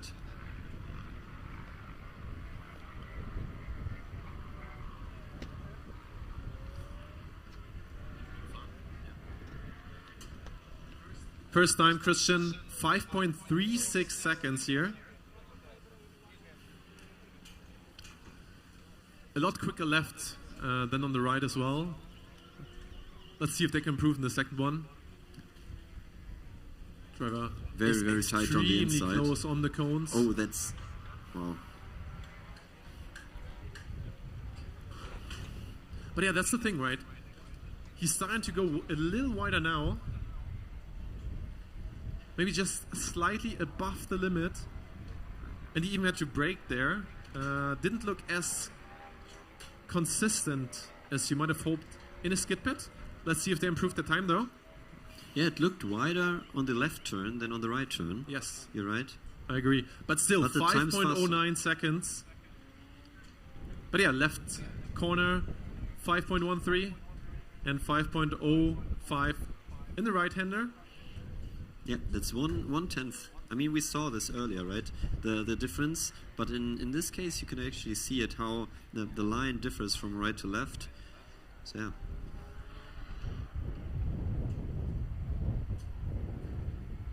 Yeah, Trondheim putting that on 5th position right now. But they still got one more driver with 2 runs to go. Meanwhile, all the team members from PWR Racing at the track drive event left the car. As it's about to start the track drive run.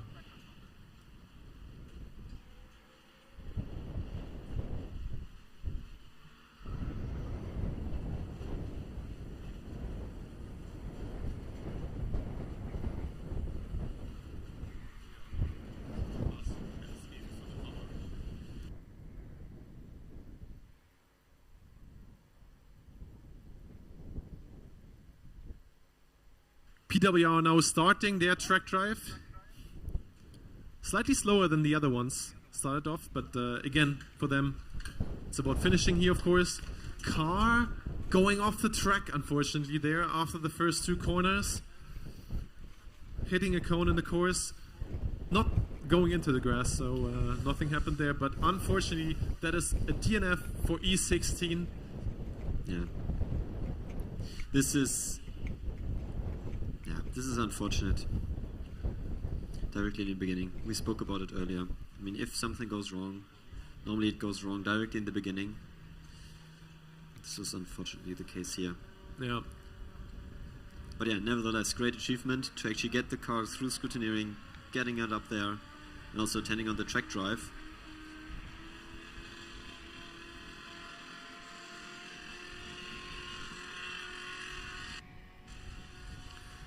Yeah, let's see if the next car that is staged behind them from Eindhoven, E40, can finish the first lap.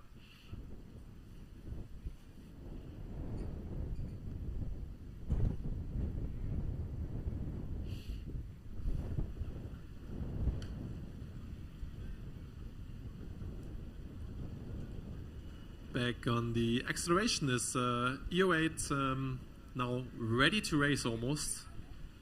last couple checks here. Yeah, that's good to see. I mean, that's good to see. Because sometimes when like a team is pulling out of this line, some big issues occur and they couldn't fix it in time, but they could.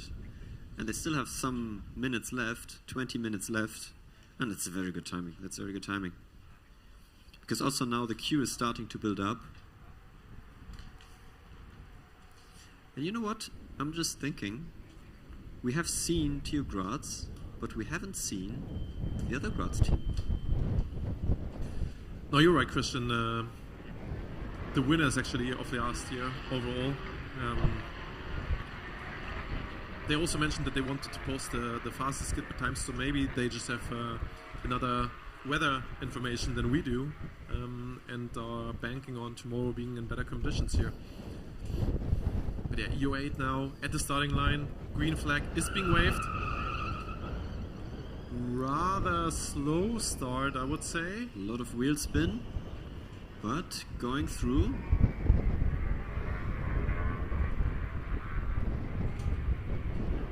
Yeah, it looked a bit surprising, I guess. You saw a lot of wheel spin, but the acceleration after the tires were gripping still wasn't quite there. No, definitely. And this also shows on the timing sheet. 6.84 seconds. I think there's a lot of room for improvement. And they're directly going for the second run. Yeah, so it seems like no issues on the car. Let's see if the driver can make more out of it for the second run. But you can also see now the queue. We saw earlier, we see Munich car, but also one of the hybrid cars here. But now green flag for E8.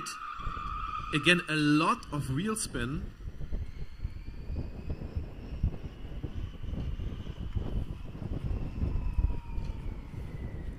Yeah, information right now is that they only have one motor working right now.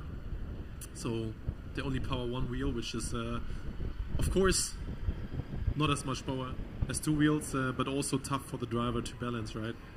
He has to counter steer a little bit to counter the torque that is coming from one wheel. So yeah, definitely the disadvantage there. And only also tough for the tire, because then you have to transfer everything through one tire. This also explains why you see a lot of wheel spin in the beginning, but then the car not really picking up speed in the long term because the overall power is just missing. Do we know which tire, like which motor is working? I'm not 100% sure. I guess looking at the lines, it's also tough to say. Yeah, I'm not gonna guess here. Maybe we can get this info.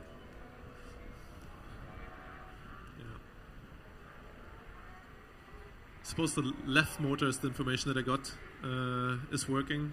So yeah, the driver constantly having to counter steer there. And back on the track drive, E40 now from Eindhoven.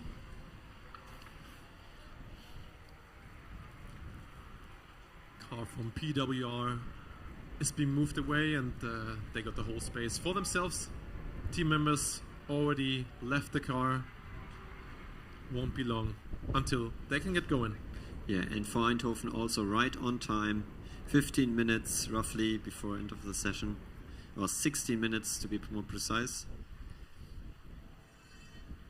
You just need to get going, and they do. And there they go. Careful start as well, but on track so far. And that's the most important thing. Managing the first two corners well. While we see Munich approaching the starting line on the acceleration, maybe they can reclaim the top position. Almost no wheel spin at all there, Christian. Yeah, this lots of speed towards the end.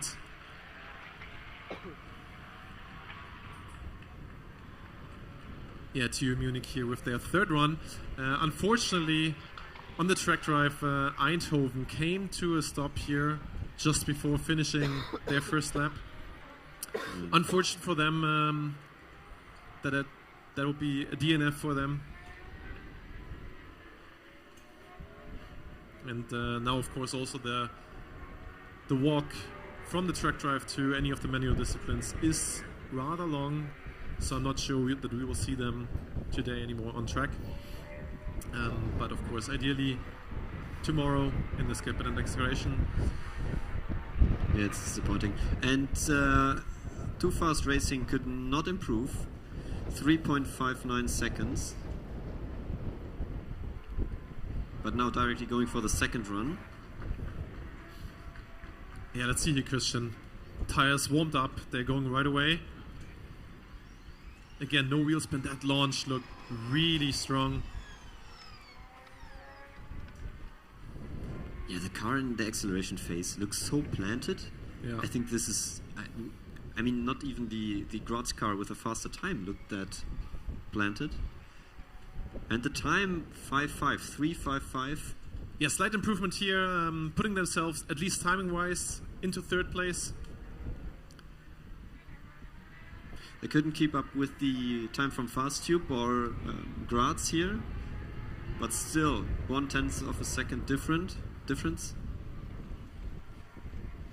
Nevertheless, strong showing, Christian, putting the 3.55 here, finishing all the attempts as well.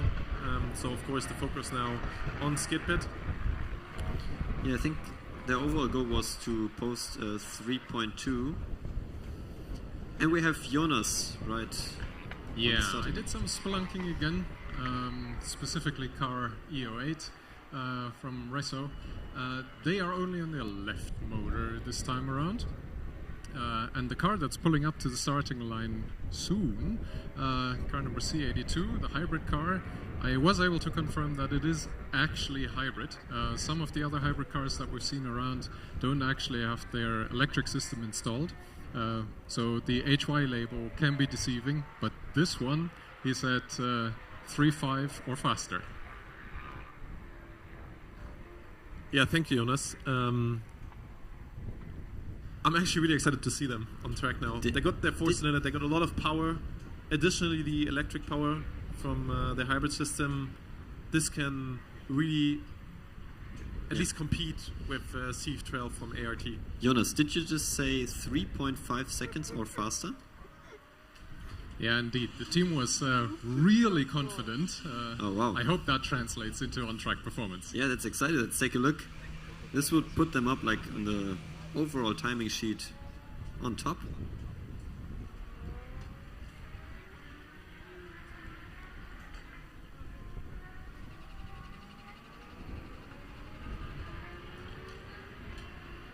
Yeah, TU Budapest here.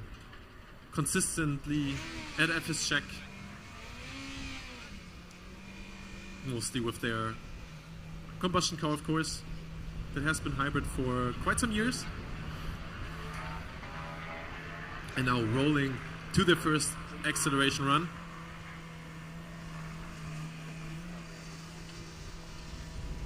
Car looks visually very aesthetic. Yeah, I really like the sidepod design with the louvers.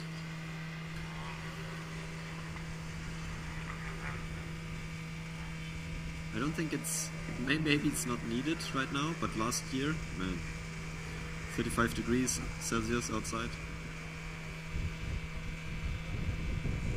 But again, hitting a window here that has a lot of sun. Getting some heat in the tires. Let's see what they can do. Gears in.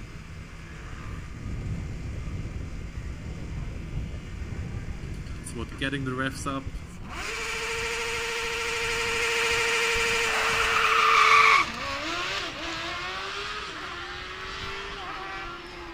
Wow. That looked quick, Christian. That did indeed look very quick. A lot of wheel spin in the beginning, but still looking very, very fast. 4.45 seconds, slightly behind C12 here. But yeah, that was only the first of 4 runs. Yeah, I think they still need to do some adjustments to basically shave off 1 second to get to their approach time. But like from after like the first 10 meters, the car looked extremely fast, like really pulling towards the finish line in comparison.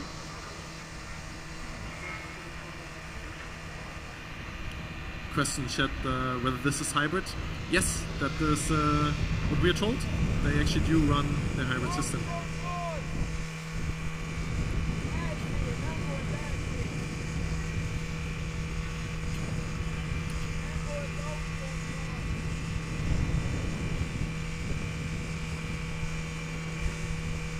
Seems like also the last car that was staged at the track drive is now almost ready. E90 from Milan, only 9 minutes left. I mean, it seems like they've been down there for a little over 1 hour. But yeah, now C82, BME Racing again, second run. Again, gear in. Of course, the team from Thessaloniki closely watching this, having a look at whether their fastest time of 4.22 seconds is getting challenged.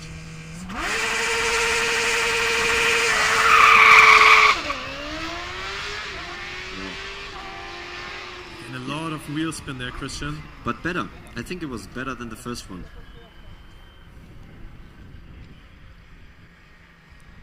Let's see, no time in yet. 4.23 seconds. Oh my god.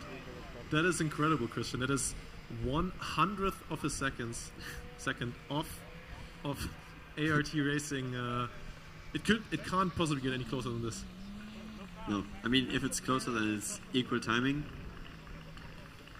But yeah, congratulations. That was a very good timing. Yeah, and they still got 2 more runs to go here. Probably tomorrow. Now it's going to be pretty tough to get the driver in, re-queue, and also leave the guys at the cars that have priority in for the first run. Yeah. You start here. Yeah, you lose your priority, and one thing that's missing is also post-inspection. They still need to go through post-inspection, and only then they can change the driver, and then they can queue. So I don't think this is possible in the next 7 minutes. Or at least it doesn't really depend only on them, right?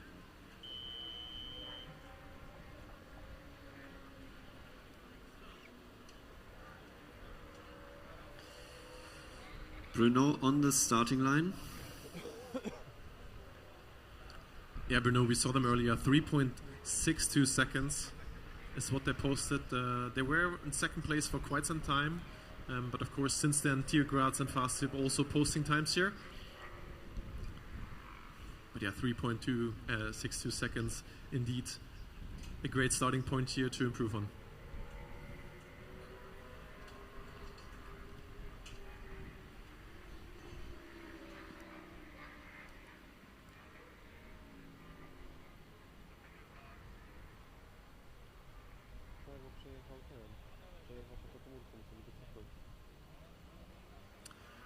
Yeah, we had a brief timing issue there. It seems like he went over the light barrier. But yeah, time got deleted quickly. And now about to be released here. That's also probably why the green flag is taking a little longer than usually. And here we go. Thierry Bruno off the line. Great launch. Yeah, it was a bit weird, right? It seemed like they had wheel spin, then they had grip, and then they had more wheel spin afterwards. Yeah, it looks like... it felt a little bit like they were shifting. Yeah, exactly. 3.73 seconds here. Close to their quickest time. And the third run. Identical to the fastest one of Rennteam Stuttgart.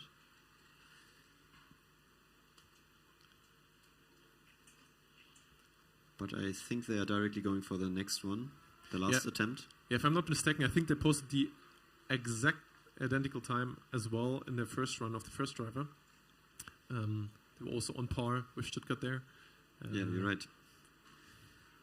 So now the Dragon going for their last acceleration run here.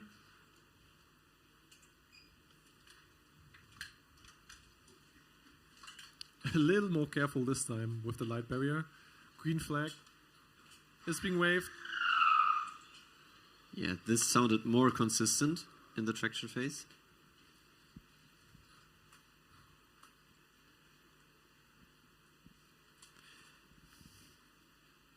.66, just behind their quickest time of 3.62. So they will stay with the fourth quickest time for now. Still extremely respectable time here Again, fastest time last year, 3.51 seconds. So they are definitely right up there. Congratulations, E74 to you, Bruno. And back to the track drive here. Milan, E90 on track. Yeah, we're about to see some action here. Looking very, very fast in the beginning. Very consistent. Looked like they managed definitely the first lap. And then there's some cones. Let's see if it finds a track back. Yeah, first lap definitely in here. It stops. Oh, they're coming to a stop, Christian. Wow. Yeah, that's unfortunate. That's, I think, a DNF. But yeah, you could see the car losing the track in the beginning once, then regaining the track, and then losing it again. Coming to a stop. Yeah, that's unfortunate. Yeah, finished one lap. Also looked quite fast, actually. Very competitive pace here. 19 seconds it was. Did you see what the time was in the first lap? Just a bit above 19 seconds. But yeah, unfortunately, that's DNF for E90 focus. Of course, now shifting towards the manual disciplines. Yeah, and on the manual disciplines, we see some action coming up. We see Delft right on the starting line for acceleration. We also see TU Graz in the queue, like starting for the SKIDPAD, also being there the first one in the queue. Christian, but before we head over there, let's quickly have an interview with one of the drivers. Right now, I'm here one with the driver from Fast Tube team. Could you please introduce yourself and tell us what happened? Hi, I'm Lisa. I'm team captain of Fast Tube and also the Excel driver. And yeah, I'm just very inexperienced and and not very confident driver. So yeah. Yeah, tell us, how was it to drive the car for the first time? Well, it wasn't the first time. I drove it before in FS Switzerland, but it was kind of different here. Like, it's just super scary to drive that fast, and then, that just... So, are you gonna drive the car tomorrow or again? No, my 2 attempts are over. So another driver will drive the other attempts. So, yeah. All right. That's all from us. Back to the stage. Thank you. Unfortunately, we saw Delft almost getting to a stop here at the starting line of the acceleration run. I don't think this is how they imagined it. But yeah, like very, very honest words from Lisa in that one. Yeah, I agree. And this is, of course, something related to testing time. Even though they told us they got 150 kilometers under their belt, maybe the focus wasn't on acceleration. But yeah, Delft 20.99 seconds, of course, not what they imagined here. But now the car seems like it's running again. Interesting to see whether they go for their second run immediately. But Christian, they kind of have to, right? We got 1 minute and 13 seconds left in the session. Yeah, I mean, they don't necessarily have to. They can also spare the one run for tomorrow, of course. But it looks like they're going for it. Yeah. Yeah. And on the way to the queue, like to the starting line again, they come to a stop.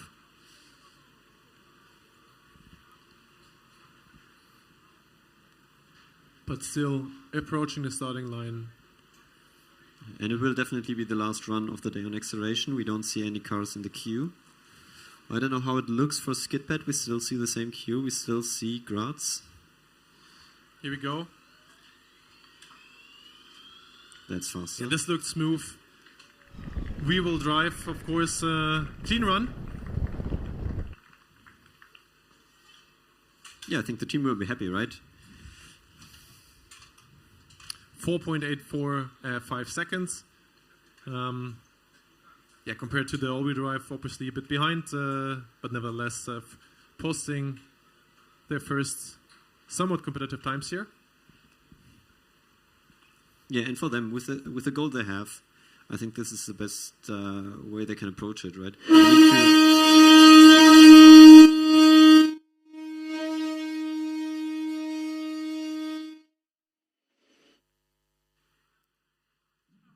That was a very loud sound, and I think this is indicating the end of the session. Yeah. Yeah, I hope it wasn't some kind of alarm or something. Session time is over. I guess unfortunately for some that were queuing for the SKIDPAD.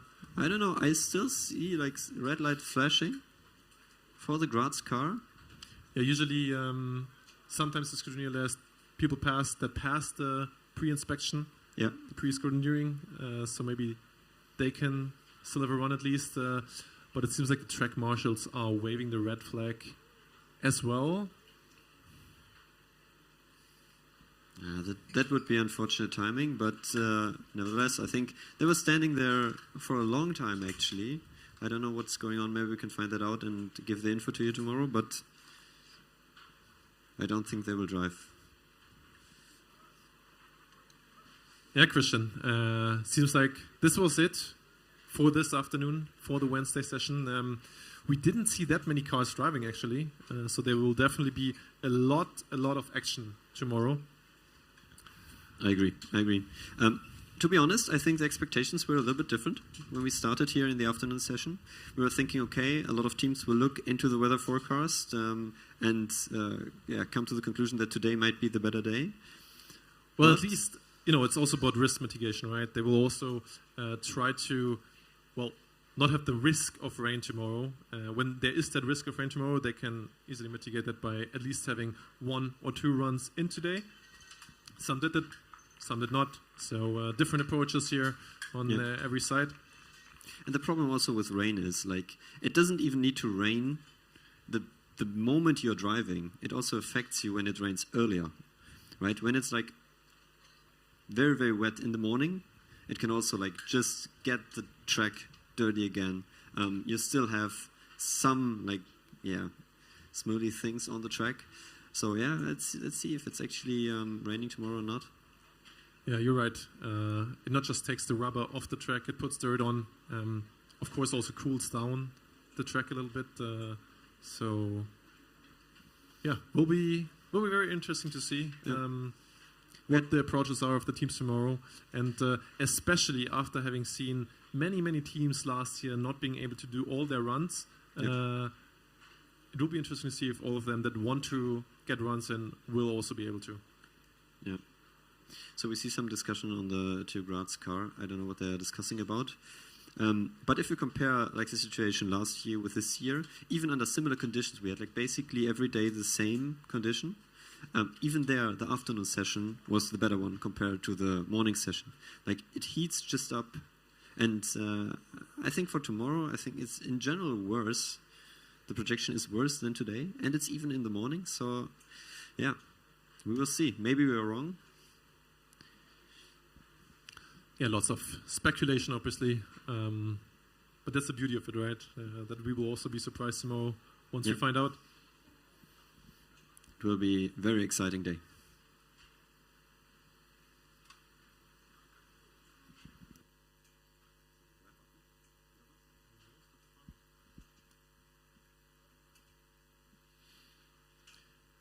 Meanwhile, it does seem like E78 from TU Hamburg is allowed to do their track drive here. We should keep in mind that the track drive session is not happening tomorrow. So this is definitely the last chance. So it might be fair from the scrutineers here to, get them going, especially because they had to wait because all the other cars had to be moved off track. So I feel like, especially for DV disciplines, they are always, a little less strict, which also makes sense considering that acceleration and manual SKIDPAD can also be run tomorrow.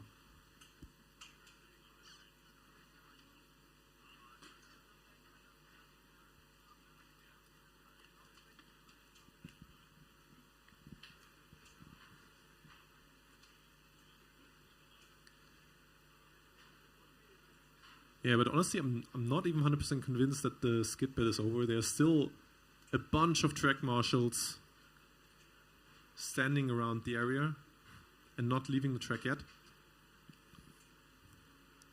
Also, the team members from TU Graz still having a look at their car there. So we might not just be done with it.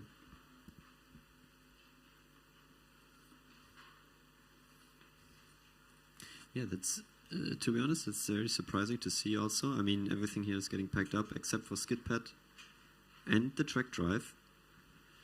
Yeah, now they're leaving, Christian.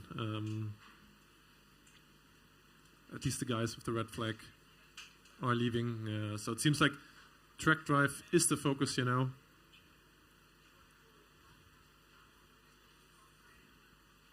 Car E78 from Hamburg. One of the teams that has been doing driverless vehicles for quite some years as well.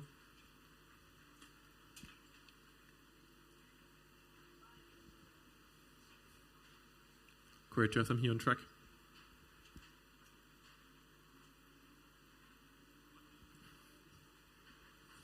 Yeah, and it's very good to see also like having this discipline completed with all the cars that could attend it. Yeah, Christian, I just got the confirmation that the SKIDPAD is indeed over, and what we see here paints the same picture as well. All the cars getting pushed away. I mean, Grad's still standing there, but the track marshals are gone. Another day tomorrow. I'm actually really excited to see how much improvements we can see in SKIDPAD tomorrow. Yeah, I mean, the morning session will be crazy, and I think also the afternoon session will be, in comparison, like something that we've not seen before, with this much contendance. Conditions changing, the track similar to last year, or more or less identical to last year. Yeah. So also there we have a great way to compare everything. Yeah, even more likelihood of rain in the afternoon. So strategy is going to be even more important than in the morning, almost. Yeah, and the track is tricky. It's super tricky. We saw it last year. We have so many difficult corners.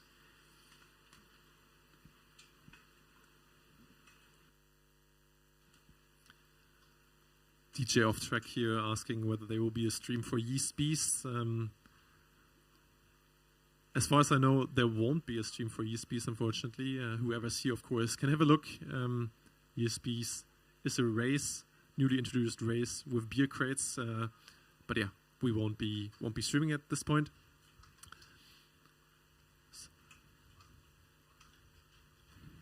But we definitely can report on the results.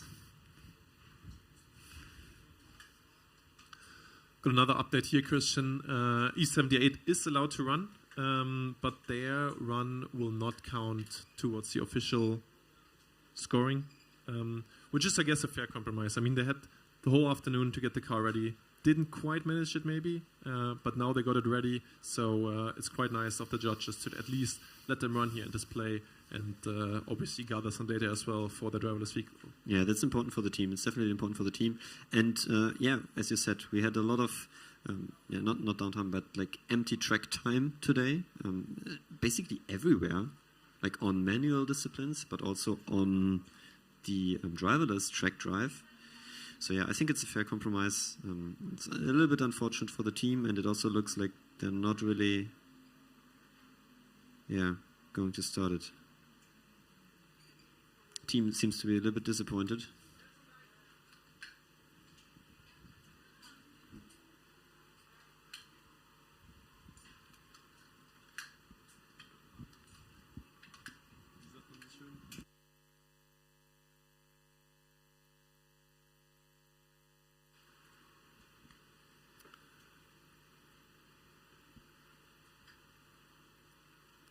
Yeah, that doesn't look good, at least not too good. And I think they also didn't compete in the manuals yet. I mean, they have time for that tomorrow, but still. Yeah, it's great to see that they finished the scrutineering, though. Yeah. Seems like they struggled with that a bit, priority on the driverless system. And what we also need to keep in mind here, this is one of the earlier competitions in the season, right? Yeah. We've only had Switzerland and Romania here. We've had UK as well, but there's no team here that was at Formula SAE in UK. So yeah, only two competitions really that have taken place. Whereas last year, for example, FSCZ was after Formula SAE in Austria. So yeah, it's a different situation for a lot of teams, and yeah, interesting to see how they will handle it. Yeah, it's a complete different situation. I mean, also we've seen also some teams not attending in Switzerland because of issues, and then coming here better prepared. So yeah, the early stages in the event phase are always a little bit, more tricky, let's say. And this is also the time where like good prepared teams can make the difference. Like being prepared here is actually getting you up the order by far more than in the later stages. Yeah, and this, this starts with the whole season planning, right? It starts from the time that you lock in a concept over the course of the season to your first drive, how much testing kilometers you can gather before your first competition, and then get on track. Yeah. And I mean, we see some differences in approaches here, also from like a testing time perspective, where the priorities are set.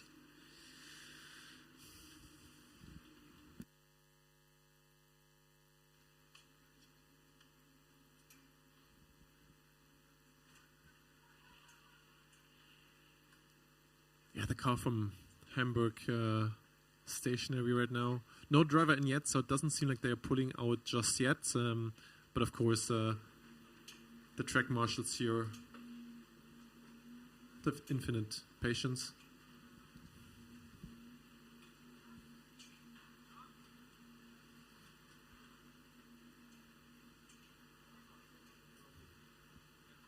Yeah, no.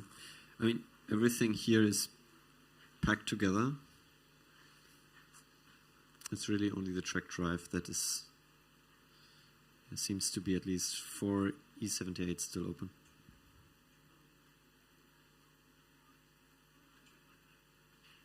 Yeah, Christian, the only other car that I still see in the dynamic area here is TU Delft after the acceleration runs.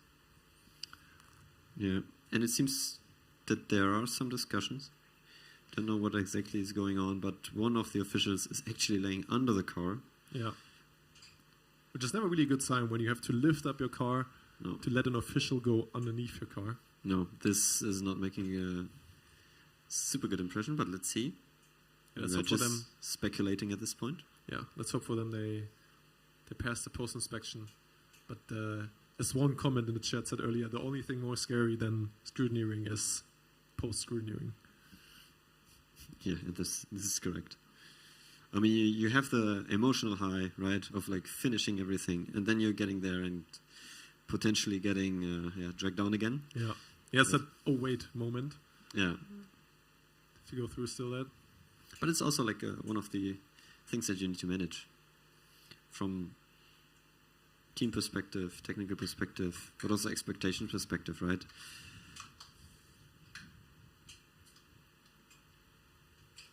Looks like Hamburg is actually getting ready for one more attempt on the TRACKDRIVE here.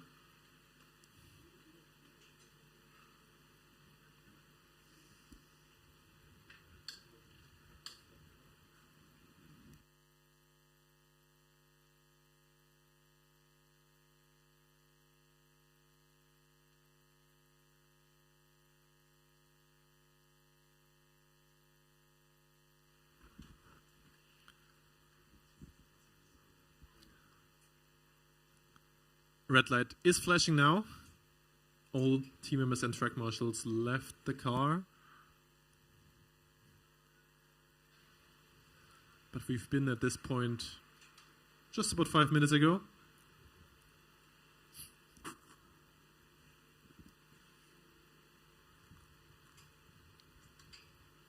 I hope the car is moving. That would be a great end actually to the session today.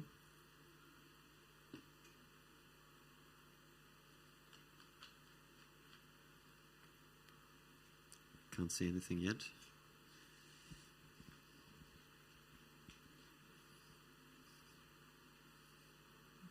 Yellow light is flashing and off we go. And directly comes to a stop. Ah, man. Yeah, Christian. They actually got to a quick start here off the line. Yeah. But it almost seems like the car thought they finished the run here, which wasn't the case, obviously. Unfortunate for E78, but I guess that wraps up all the dynamic action on track for the day. Yeah, I think so, yeah. We don't have anything else. Yeah.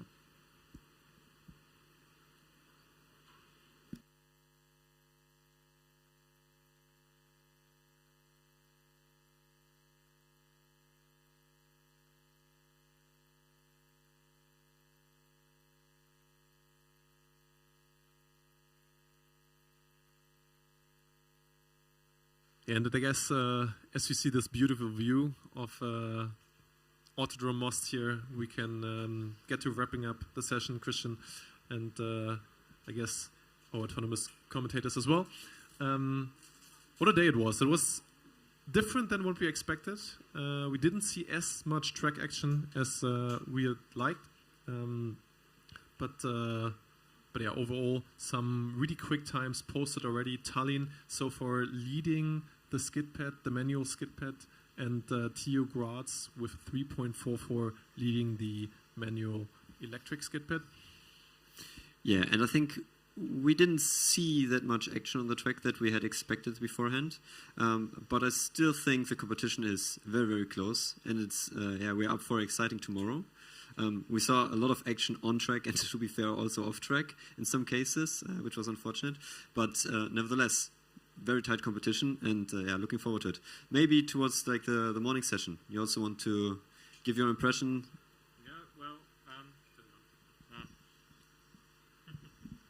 Morning session. We were out and about, of course. It was dynamic, but yeah, again, the trend that we already had yesterday at Driverless kind of continued. A little bit underwhelmed with the amount of teams that we had. Of course, always great to see people drive in the first place. Scrutineering is a challenge everywhere, but yeah, we're really noticing teams are struggling on the technical side. Also, running around outside of the really driving area here in the dynamics, seeing scrutineering, seeing on the test track. We're not quite there yet, so hopefully tomorrow will be another try.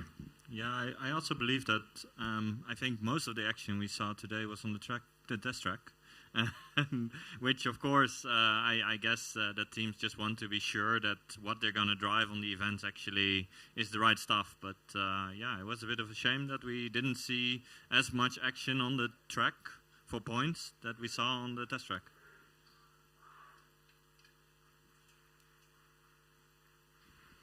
All right, then I think we can wrap it up here. We're excited. Tune in tomorrow. Yeah, and 9 have a nice a.m. evening. tomorrow. We will see the rest of the manual SKIDPAD and the manual acceleration. And in the afternoon, we will have the manual autocross. So yeah, looking forward to see you again.